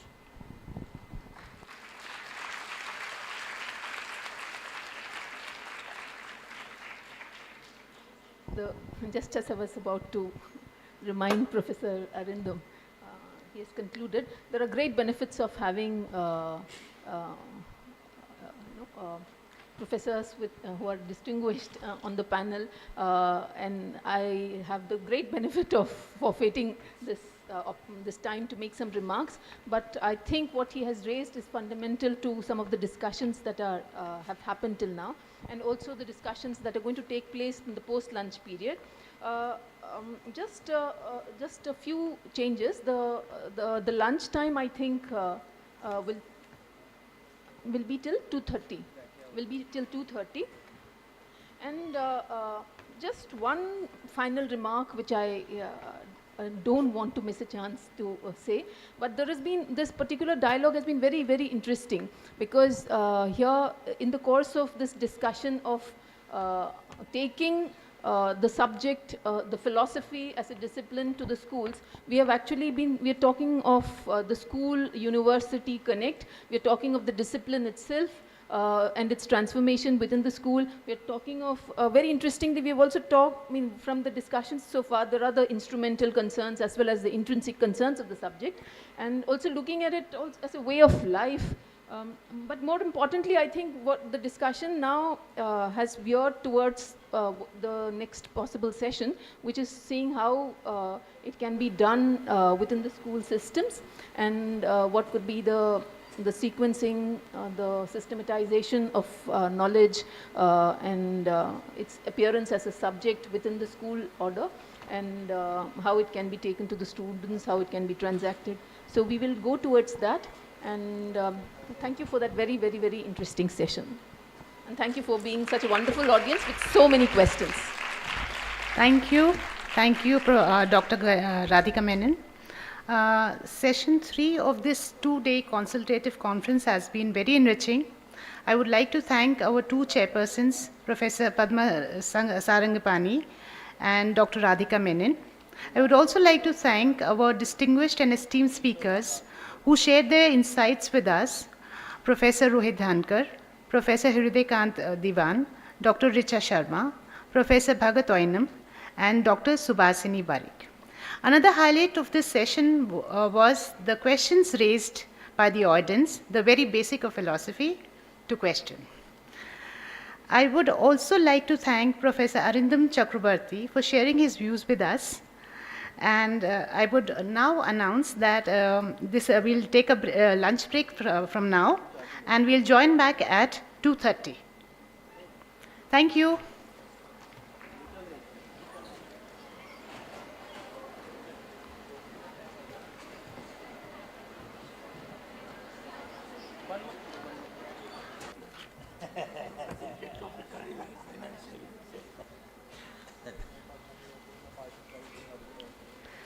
I would like to give a brief introduction about Professor Arindam Chakrabarti. Sir is Professor of Philosophy at Ashoka University, who brings an immersive 26 years of teaching experience. Professor Chakrabarti's work span philosophy of language, logic, metaphysics, philosophy of mind, and Indian philosophical traditions. Sir's interdisciplinary approach integrates analytical physics, philosophy, classical Indian traditions such as Nyaya, Buddhist, Kashmir Shaivism, and continental philosophy. Sir has authored several notable works, including Denying Existence, Realism Interlinked, Objects, Subjects, and Other Subjects, and Introduction to 28th Century Western Epistemology in Sanskrit. Sir's upcoming publication includes the Book of Questions, Analytical Introduction to Indian Philosophies, and a study of moral psychology of emotions. Sir, I welcome you to the dais, and please, sir, you may continue with your session. Thank you, sir.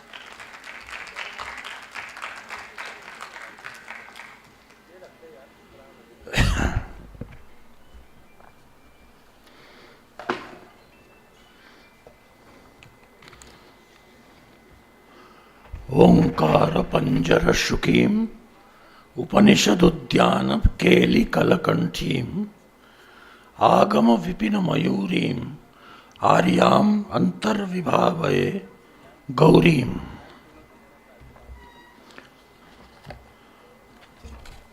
The question is, should philosophy be taught in schools?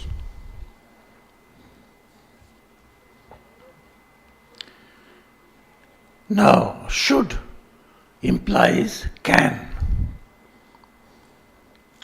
In the West, this principle was first formulated by Immanuel Kant, who said that unless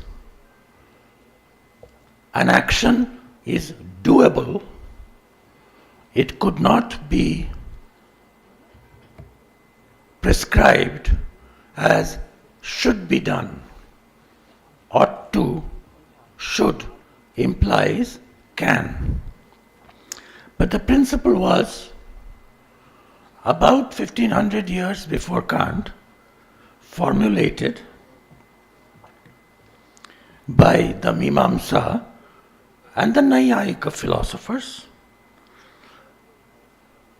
And I only know one stream of many streams of Indian philosophy, the Nyaya Vaisheshika tradition. I am beginning to learn Kashmir Shaivism. In Nyaya, there is this principle that an action must be kriti sadhya, that is, possible to be done, before it can be a duty. It is impossible for me to do, I cannot be asked to do. Not every philosopher in the West agrees with that.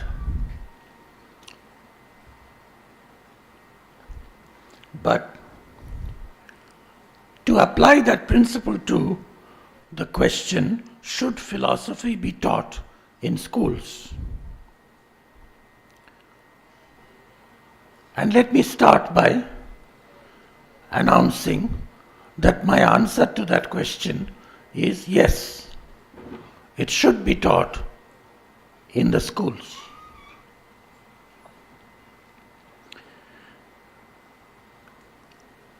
And it's the style of all good philosophy, and especially of all Indian philosophical schools. I'm not talking about modern Indian philosophy, which has often been a little evangelical, even if it is valuable. But traditional classical Indian philosophy would always start by a very respectful account of the opponent. So if my view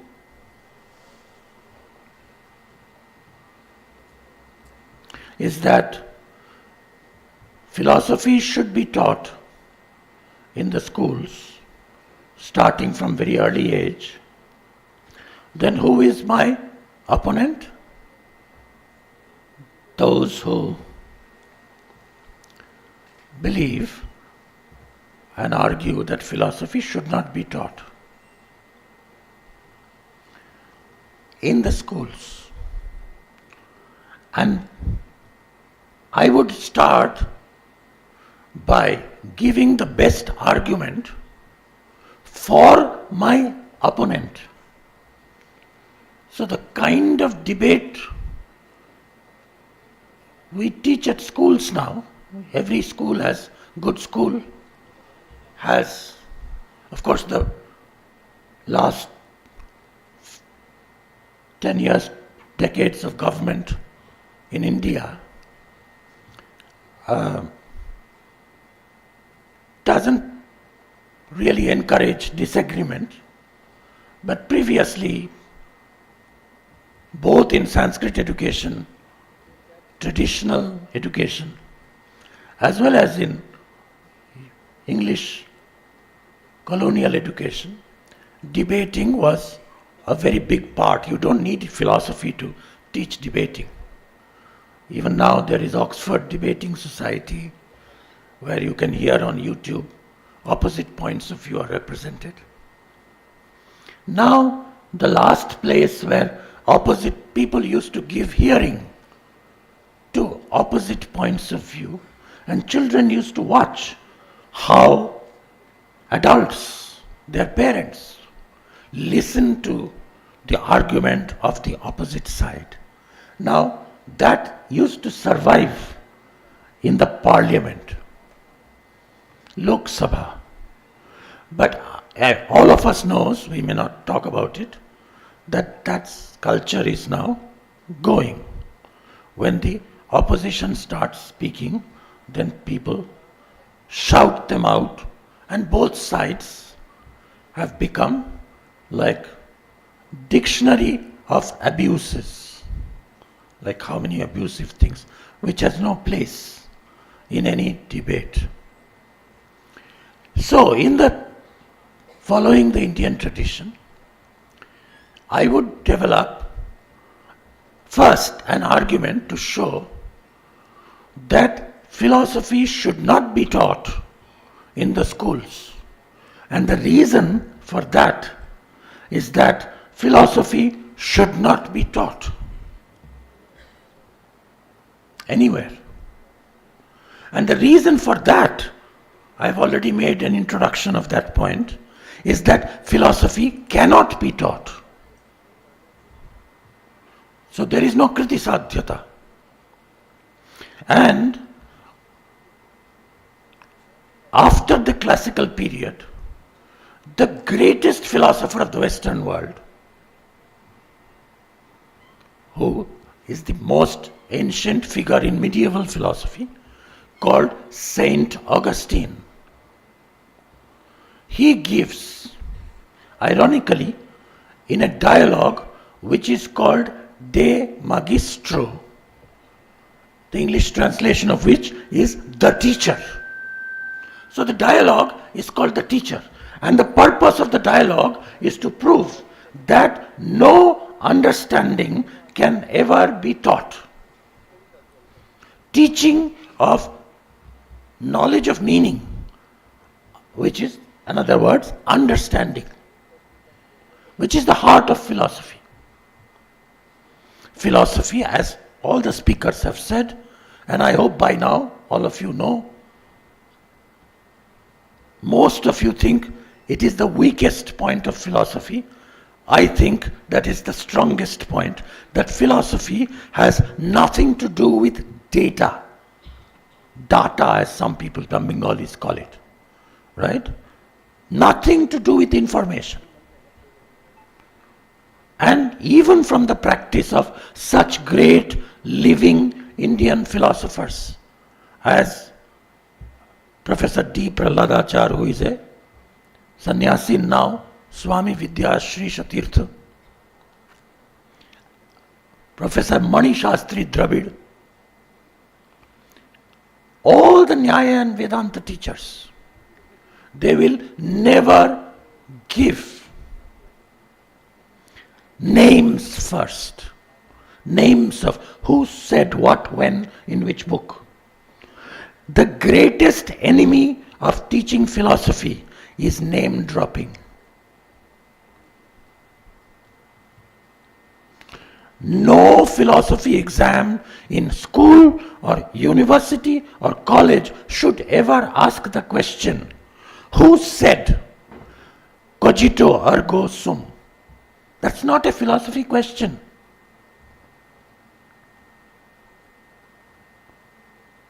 In which mandala or prapataka or adhyaya of Chandogya Upanishad does the word tat tvamasi occur? Not a philosophy question. Philosophy's enemy is erudition.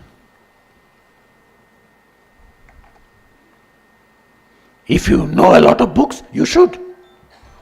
Philosophers, scientists, everybody should know, except certain branch of economists. Everybody should read books. And I am not joking. My wife and I both lived in IIT Delhi. And we lived in the same house with other humanities and social sciences professors. My wife, she has this colleague. So one day, over dinner, the social scientist economist was saying that we should not be together with the humanities people. We should be with the scientists, because we are social scientists. So I asked him, distinguish social science from humanities. He said, ये तो आसान है. Humanities वो होता है जो किताब पढ़ता है. So I said, what? Economists किताब नहीं पढ़ते हैं. He said, चलिए. He immediately took me after dinner to his office. We lived in IIT. And he said, look at my office. एक भी किताब नहीं है. He was very proud of it. Reports है. Statistics है. Data है. And I am sure nowadays Google है. किताब का जरूरत नहीं है. अगर जरूरत होता भी, in nowadays, even humanities people feel that it is very outdated, out of fashion, not in keeping pace with the times. If you read like this, you should read like this, right? So that when you are reading page number 56, page number 55 has gone completely. You cannot see two pages together, right? Heraclitus had said, you can't step into the same river twice. In the present day concept of reading, you can't read the same sentence twice. And the same page is gone. Same textbooks, after every semester you sell off the textbooks. But I am saying, reading books is a necessary condition for philosophy, not a sufficient condition. Never. A good teacher of philosophy, of Nyaya, of Vedanta should, of course, be able to explain simply. I remember a talk by Mani Shastri Dravid on the technical concept of witness consciousness in Advaita Vedanta. 3 levels of consciousness in Advaita Vedanta. Consciousness which is, as Brentano said, is intentional towards objects, that is called Vrittik Jnana. And then Chaitanya itself, everything is made of consciousness. This is, in Advaita Vedanta, a chair or a chapati is a chair avachinna Chaitanya. Chapati avachinna Chaitanya. So that's consciousness. Everything is consciousness. In between, there is witness consciousness, which is metaphorized in the Upanishads as a bird which looks at the other bird which eats the fruit. But this bird does not eat anything, it watches. And this is called Sakshin. Surprising all of us, I thought he would start with a quotation from Shankara Bhashya. At least a quotation from Vivarana Prameya Sangraha. But he did not start with a quotation. This is 25 years back. He started by saying the word Sakshi in Sanskrit. That Sakshi, witness, is a concept primarily found in law courts.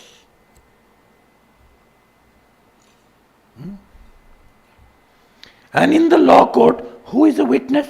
Who is not a barrister for either side. His main characteristic is that he is neutral. From this neutrality of the witness, he built up the notion of Sakshi. That's a good teacher. Philosophy teaching should be like this. Such that at no point you can say to a student, 6th grader or PhD or postdoc, you should never say, oh, you won't understand this because you haven't read this and this. Everything should be accessible, given time. To anticipate the end of my paper, I've already said in my little remarks before lunch that apart from asking fundamental questions, my paper is today about questions. Apart from teaching the virtue of listening to the other, teaching the virtue of finding one's own fault in the position and finding what is respectable in the other's position, rather than the opposite of finding only faults in the other's position and always saying, we are the world teachers and we are the best. I mean, this is like the way we take cultural pride these days sounds like the stupidest self-recommendation. Who gives a job to a student or a candidate who comes and announces, by the way, sir, of all your candidates, I am the best? That person should be immediately eliminated. But we are trying to teach our students the real job market tendencies, brag, even lie but brag. Opposite of this will be the effect of philosophy teaching. Okay? Find your own knowledge limitation. The most famous and unduly, inappropriately called the most abstruse and hard book in philosophy is a book called Critique of Pure Reason by a man called Immanuel Kant, who was born in 1724. I'm name dropping, I'm sorry. But because this is 2024, all over the world, we are celebrating 300 years of Kant's birth. The whole purpose of the critique is to give limits to the ambition of human reason. It says, no, human reason can know this much, but not beyond that. That's the great contribution.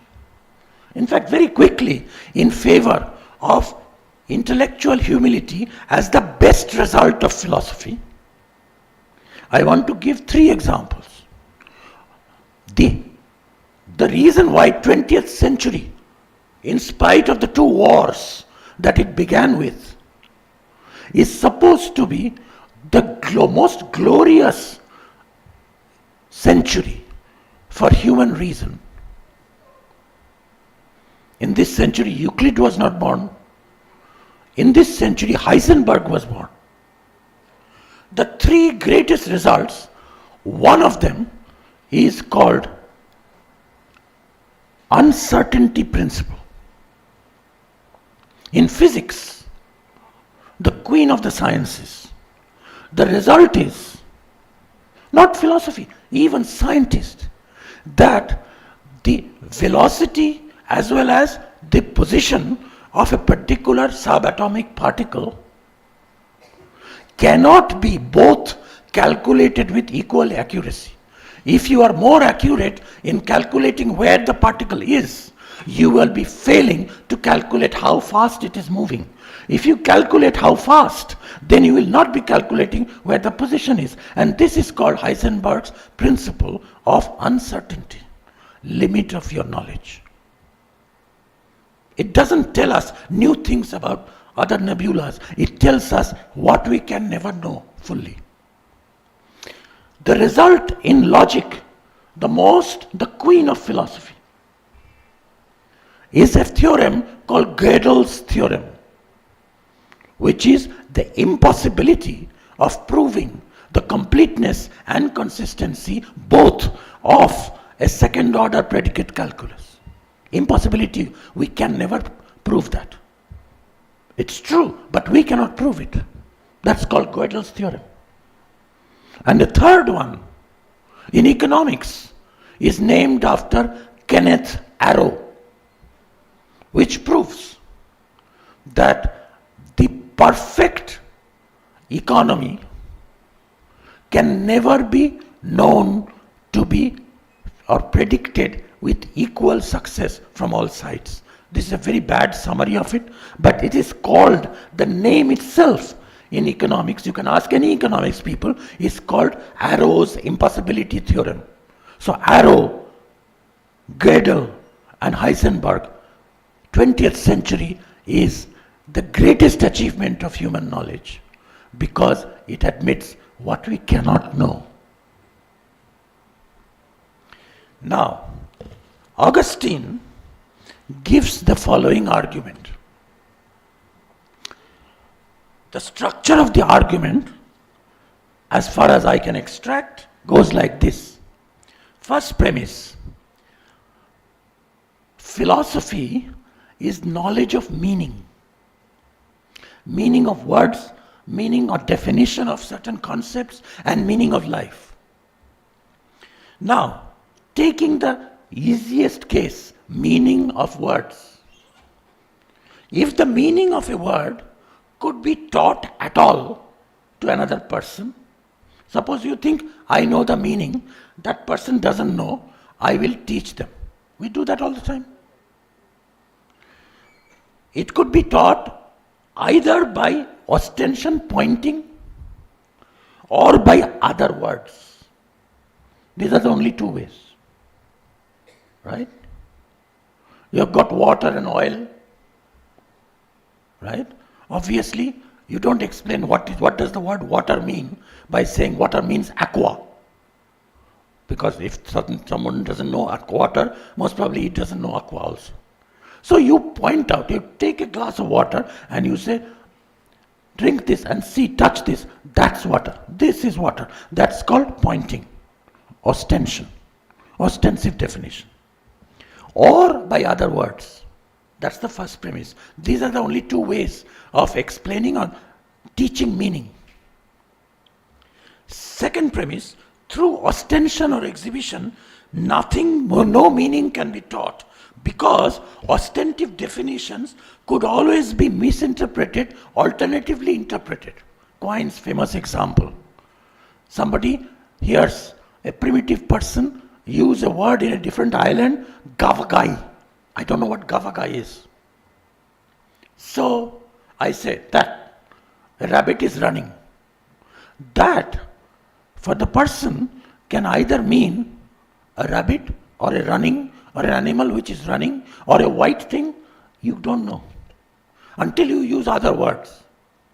And secondly, many important, most important words have meanings which can never be exhibited or pointed at. Try demonstrating by finger silently the meaning of the word not. N-O-T.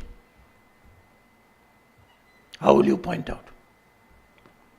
Try meaning of another word. Very important word. Pain. Can you explain pain without other words?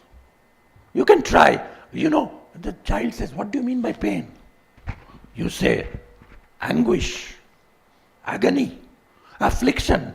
The child doesn't understand anything. Okay, abhi mera jo ho raha hai. Does the child understand? Abhi tera jo ho raha hai. How do I know? So, by other words then, not by demonstration. By words, Augustine says, we cannot be made to know anything that we do not already know by first-hand experience. Therefore, the meaning of a word cannot be taught at all. And if meaning of a word cannot be taught, meaning of life cannot be taught. And if meaning cannot be taught, then no understanding can be taught. And if understanding cannot be taught, then philosophy cannot be taught. And therefore, philosophy cannot be taught in the schools. Therefore, you should not say you should teach philosophy in the schools. That's Augustine's argument. Kant taught philosophy all his life. But in a crucial passage that we should all listen to carefully, in the first critique of pure reason, Kant says, though understanding is capable of being instructed and of being equipped with rules, to teach a concept is to teach rules. Oinam was talking about concepts. Concepts you don't try to inspire in the head of the other person some idea. You cannot do that. You don't know what ideas other people have. So a concept is not an idea. A concept is a rule of using words in a certain manner. But Kant says, in order to teach understanding, you need to depend on a faculty of judgment. Not just perception, not just reasoning, but judgment. Judgment is a peculiar talent which can be practiced only and cannot be taught, Kant says. You can bully somebody. This is my judgment. You better follow that. But judgment cannot be taught. Why?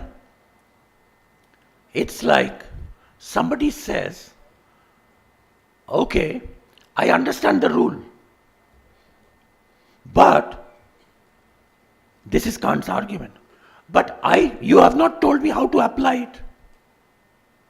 All lower, less than mediocre mathematics students, and in my MA class in Calcutta University, even logic students, philosophy of science students, they said that, sir, you taught the distinction between episodic properties and dispositional properties, but you taught with the example of fragile, which is not an episodic property, but is a dispositional property. But in the question paper, you have asked soluble. You did not teach us soluble. And they made a rebellion. So I said, but I told you the distinction. You said you understood. He said, yes, we know the rule, but you have to teach us how to apply it in every case. That means all the future mathematical sums, you have to actually ratao me. To that, Kant says, if somebody lacks this basic talent, this lack no school can make good. I haven't quoted the really lethal short sentence after this. He said, the lack of this talent, it is technically known as stupidity, Kant says. It is partly innate and partly emerges out of practice. Music has many such things, a judgment about how many times, sometimes it seemed to us that Vilayat Khan Sahib did not have enough judgment about how many times a good stroke in sitar should be repeated. If people clapped, he kept on repeating. Nikhil Banerjee had a better judgment. Yes, people are praising, but I will not do it more than twice. Right? That's judgment. Even the mother, he calls it mother wit. Now, if this is how teaching philosophical or any conceptual understanding is possible, Kant then gives us, I'm skipping the positive steps, I have actually in published paper refuted each of the steps of Augustine's argument, and I have at least established that philosophy can be taught. But then there is a separate question, why should it be taught in schools? And that I'll very quickly list the objections of the opponent and then come to questions. Why should anyone, apart from knowing what is the value of the present state of the share market, okay, what are the predictions of exit polls, all of these extremely valuable life skill knowledge that we have, right? Apart from them, why should they want to know what is the meaning of the word free, for example? Everybody is celebrating Swatantrata ka, what was the 75th year called? What? Amrit Mahotsav. Okay? More words. We don't know what exactly Amrit means. Swatantrata is, of course. We philosophers feel that, you have to pay us $100 to get a 10-minute lesson on what is Swatantrata. But nobody is ready to do that. In any case, so I would just quickly list 8 objections against the usefulness of teaching philosophy. I would say philosophy and teaching philosophy, even if it is possible, at first it was said it's not even possible, but suppose I have proved that it is possible, then it is vocationally irrelevant to life. Everybody asks. Even if the student doesn't ask, the student's parents at the end of a glorious career of the student asks, Abhi uske samne profession kya open hai? What are the job options? You discussed it in the morning. A metaphysician is not needed by society like a physician is. As Ramchandra Gandhi used to tell us, that by transcendental problem to baad mein hoga, abhi to dental problem solve karna hai. So a dentist is much more important than a transcendentalist. Secondly, philosophy these days is becoming too technical. This objection really annoys me. Computer science, mathematics, every little thing, how to repair a faucet in the room, everything is becoming technical, nobody complains. But philosophy cannot be technical. Of course it will be technical. If it does not become more and more sophisticated, you will complain every other discipline is having progress, it is not progressing. Progress means technicalization. Right? All of them. Like, isn't the rickshawalas say, sir, OTP aaya hai? It's a technical term. 20 years back, nobody knew, even scientists or computer scientists didn't know what is OTP. Nobody complains. But if you say something as simple as, are you a believer in intrinsic validity theory of knowledge or extrinsic validity theory of knowledge? They would say, well, I came to philosophy to have spiritual uplift. What are you talking about? Because out of philosophy, they expect that quickly a philosophy lesson will be done and then they will be able to meditate for 10 minutes and that will increase their salary by 1,000 rupees. Because what else is meditation for? Inner engineering for outer prosperity. So this is the second objection. It is bad for life because it is too technical. Thirdly, philosophy confuses the students. Okay, even Oinam was saying that it becomes confusing. Look, people, children, adults are always in a state of confusion. When you start clarifying that one by one, then they first become aware of being confused. Right? Just because somebody is uncurious about lots of matters, does that prove that they're fully knowledgeable? It just proves they don't know what they don't know. That's why they're not curious. Okay? And that is why another virtue that philosophy training in the schools will be very useful, very needed, and will make the rest of education much better founded. Remember, the tree of wisdom or knowledge has its roots up and its branches down.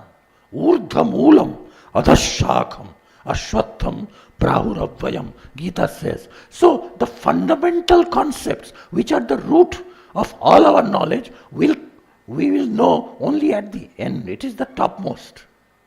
The roots are above and the branches are down. We are busy with the branches, and mostly Wittgenstein says in his notebooks that all human beings, especially the scholars, are most of the time asleep. If you wake them up, they feel confused. Because they begin to know, भाई जो सोचा था कि जानता हूं, अभी नहीं जानता हूं. Nobody likes that feeling. What we call confusion is the beginning steps of clarification. If I tell you to be free is not to be subject to another person's will. And if somebody says, I always understood what free is, but after your explanation I am confused. What can you say to that? You would say that, well, be reborn with some mother wit and understand what is clarity. But children appreciate. Children appreciate. Immediately, you don't have to tell that circularity is a fallacy. If a child asks you that, what is it for somebody to be a mother of somebody else? Right? And you answer by saying that whether adopted or biological, to be a mother is to be regarded by the other person as a mother. They would say, this is not a good definition. I want to know what is mother. That's circular. You don't need to change. All you need to do, as Socrates proved in the famous dialogue Meno, is it is all there in the child. You have to awaken it. Awaken it. And this awakening is postponed by all other disciplines. And it is put under the carpet that we don't want to ask questions like, where did I come from? Right?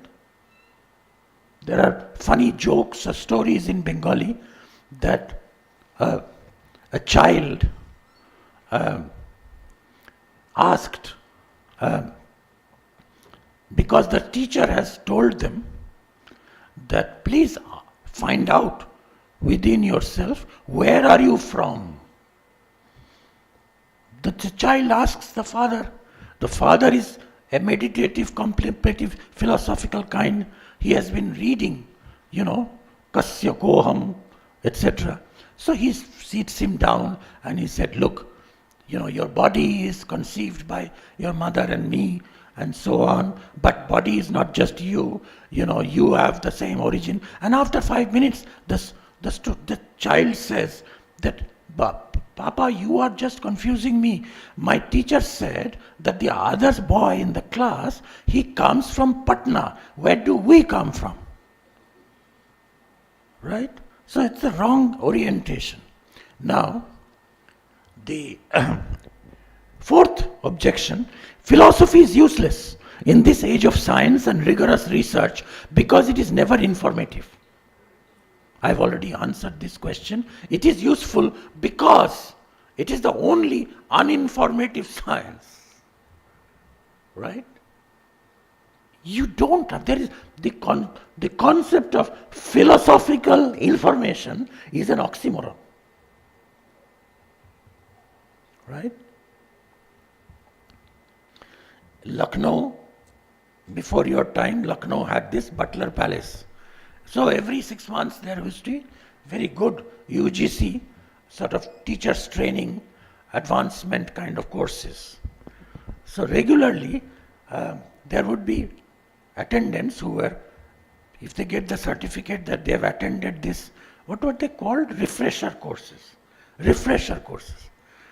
And several of them would tell me, the teachers in different colleges, okay, that, sir, you are still stuck with Plato. Why aren't you telling us the recent most? What came out in this year? I said, I will. But unfortunately, only this year. He said, tell us about Foucault. I said, Foucault's, all the books are about Greeks. He said, no, Greeks we don't want to know. Well, I want to go get money and go to Paris. So I said, if you go to Paris, it will be required that you know some Greek. He said, Acha. So not just India is so regressive, even they are regressive. What about, देखिए science में कितना अच्छा होता है, कितना progress हो रहा है, और पुरानी बात जो है सब बेकार हो गया है. I said, philosophy में तो कुछ भी बेकार नहीं होता है, सब रह जाता है. Why? Because the mistakes of the predecessors are the biggest teachers of us. What mistakes did you make? And understand, so much so that in Indian theory of knowledge, more space is given to the taxonomy of different means of knowledge than, much more than that, is given to theories of error. How human beings can make errors. It's called Khyativad. Right? Why? Because that's what philosophy can teach you. And once you get to know the sources of error, you can have the best possible self-consciousness exercise, which is it possible that right now, in my feeling of dogmatism and feeling I am the right one, I might be in error? Bernard Williams, in a book on Descartes, gives the example of a particular disease, an affliction called anoxia, lack of oxygen in the brain. People who are mountaineers in high altitude, they get this disease. For the next 12 hours, there is not enough oxygen in their brain because And all doctors in all the world say the first symptom of that is overconfidence. They say, nothing is wrong with me. I'm perfectly fine, energetic. And they fall. So, this business of overconfidence is a sure mark. And the Kena Upanishad tells us that. Matam yasya na vedasa. One who has a definite, firm, uncritical opinion, he does not know. Avijñātam vijānatam. Yasya amatam. One who says, I'm still thinking. This is what seems right to me, but I may be mistaken. Gandhi said that till the end. I may be mistaken. Yasya amatam tasya matam. Now you might say, you are exaggerating. Does that not mean the Shankaracharya didn't he assert things? Yes, he asserted things. But read first. He would first consider objections. The most juicy part of Brahma Sutra Bhashya is not interpretations of the Shruti words, but Tarkapada.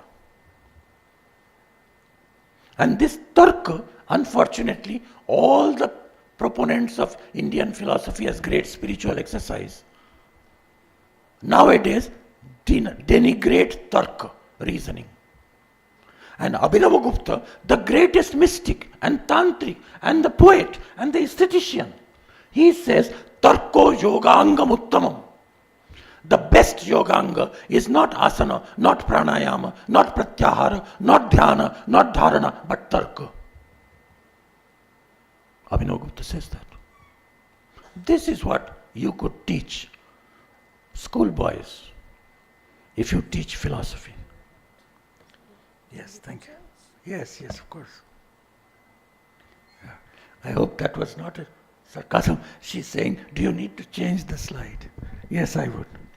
Then philosophy generates skepticism. That's why it's bad. It should not be taught. Struck at the rut of meaning, truth, validity, objectivity, justification, freedom, etc., philosophy is a discipline which has never progressed. Since Indian philosophy is predominantly religious, it is anti-science. Finally, we do not need teachers to make us philosophical. Everyone is already philosophical. I am reading out here some texts, some parts of in 1992, when I joined Delhi University, then the then Vice Chancellor V.R. Mehta organized, actually not V.R. Mehta, but Upendra Bakshi. He organized an inaugural lecture in that professorship across all the departments. And my lecture was called, What is the Use of Teaching Philosophy? And I thought I would share a little bit from that, because what is the use of teaching philosophy to students, to school students? So let me now go. My positive view is that right now in our society, in India, in America, where there is the most puzzling results of the election, that nobody can understand why people, it's like mass masochism, especially people who Trump is opposed to, who he is saying will be deported. And he said long ago, when I become a president, I will do a Muslim ban. And the Muslims have voted for him. So it's unintelligible why it is happening. Okay? 2 days before the election, Trump had said to his supporters, to the MAGA people, the Make America Great Again people, in that particular meeting, they were not shouting Make America Great Again, they were shouting Make America White Again. White, only white-skinned people. And in that meeting, there were South Asians, rich Indian, and who said, Make America White Again. Some kind of problem of color vision about their own skin. Right? Now, at this moment, questioning is a culture that we should race. What does that mean? That means two things. Respecting a disagreement, respecting somebody that you disagrees with you without being swayed by them. You still are firm in your view, but you want to know why that person is disagreeing. And never say, well, he's not even a human being because he doesn't agree with me. Right? You become a Muni according to Mahabharata. Sachidananda Mishra will forgive me for a slightly new interpretation. Everybody knows that Yudhishthira, in answer to the question, Kah Pantha, what is the way, said that famous verse, Veda Vivinna, Smritayo Vivinna, Naso Muniryasya Matam na Vinnam, Dharmasya Tattvam Nihitam Guhayam, Mahajano Yena Gatasya Pantha. I am just fixing on one word. Naso Munir Yasya Matam na Vinnam. This is taken as a contingent empirical statement that it happens to be the case that many Munis disagree with themselves. But look at the word. I take it as a definition of a Muni. That person is not a thinker Muni whose matam is not Bhinnam. Na asau Muni. Yasya matam na Bhinnam. अगर मत सबका एक है तो वो कोई भी मुनि नहीं है. मुनि हो तो कुछ ना कुछ भेद होगा मत में. So this disagreement, respecting disagreement, is the mark of a philosophical mind, and that comes from questioning, because you question with, in English, the most sacred WH words. Okay? This is a sentence question. The answer to that could be yes or no. And I am saying yes. The question arises. But then,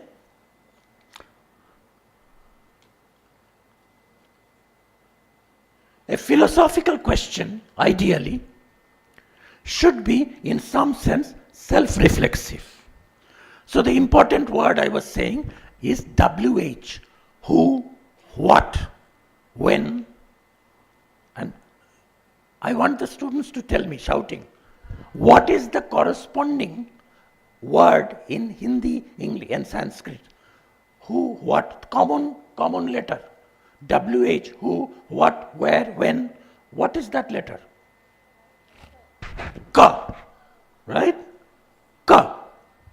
Kim, kya, kyun, kaha, kab, kaun. So the K word, okay? Half joking Upanishad Vyakhyan, Kam Brahma. So, Ka. By the way, the word Ka means water. So, in locative case, Adhikarana Karak, K means in water. One who lies in water is called Keshava. Right? Ka means water. So, Ka, and I will very quickly, I will end with this part. But philosophical questions are not just WH questions. They are questions about the act of questioning. This is what makes something philosophical. Huh? So, in very good philosophy books, meant for Balanam Sukhabodhaya, Tarka Sangraha starts by saying, this is for children. So what kind of children learn that? The same kind of children who, at the age of 9, would memorize the Ashtadhyayi. This was known. We have just lowered our standard until all our knowledge is in Google, not in my head. This is like a festival of stupidity. Right? So, the question about a class of all classes which are not members of themselves, this is a reflexive question. The question as to what does I mean when he says, I cannot find any I. If you find that these kinds of questions are, beautiful English word, cloying, C-L-O-Y is a verb, कि एक ही स्वाद का चीज अगर आप आस्वादन करेंगे तो मुंह में कुछ होता है, उसको क्लॉइंग कहता है. फिलोसॉफिकल क्वेश्चन से ऐसा होना चाहिए. It should be cloying. or the question of how pain can be the wish to be free from pain. K.C. Bhattacharya says in his lectures on Sankhya, what is pain? Pain is the wish to be free from pain. Of course it is circular, but then he attends to those definitions. So, what is more self-reflexive than questioning of the very concept of a question? In this lecture, I was going to ask this question, what is the meaning of what?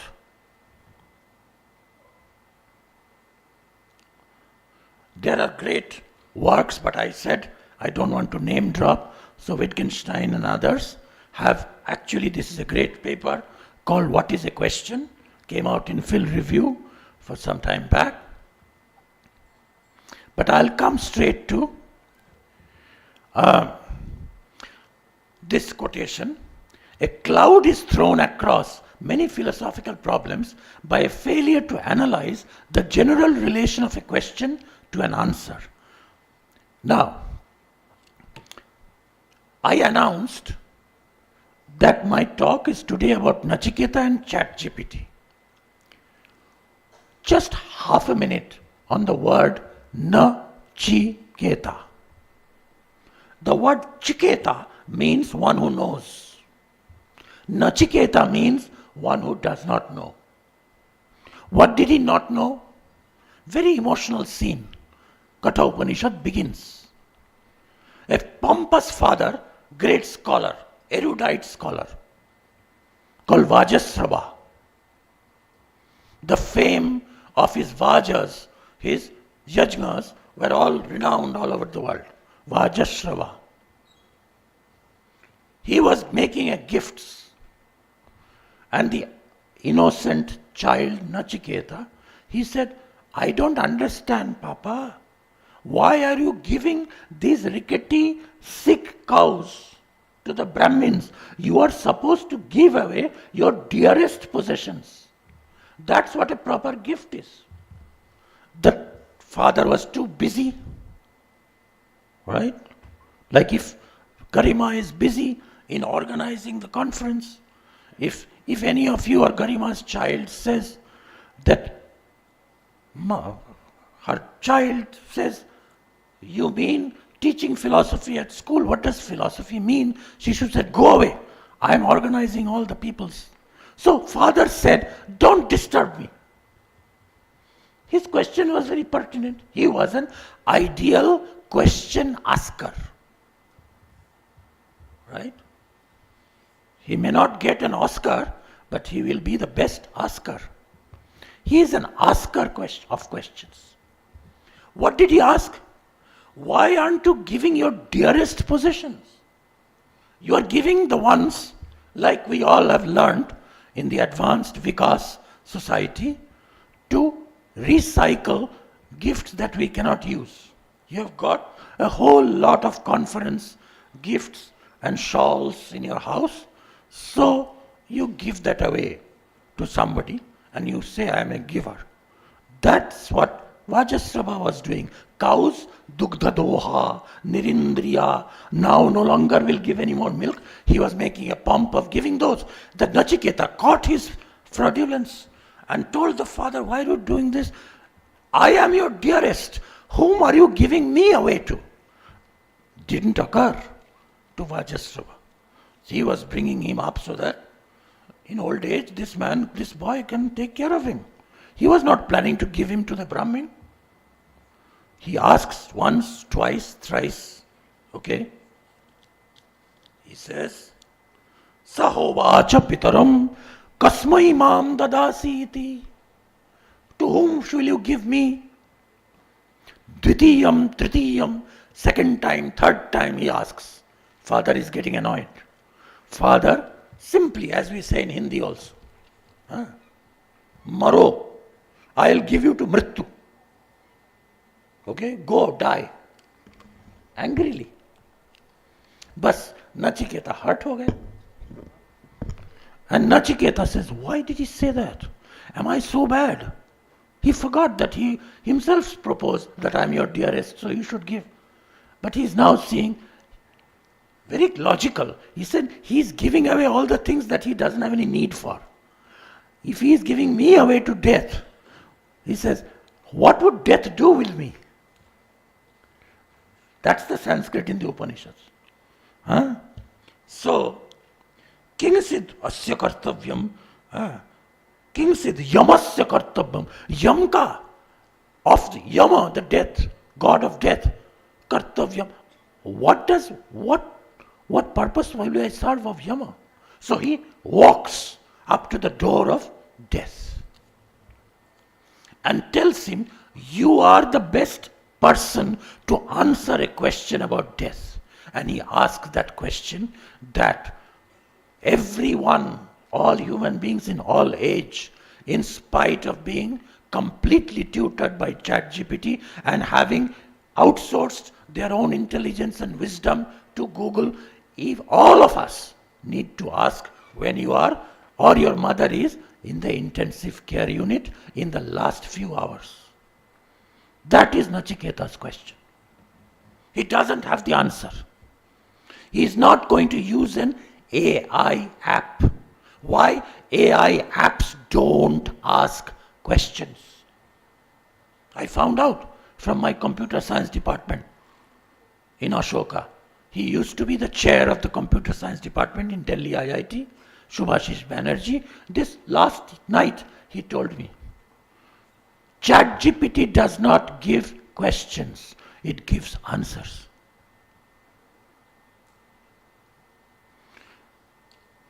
Unless you ask a clever question, like a lazy philosophy teacher, that I have just taught the whole book, Human Condition by Hannah Arendt, I need to set question paper, what can I ask as questions for this exam? And ChatGPT will cook up some questions. Otherwise, ChatGPT is omniscient. It has been trained to think about itself, that I know everything. Incidentally, this is not the place to do that, but one of the atheistic schools of Indian philosophy, which is the official interpreter of the Vedas, called Mimamsa, and one of the greatest Advaitins, called Mandana Mishra, in a book called Vidhi Viveka, gives the best argument that whether God or man, nobody who claims to be omniscient can be omniscient. And gives a very logical, Gödel-like proof that knowing all and to claim knowing all,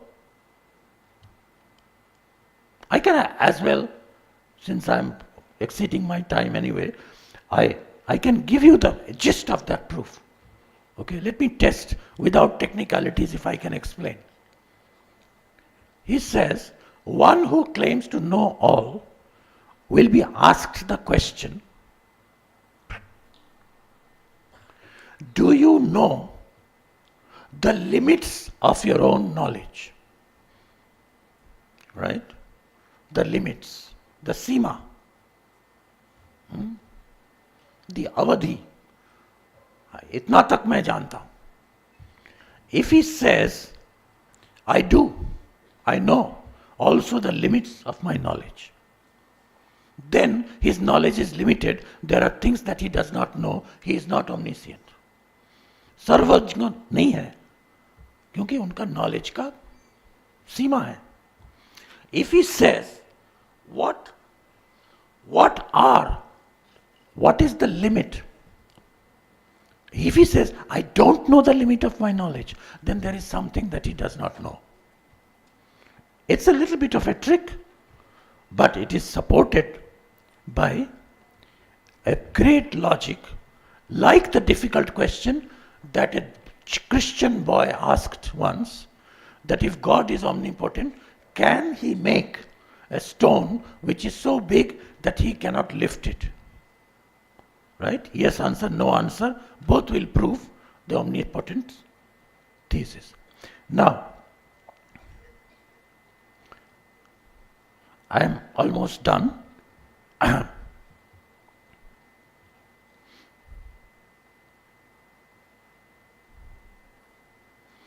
The statement, who am I? Or what is time? Or what is the essence of work? What is the nature of the self? The question cannot be paraphrased even by the sentence, I do not know what is time. Two reasons. A question is never to be reduced to a statement. Secondly, if you try to reduce the WH question to a statement like, suppose my question is, who am I? What is my essence? If you say, this question means the speaker doesn't know who she is. You still have the word who. So you have not got rid of it. Therefore, it's not a good interpretation. An interrogative is an interrogative. Okay? And that provokes. So, there is the root of all Indian philosophy, at least in Sanskrit, is in the Rig Veda. Even atheistic, even Nastika philosophies have taken inspiration from it. And the most philosophical and the most poetic of that is a verse called Nasadiya Suktam, which is the hymn of beginnings. And it is full of one after another K words. These are the words. Kimavariva kuha kasya sharman nambha kimasit gahanam gabhiram ko adha veda iha pravochata kuta ajata kuta iyam visrishti. What covered it? The Big Bang. If there was a Big Bang, what covered the universe before that? Where was it? In whose keeping? Who really knows? Who will here proclaim it? And the most radical of all is the last statement. This is why it is complete bullshit to say that the Indian tradition in the Vedas was dogmatic. Equally with darshan as realization, the spirit of skepticism, the spirit of emptiness, the spirit of completely making a nothing out of the ego was there from the very beginning. Buddha took it from the Upanishads. And that spirit, of course the Rig Veda is about Agni, about Surya. Rig Veda has the Gayatri in it. But this verse says, maybe the one who actually is the supreme reality, maybe he knows. Okay? But that's not where it ends. It says, maybe even he does not. Maybe even he does not know. This is in the Rig Veda. This is not some doubting Marxist saying that. That maybe even God doesn't know where the universe originated. So ultimately, the Buddha's wisdom and the wisdom of the Rig Veda and the wisdom of bhakti people who made a nothing out of themselves in order to worship the universe. All of them come to that spirit of what I call the essence of spirituality as well as the essence of inquiry, which is unselfishness. The hardest virtue to practice, but not impossible. Unselfishness. In teaching philosophical approach by example of not imposing your opinions, but let the children ask questions and together let them try to answer each other and you watch the fun. That spirit will make us more caring. And that's what the world needs now, especially school children. Neither from YouTube, nor from Instagram, nor from Facebook are they learning caring. They are taking the caring given by at home, if they are lucky by their parents, if they are unlucky by a whole lot of servants. They are taking that for granted. The Sanskrit word for caring is shushrusha, which means desire to listen. Thank you.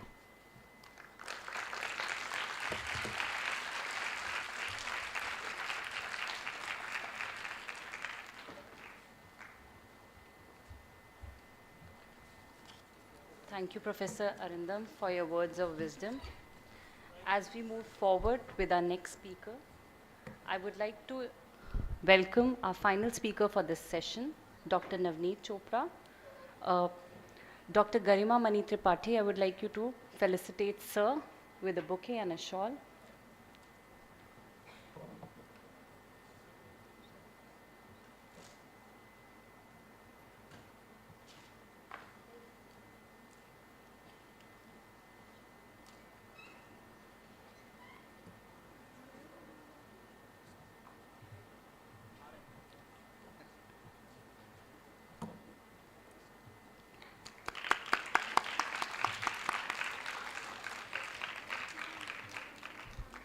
A brief introduction of our distinguished speaker, Dr. Navneet Chopra. He is an assistant professor in Department of Philosophy at University of Delhi, specializing in phenomenology, cognitive science, mindfulness. Dr. Chopra's work delves into human perception and consciousness.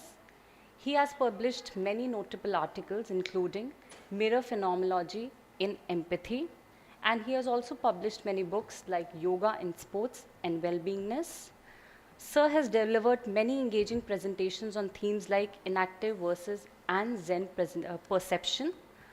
Sir, I would like to invite you to please deliver your lecture. As we are running short of time, I would like to request you to please conclude it within 15 minutes. Thank you, sir.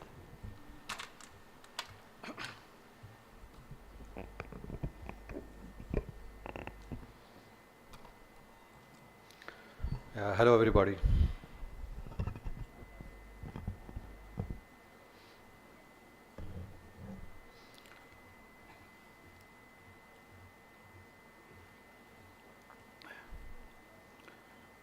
Thanks for the invitation, and we have gathered here to ponder on the question that why philosophy should be in the schools. Philosophy should be in the schools because I start with a very provocative slogan: we are corrupt, save us philosophy.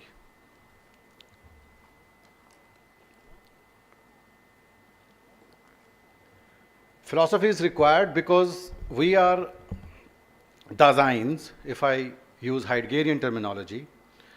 Dasein is a German word for our human existence, which means being there or being out there. When it says being out there, it means being which is scattered, which is not confined merely in this body or brain, but it is scattered in history, in time, in past and in future, which is in engagement with the world, in a pragmatic instrumental relationship with the world. And in intersubjectivity. We are never isolated human beings. We are always one with the other. The other is not one specific other, but the other is anonymous other, everyone else. So, whatever the nature of the other, this culture largely decides the nature of me, the self, myself as well. And this otherness involves what we can call as worldview. This worldview is commonsensical in nature, it is commonsensical in nature, and we can also call it common sense in general.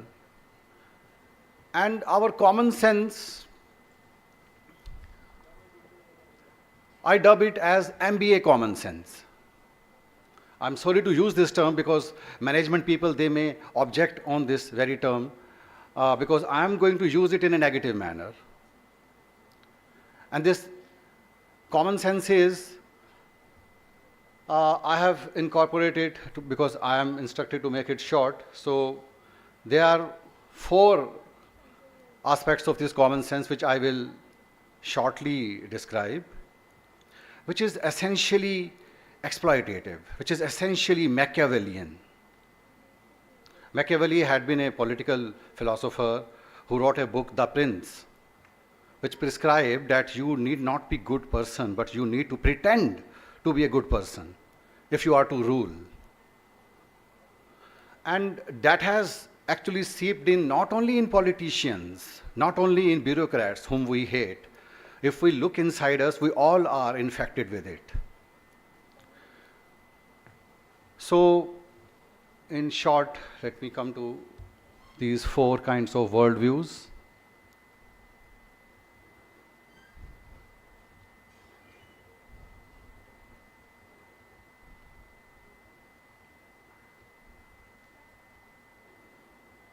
Yeah.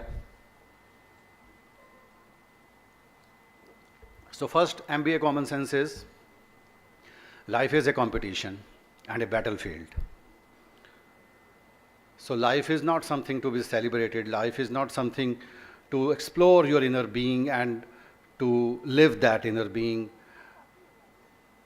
Life is to be better with respect to your fellow being.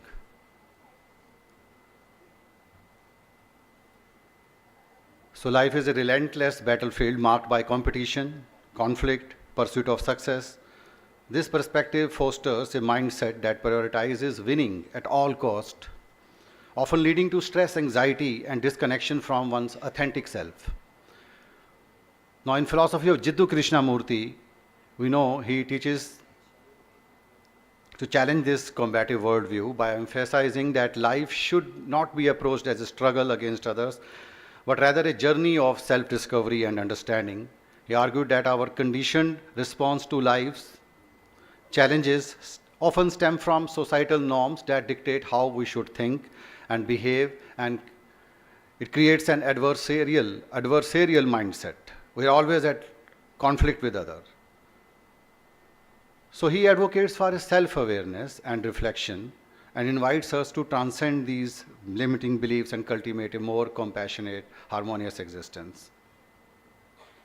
Now I am reminded of a lady during a morning walk telling her neighbor that I want my kids to participate in competitions because उनको competition भी तो सिखाना है. तो competition सिखाना, and it occurred to my mind कि सिखाने वाली क्या बात है, हम तो already competitive हैं. So these सिखाने वाली अगर बात होनी चाहिए थी तो वो ये होनी चाहिए थी कि competition कम सिखाना है. लेकिन these things have seeped inside our worldview कि we have to win a debate, we have to win this competition, painting competition or declamation competition, all kinds of competitions. So we are competitive. Then second, MBA common sense can be dubbed as, where are you in the next 5 years? This is a question which is asked most often in corporate world. कि you need to have a clear vision. 5 साल के बाद आप अपने आप को कहाँ देखते हैं, आप में क्या skill sets हैं. Now, this perspective, I think, can lead to anxiety and a sense of, because life is inherently uncertain and unpredictable. Many factors can influence our success, our personal experiences, global events, even our interests which are evolving, which makes it almost impossible to forecast that what our future self will be. So I think embracing spontaneity can lead to a more fulfilling and authentic life. And Nietzsche says in this connection, he who has a why to live can bear almost anyhow, suggesting that a sense of purpose allows individual to navigate life's uncertainties more effectively. We also know about Eckhart Tolle in his Power of Now, who describes the transformative power of living in the present. And Tolle argues that true peace and fulfillment can be found by letting go of past regrets and future anxieties, and to realize deeply that the present moment is all you ever have. Okay. Now, in opposition to this kind of competitive worldview, I am reminded of an image of an eagle who is flying patiently, calmly, with its wings stretched out, and flying with a majesty, with its power, without caring for whether he is the fastest or not fastest among other birds. The eagle is just within itself. Then the third common sense under MBA common sense is that love is conditional. So they say nothing is free. That's their guiding principle.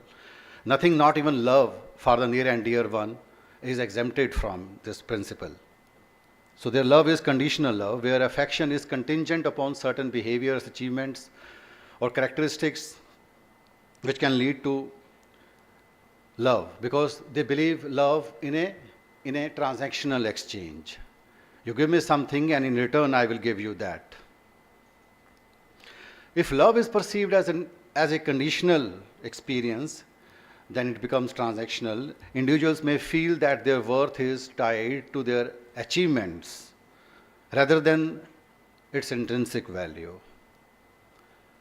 Then this creates a cycle of seeking validation, approval from others, which can be exhausting and detrimental to one's mental health. I'm skipping a lot because of time constraint. Then MBA common sense number 4 says life is a game. Don't disclose your cards. So the idea is that since life is a game, so this common sense emphasizes strategy, competition, and a guarded approach towards relationships and interactions. So this mindset may be effective, maybe in business environment, but it can significantly hinder one's ability to be spontaneous and fully present in life. And when we operate under this belief, we become preoccupied with managing our image, controlling our emotions, and concealing our true intentions or feelings.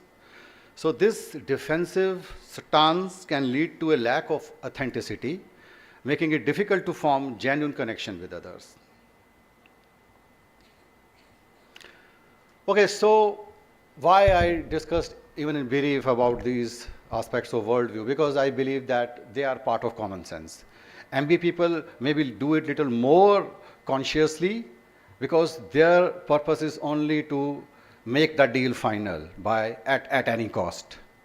So these kinds of commonsensical worldview, which are full of deception, deceit, and trickery, they are part of their life or game. And sometimes when something is practiced too hard, too repeatedly, it seeps into the life and even it enters in the personal life. Now we all are also, we have absorbed these kinds of values at lesser, maybe a little lesser, to a lesser extent, but we have, and so the corresponding problems we also suffer with. Philosophy is the only subject which is not merely descriptive. Other subjects, if we consider like psychology or sociology, they explicitly say that we are descriptive disciplines. They want to make themselves objective, scientific, so they don't want to be swayed away by subjectivities. Philosophy is the only one which reflects back, which tries to answer the question, what is valid, what is appropriate. So philosophy gives us this chance to be authentic. Using Heideggerian terminology, as I said in the very beginning, we are all Daseins, and I would like to add, we are all inauthentic Dasein. Why? Because our goals are dictated by others. The way we should talk to someone, the way we should laugh, even that is dictated by others. And he uses a term forfeiture, which means swam ko gawa dena. We have forfeited our true self in the otherness. So in that way, we are never at ourselves. The self which we experience as ours is actually forfeited self. So we can never develop true relationships. We can never be at rest. We are always anxious. We are developing a BPD-ish culture. BPD is borderline personality disorder, where the person is having an emotional vacuum inside. And he or she tries to fulfill it through achievements, through sensory pleasures, but it is impossible because that vacuum is at emotional level. It cannot be fulfilled with the materialistic goods. But with this kind of worldview which we have made, we are perpetually neurotic, perpetually anxious, and we are incapable of loving others because we are perpetually at war with our spouse or would-be spouse or our lover. So, if that is the state of affair, that all of us are living in a unconscious, collective neuroticism, collective insanity, only philosophy is the savior. And particularly, I believe Heideggerian phenomenology can help. But apart from this Heideggerian philosophy, I also support. So what should be part of philosophy in school? I support first is it should be epistemology, because we are not rigorous thinkers. We just believe whatever is said by 4 or 5 other people. We don't have rigorous thinking skills. We don't seek evidence. We don't check the coherence or the possibility of the premises to be false or true. So epistemology is required. Then I believe philosophy of science should be there. And not only philosophy of science, which is a second order inquiry, but also philosophy from science. Because there is a limit to armchair speculation in philosophy, which has been exhausted, I believe. So taking philosophical insights, as Professor Arindam was just telling us, that 3 major achievements have been, one of them is uncertainty principle by Heisenberg principle. So they have profound philosophical implications from quantum physics. It was a heavily debated issue between Einstein and Bohr, whether this is the way nature behaves. I mean, when there is an uncertainty between electron or photons, momentum versus its position, Einstein believed it's because of lack of knowledge. We have not perfected our knowledge. And in future, we will be able to find out with certainty. Whereas Bohr disagreed. He said, no, this is the way nature behaves. So this has profound implications about realism. In science, there is a debate between realism and constructivism.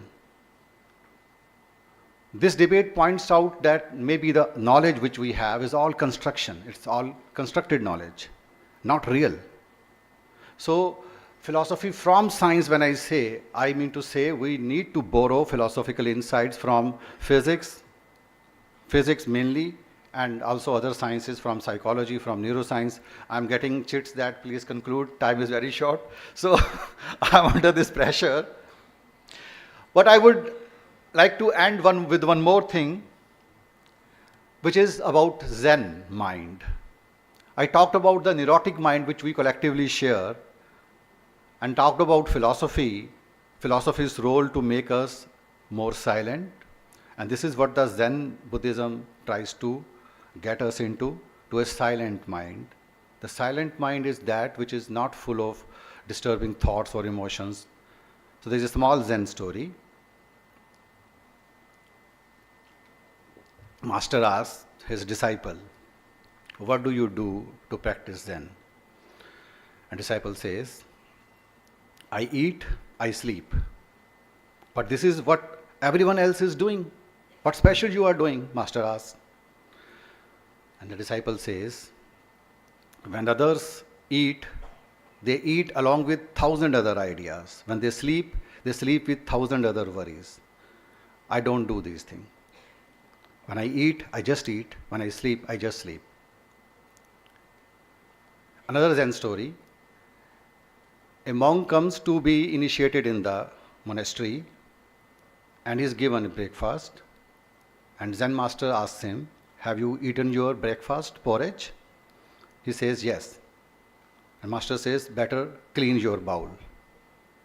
And then he is initiated. I'm pointing towards the practical aspect in the Zen, in the second story. They do meditation through action. When they are doing an action, they are doing it without thoughts. with total presence in the action at hand. And the first story pointed out mindfulness without disturbing thoughts, without disturbed emotions. This is the mind which one should have, ideally. And I think, though Zen doesn't endorse conceptualized linguistic philosophy, it talks about attaining the silence of mind and going beyond the duality, the conceptualized duality. But through Zen practice, meditation is one part of it, and also through certain koans, which I am not going into details right now. So these things, I think, should be part of school education.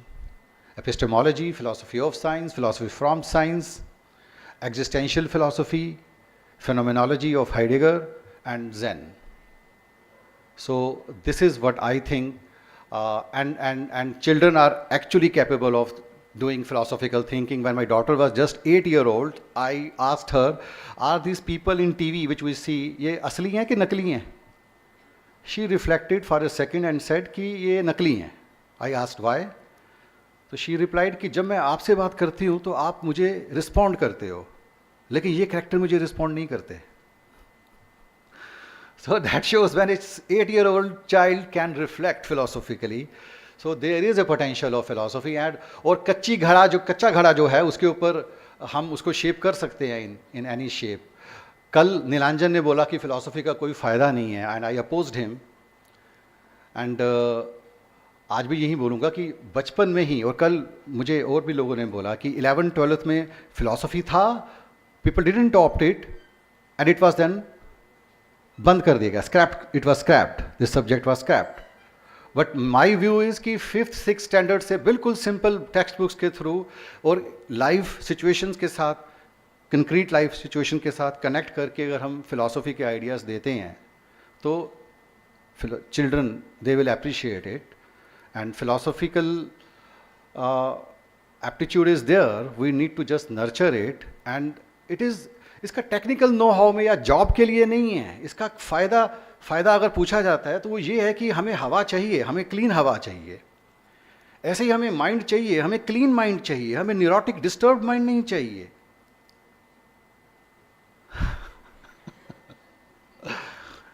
So philosophy is required, not for the job, not even for creating jobs for philosophy students. That is a concern, but second concern. First of all, it is required because it is a life skill. So in that way, I conclude कि yes, we do need philosophy, and we need to start it from the kids of 5th standard, 6th standard, and that will be helpful to get us citizens who are evolved, who are relaxed, to fulfill this ideal of Satyam Shivam Sundaram, which is the goal of human life, and so the education. Thank you.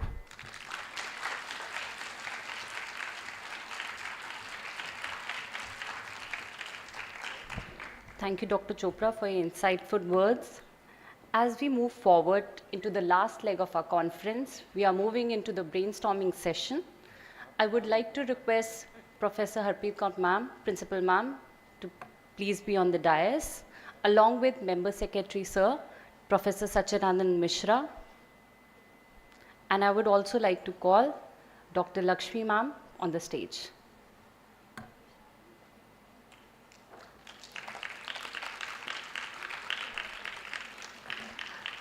As for this session, Professor Padma is the chair. I would like ma'am to take over this session for the brainstorming session.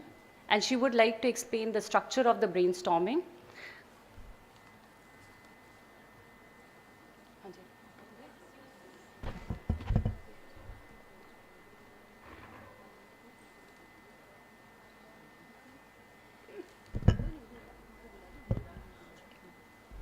I would also request Professor Dhankar to be on the stage with us.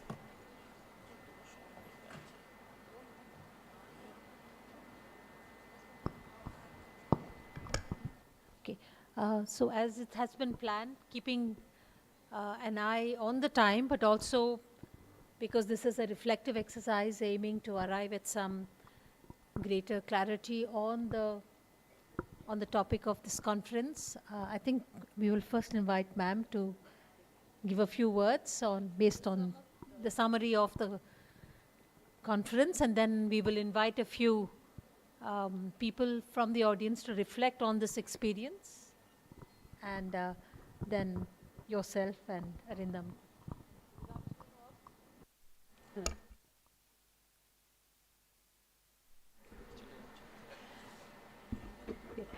I can see attentive students at this time, at this hour also, and right from the very beginning in the inaugural session, I think this is what we were actually looking for also.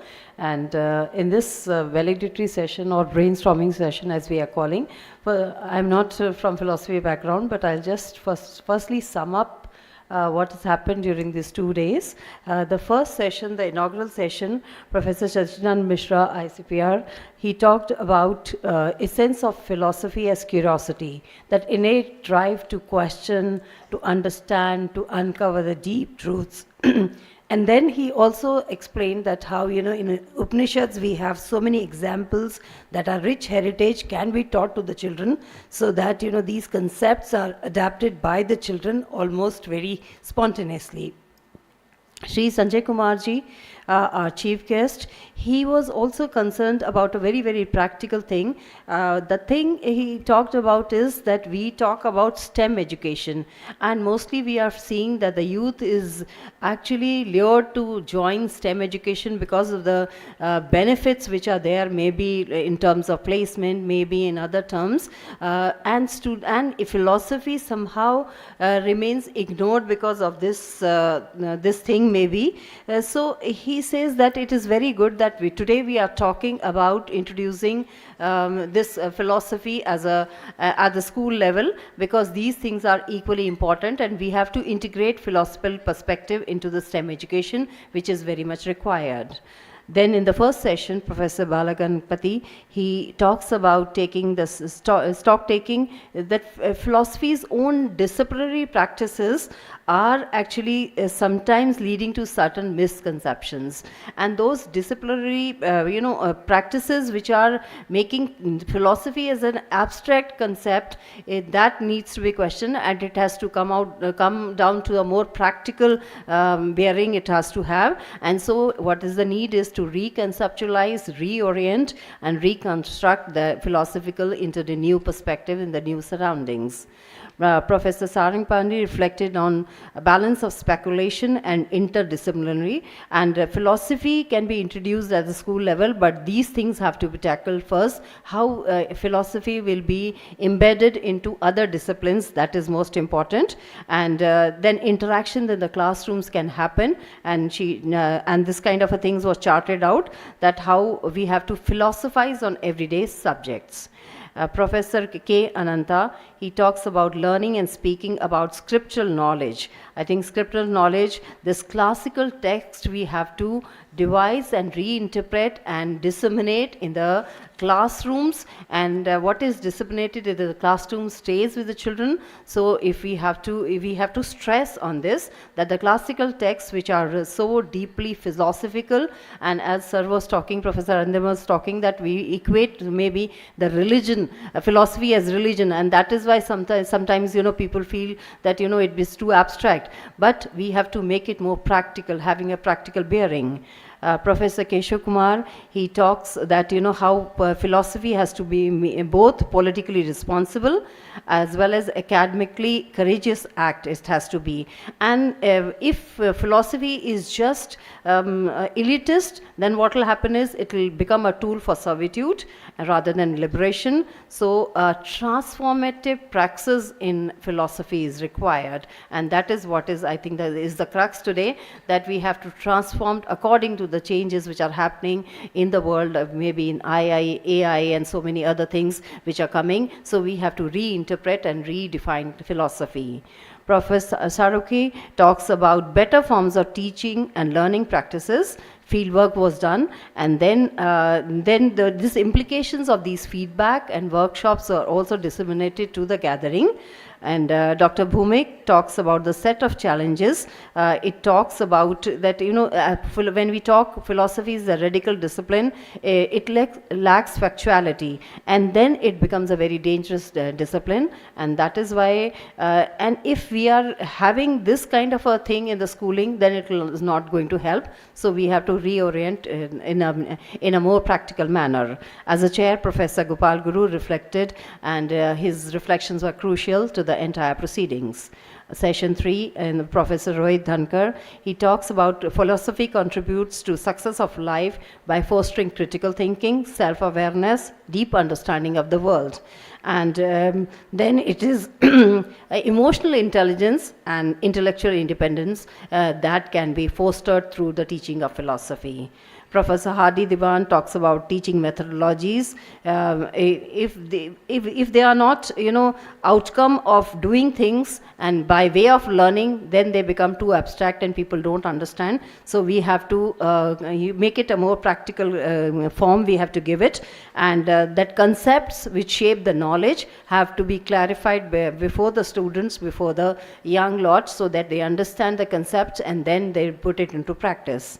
Dr. Richa Sharma talks about diversity at the grade levels. When we talk about teaching at philosophy at the school level, I think that cognitive differences are there right from the very beginning. And so what is required is at different grades, at different levels, different kind of exercises of philosophy should be introduced to the students. Professor Onam, he talks about lack of popularity as a discipline among the students, and that is actually, maybe that is all we've discussed all the time. That's why students don't accept philosophy as a popular discipline, and also non-lucrative subject. That is also because employment has to be related also, and we have to make it employment-oriented subject also, and that is also very important. Dr. Subhashini Barak concentrated on the marketability of philosophy as a discipline, which by and large talks about not only theoretical underpinnings, but also the practical implications and also the marketability of the discipline. And Dr. Navneet Chopra, he talks about desire to win leads to discontent, and that is, I think, this is what I feel in the students, because too much desires and too much, a shortcut to success is another problem. And he also talks about philosophy of science and philosophy from science. I think that is the crux, that you have to have philosophize everything. And so it is not in my capacity to sum up what Dr. Andam Chakrabarti says, but I will try. Of course, ignorance, he says, if we have this thing, knowledge of our ignorance, I think that is the best thing, and then we can have this curiosity to learn more. And that question mark which was there all the way, it was actually the crux of it, that if we have that question mark every time in our mind, then of course then we will lead to something good, and we will introspect also, and that is the best thing. That is a highlight. And he also talks about the first-hand experiences. So when you experience things yourself, I think, then you can learn better. So try to delve into it. And the best examples which is really striking is that the roots are above and the branches are down. And that is a very beautiful example which was given. And so there are so many examples in our text also, in our scriptures also. There are Upanishads, for example, says that Guru is silent, Guru मौन है, लेकिन जो शिष्य के हैं संदेह, वो अपने आप ही समाप्त हो रहे हैं. ये उपनिषद में लिखा है. अगर इस लेवल पे हम फिलॉसफी को ले आते हैं, या हम बच्चों को इतना कुछ दे पाते हैं, I think this is what is the crux of philosophy, that we are disseminating what is best, and in that silence also, that introspection is there, that self-assertion is there, that self-understanding is there, and that thing, the knowledge is transmitted from one generation to another. I think this is the crux of philosophy. So all the sessions were very, very enriching. We had a lot to learn, but when we talk about teaching philosophy at the school level, whether we should introduce or not, Sir has given a lot of no's and so many explanations also. also that, you know, these are the doubts. If we introduce at school level, I think before that I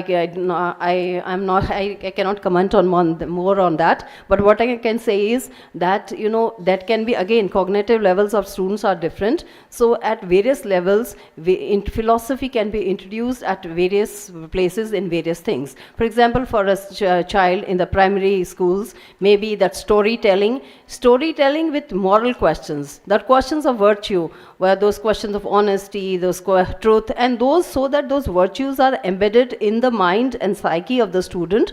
And so when later when they are taking decisions, those words are there in the mind, at the back of mind. So I think at this level we can do that. At the secondary level, what can be done is it can be interdisciplinary, maybe through literature, maybe through maths also, because maths is also, again, maybe through science, or we have these philosophical questions there. Especially questions should be embedded so that students read about it, introspect, they understand, and they talk and they discuss. And also at the higher secondary level, we can have optional subject, whether maybe the less students will opt, but maybe popularity can be enhanced if it is disseminated in a way that students take it very interestingly. I think we can do that also. And lastly, what I want to say is that when we talk about NEP 2020, then what I understand is that we are all talking about critical thinking, problem solving, experiential learning, and also Indian knowledge system. And all these things I find very much in philosophy. So if we have to, train our students in the colleges as per NEP 2020, then introducing philosophy at the school level is imperative, and we must go for it, because all those questions can be answered only by the study of philosophy. Thank you.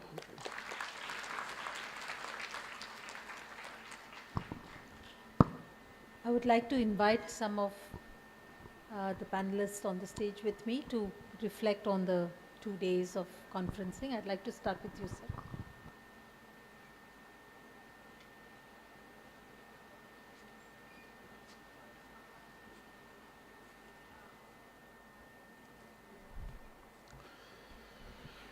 Namaste everybody.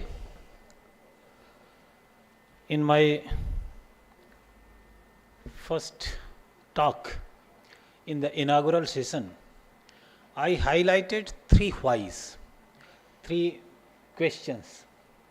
Why to teach philosophy, how to teach philosophy, and what to teach in philosophy.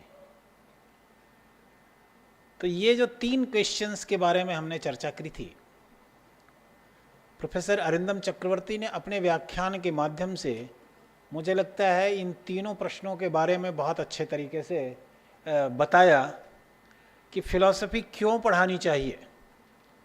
क्योंकि हम लोगों को एक और अंतर करने की ज़रूरत है। We have to make a distinction between teaching philosophy and teaching philosophy as a subject.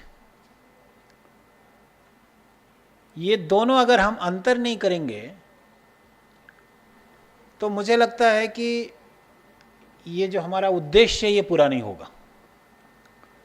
क्योंकि जब हम स्कूल लेवल पर पढ़ाने की बात करते हैं, मेरा अपना ये मानना है कि स्कूल लेवल पर कम से कम विषय पढ़ाए जाने चाहिए। जितने कम विषय स्कूल लेवल पर आप पढ़ाएंगे, उतना अच्छा विकास होगा विद्यार्थी का। जितना भारी किताबों का बैग लेकर के वो जाएगा, उतना कम दिमाग में लेकर के आएगा। तो ये आवश्यक है कि हम किताबों का बोझ कम करें, और फिलॉसफी पढ़ा करके अगर हम किताबों का बोझ बढ़ा रहे हैं तो हम निश्चित रूप से फिलॉसफी नहीं पढ़ा रहे हैं। प्रोफेसर अरिंदम चक्रवर्ती जी ने बहुत महत्वपूर्ण तरीके से इस बात को हाईलाइट किया, रेखांकित किया कि अगर हमको फिलॉसफी पढ़ाना है तो फिलॉसफी किस लिए पढ़ाना है, और जिस रूप में पढ़ाना है, इसका मतलब यह है कि उस बच्चे को, विद्यार्थी को हम फिलॉसफी सब्जेक्ट के रूप में नहीं पढ़ा रहे हैं, बल्कि फिलॉसफी का जो इसेंस है वो उसको ट्रांसफ़र कर रहे हैं, जिससे कि बाकी विषयों के साथ उसको जोड़ सके।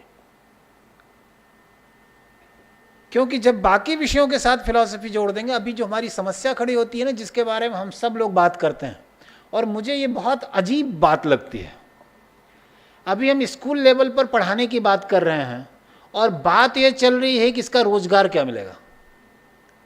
रोजगार की कब जरूरत पड़ती है? व्यक्ति कम से कम बालिग हो जाए, उसके बाद रोजगार की बात की जानी चाहिए।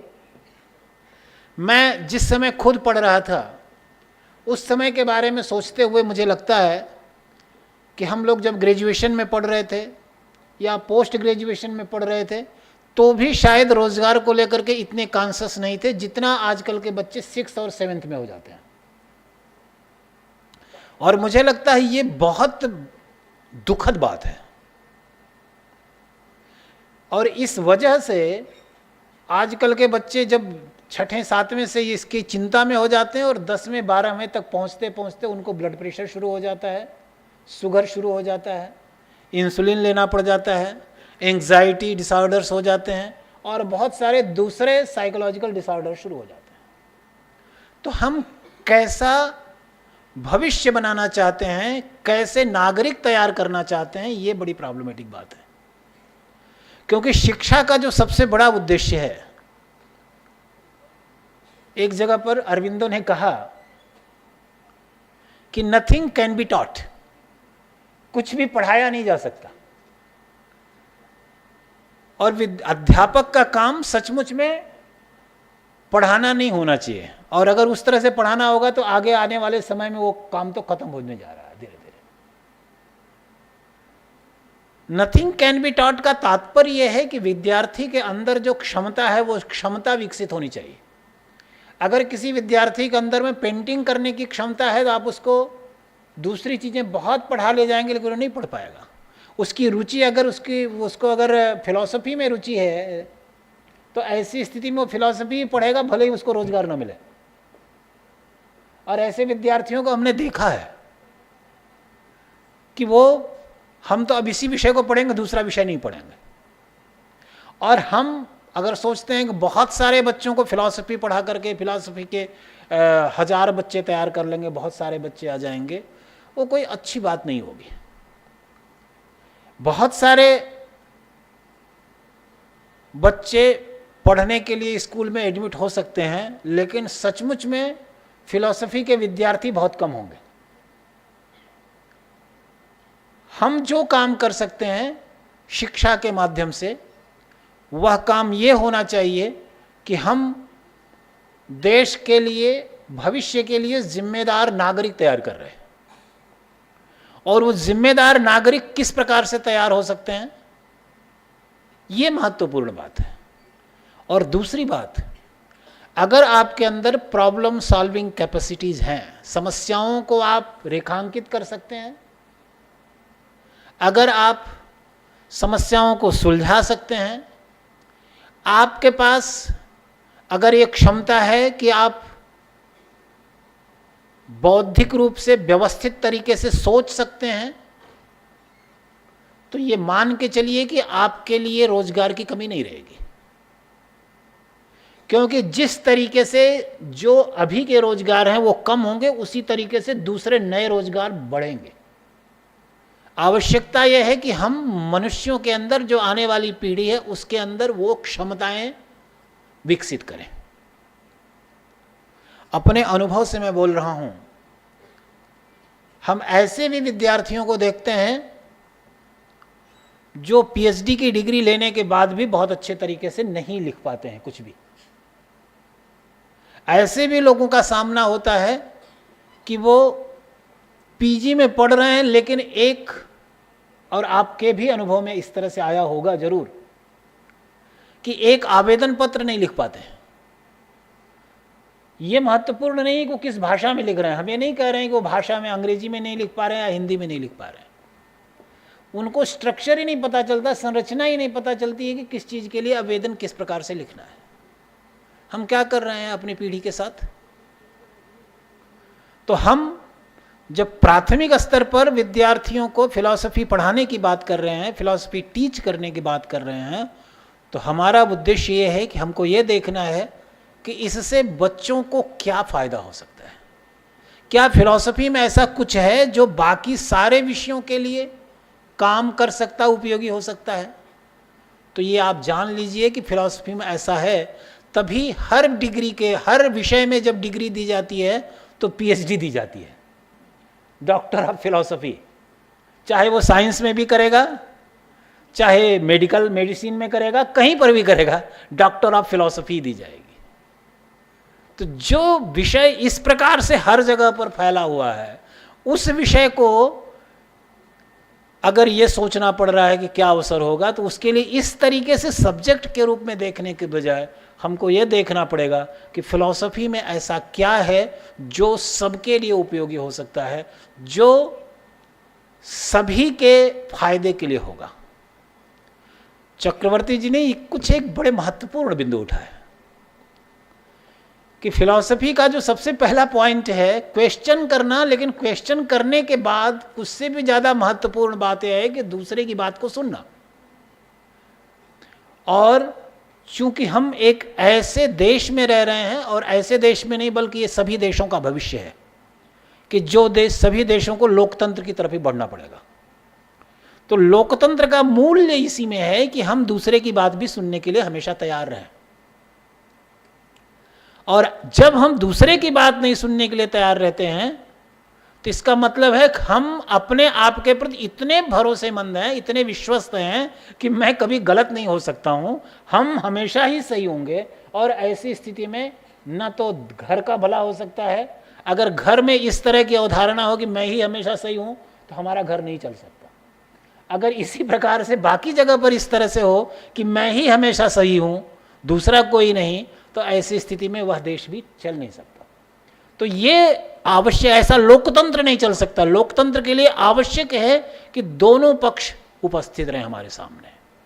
और ये जो लोकतंत्र की व्यवस्था है, जब हमारे देश के प्रधानमंत्री कहते हैं कि India is mother of democracy, तो इसको देखने की ज़रूरत है, क्योंकि हमारे यहाँ ये जो परंपरा रही है क्वेश्चनिंग की, सवाल करने की परंपरा रही है, ये इतने लंबे समय से, जिसका उल्लेख आपने अभी किया कि वह नासदीय सूक्त से आ रही है,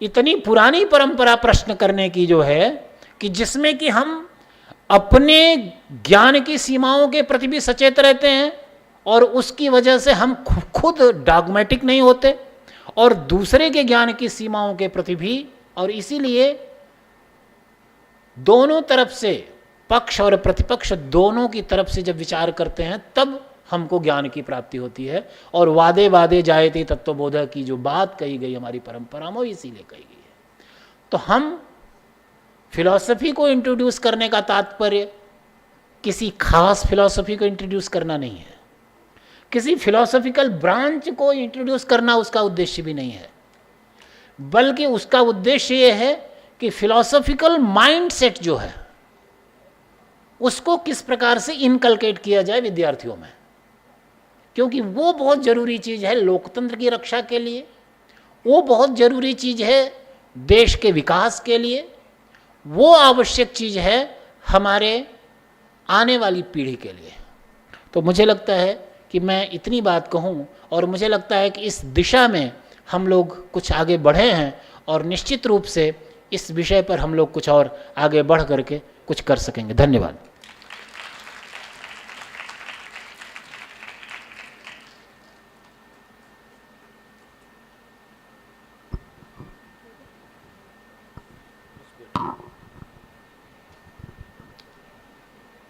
Thank you, Padma, and thank you, everyone. I don't have much to say. One thing that it was an important and timely deliberation on whether we should introduce philosophy in the curriculum. I have already expressed my views that it is needed, and that's why I am calling it timely, etc. I will reiterate one or two things in one line each, just to remind why I think that philosophy is important. I mentioned in detail ability to construct an authentic self. Philosophy actually teaches us to enact ourselves in the world in such a manner that we understand the world and the world understands us. इसकी details I think हमको सुबह से याद करनी पड़ेंगी. Autonomous citizen is extremely important for a democracy. Mudaliar noted in 52 that a democracy of confused citizens cannot survive and cannot progress. And I think it is turning out to be prophetic. So perhaps philosophy would have helped there. Particular gains, I believe, we keep on talking about connecting knowledge with each other. It seems that subjects might give you a heap of information. Only epistemology and philosophy can connect that knowledge together and make it lively knowledge which is utilized in your decision making and action. Another important thing is, at this moment, our educational discourse and curriculum is quite cluttered.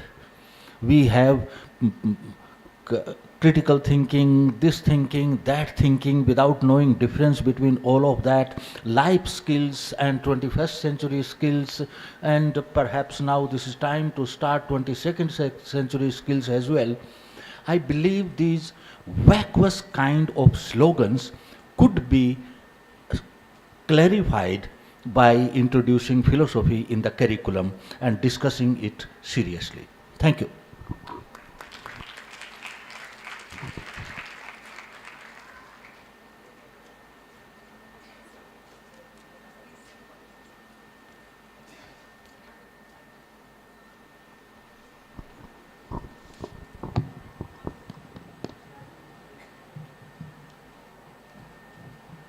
It seems that practically, policy-wise, there are two streams of thinking emerging.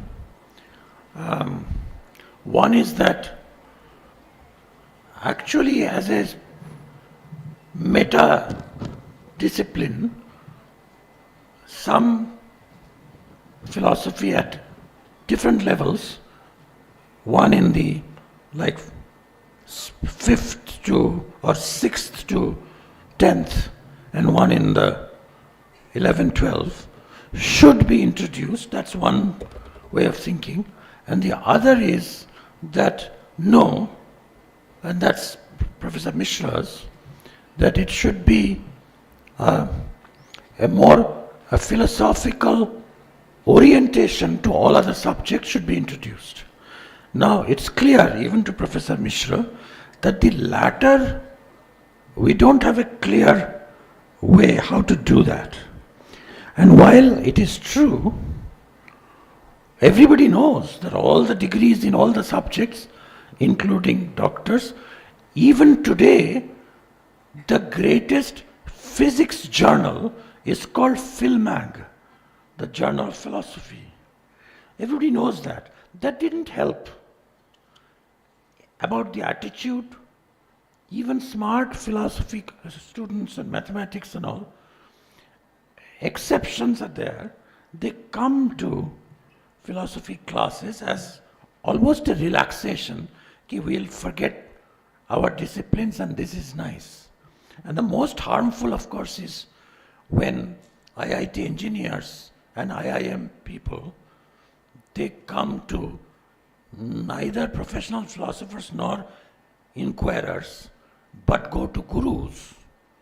And they feel that now they have got the philosophical attitude, because what they cultivate is just the opposite of the philosophical attitude.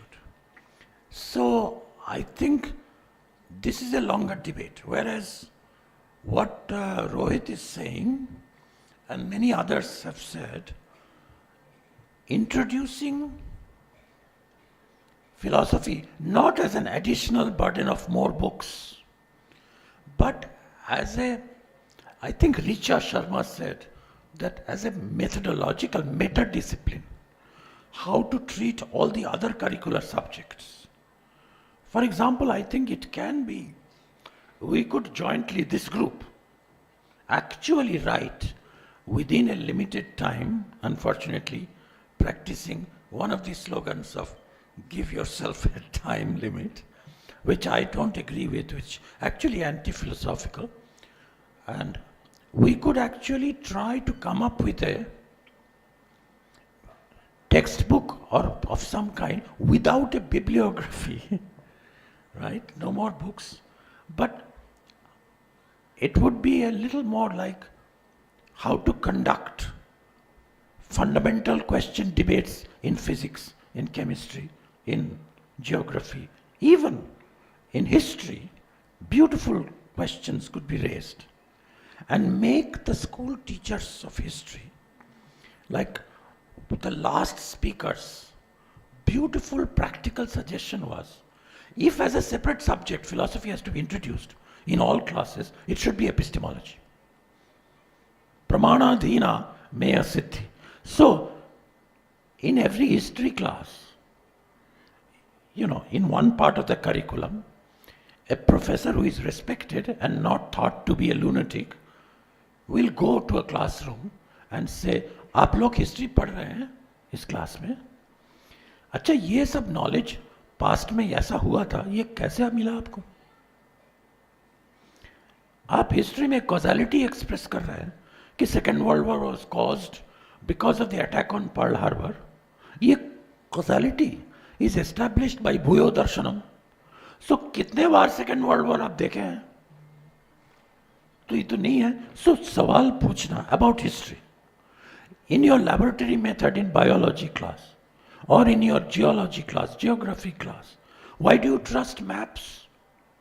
Is that because you have investigated that the publisher of the map knows? These kinds of questions. Now, what is the biggest practical impediment to that?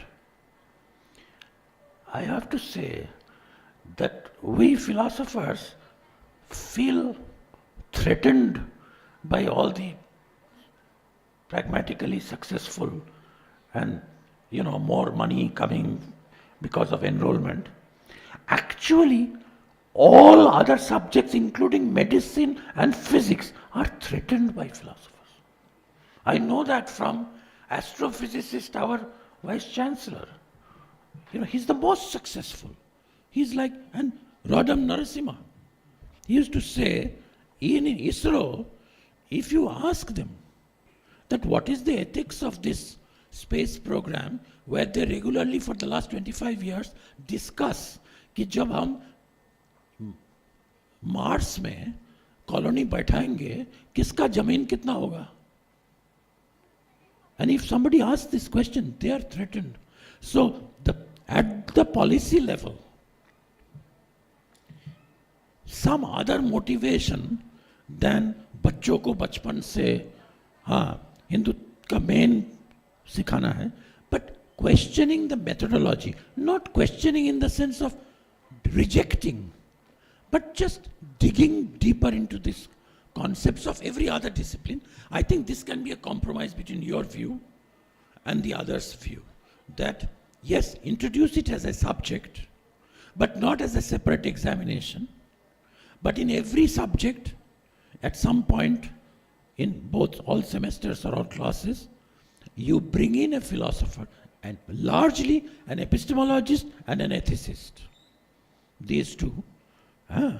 And of course, different political ideals and all. But our country is still very far from allowing that to happen, because every political party feels that their rules should rule. But epistemological questions can be done. One last thing. Wittgenstein was asked himself, every discipline like doctors, navy people, they have a way of saluting each other in the morning, specific to the discipline. He writes in his diary, what should be the salutation, greeting for one philosopher to another philosopher, even at the level of students? And he devised the following: take your time.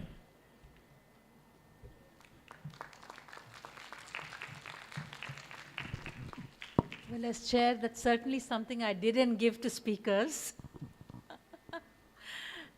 I think persuading everybody to say the most important thing they had to say within the last 5 minutes. So I will just sum up this brief session and hand it back to Lakshmiji. Yeah, I think yes, many of us have reflected on strategies by which philosophy can become integrated into the school curriculum. I think broadly agreed that it's valuable, and the question is how and where to do it, how much to do. And these are things on which we will find many enthusiasts willing to work with you on this project and see it go forward. I think definitely it also has implications for how we prepare teachers, because even if it doesn't succeed as a subject in the school, there's a lot that teachers can do to promote philosophy in the various things they do. So I think Mata Sundri College, among so many other colleges which is now involved with teacher education, we should be thinking about how we introduce a lot more philosophy to prospective teachers and prepare them to become facilitators in classrooms. I think there's a lot of work to be done in that, which we should consider. And I also hope that you will work with organizations like NCT to see how philosophy can be included as one of the subjects that teachers do as they prepare to become teachers, along with social sciences, history. It will be very valuable. So I think there are at least small things on which this group can work, even as we work towards this larger project. So thank you all very much. It's been an enriching 2-day conference. I think I speak for all of those who were invited to participate, that we've enjoyed this unexpected treat tremendously.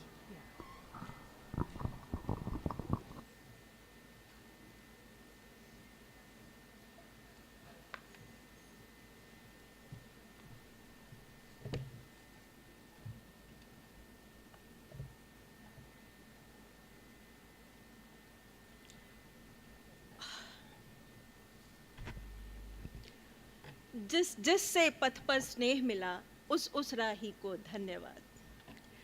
Thank you is such a prayer that cannot be seen or touched. It must be felt by heart. Heartiest greeting to Madam Principal, distinguished guest speakers, learned faculties, affectionate students, and everyone present in the audience. It is an honor to extend my heartfelt gratitude at the conclusion of this enlightening conference on teaching philosophy at school level, problems and prospects, organized by my very own Department of Philosophy of our college. To deliver the vote of thanks, just as a concluding ritual, or to conclude conspicuously to the conference was my dilemma. It led me to engage myself in a melancholic mental juggling to come to some conclusion. Ultimately, guided intuitively and instinctive stimulated, I chose to first contribute to the conference, later deliver the vote of thanks. Many would agree that philosophy as a subject and otherwise too is very complex. That is why it is beyond the reach of millions of people in and out of our country. In the words of William Durant, philosophy is a luxury for the few. Religion is a consolation for the many. Philosophy is about questions that may never be answered. Religion is about answers that must never be questioned. It is a paradox that in a country where the eternal master of Indian philosophy, Sri Adi Shankaracharya, was born, philosophy isn't included as a part of course curriculum in the schools. Still, greater injustice is done to the students during the formative years of their life in schools by depriving them from acquiring the knowledge and wisdom that is the core of philosophy. Truly, an evil is injected into philosophy. It has and is acting like a stone wall and an iron will between the school curriculum and philosophy on the one hand, and between the students and the knowledge of wisdom of philosophy on the other hand. I emphatically feel that the stone wall must be broken and the said iron will must be lifted to include philosophy as a subject of study in the schools of our country, to do justice to both the subject of philosophy and the students studying in the schools of our country. Ladies and gentlemen, once again, I feel that if the social evils like Sati Pratha, Bal Vivah Pratha can be abolished by our own parliament and enacting appropriate laws, why can't the evil injected into philosophy be abolished by the same very parliament of our country? As we contemplate the intersection of philosophy and school education, it is evident that this is not merely about teaching complex ideas, but fostering critical thinking, ethical reasoning, and a deeper understanding of existence among students. Moreover, Indian and Western philosophical traditions offer profound resources to address this task. Indian philosophy, with its rich diversity, introduces children to the concepts of interconnectedness and self-realization. For instance, the Bhagavad Gita imparts the idea of karma yoga, acting selflessly for the greater good, a lesson on responsibility and purpose relevant in today's individualistic world. Similarly, something as special as Panchtantra tales subtly teach practical wisdom and the ethical decision making through relatable narratives. These texts resonate with children because they address moral dilemmas in a way that is engaging and accessible. Western philosophy, on the other hand, champions the Socratic method of inquiry, encouraging students to ask fundamental questions like what is justice and what is truth. Plato's Republic offers the framework for discussing the justice and morality. Fostering a sense of civic responsibility, John Dewey's philosophy of experiential learning aligns beautifully with the modern school curriculum, advocating the education should be a process of active inquiry rather than passive learning. The synergy of these traditions, Indian philosophy's introspective depth and Western philosophy's analytical attention to detail, can equip children with a holistic intellectual toolkit. Together, they can nurture young minds capable of both introspection and critical engagement with the world around them. However, as our discussions in 2 days have highlighted, implementing philosophy at the school level is not without challenges. From curricular constraints to the shortage of trained educators, there are obstacles that demand our concerted efforts. Yet the potential benefits, fostering empathy, reasoning, and ethical awareness, are too significant to ignore. Hence, I extend my heartfelt gratitude to all those who made this venture possible, but trust me, this gratitude would eventually be mutual. Our Madam Principal, Professor Dr. Harpreet Kaur, always invokes and invokes with cheerfulness her inspiring spirits to encourage individual as well as collective faculty and students' initiative to make education a meaningful and purposeful pursuit, to which this conference is a testimony. Madam, a million thanks of the day, all for you. My esteemed colleague, Dr. Garima Mani Tripathi, you deserve in full measure the praise for your daring and dynamic initiative to choose a topic to utter significance of the conference and successfully convening the proceedings thereof. Choices, congratulations to you. The valuable contribution of the distinguished guest speakers is solid, stable, and substantial. It is timeless in terms of its relevance and utility. It is difficult to thank you all fully. But we shall remain in debt of gratitude to you for imparting to us not just the knowledge, but also the priceless and timeless wisdom. Amritam tu Vidya, knowledge is indeed immortal. In Indian Council of Philosophical Research, New Delhi, ICPR, and the Internal Quality Assurance Cell, IQAC, led by Professor Lokesh Kumar Gupta, we found trustworthy collaborators. ICPR, as usual, is our cradle and crucible, always ready to motivate us by encouraging us to organize conferences like this, which are in the larger and lasting interest of the teachers and students of philosophy. Our college and the Department of Philosophy conveys with utmost respect our gratitude to ICPR. Professor Lokesh Kumar Gupta, sir, surrounds and shelters everyone in need with his always ready to help attitude. On behalf of all concerned, and on my own behalf, I firmly believe and say that Professor Lokesh Kumar Gupta, with his remarkable team spirit, as is a working asset of our college. Professor Lokesh sir, tell me, how can we say thank you to you? With immense gratitude, sorry.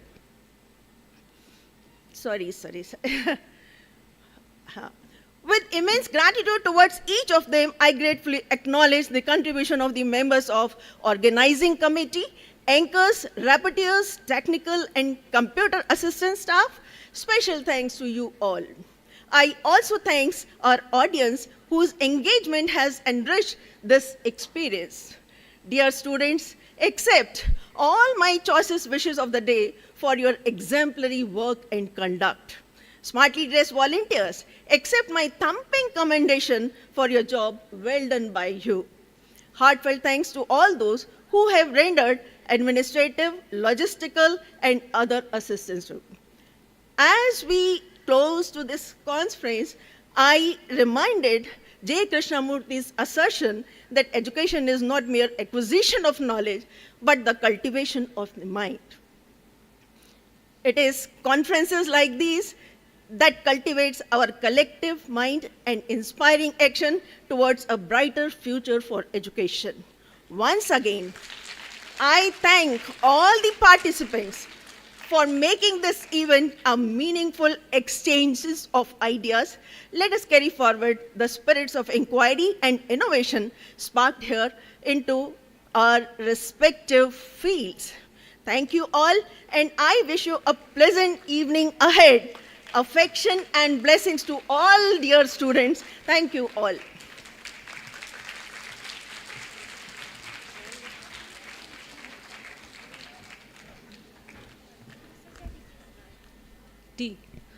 As we conclude this conference, I thank you all the participants and the attendees and all the dignitaries for the engagement and their contribution. May the ideas shared today inspire us as we continue our work in education and philosophy. Please everyone join us for the tea. Thank you. National Anthem. Please everyone stand up for the National Anthem.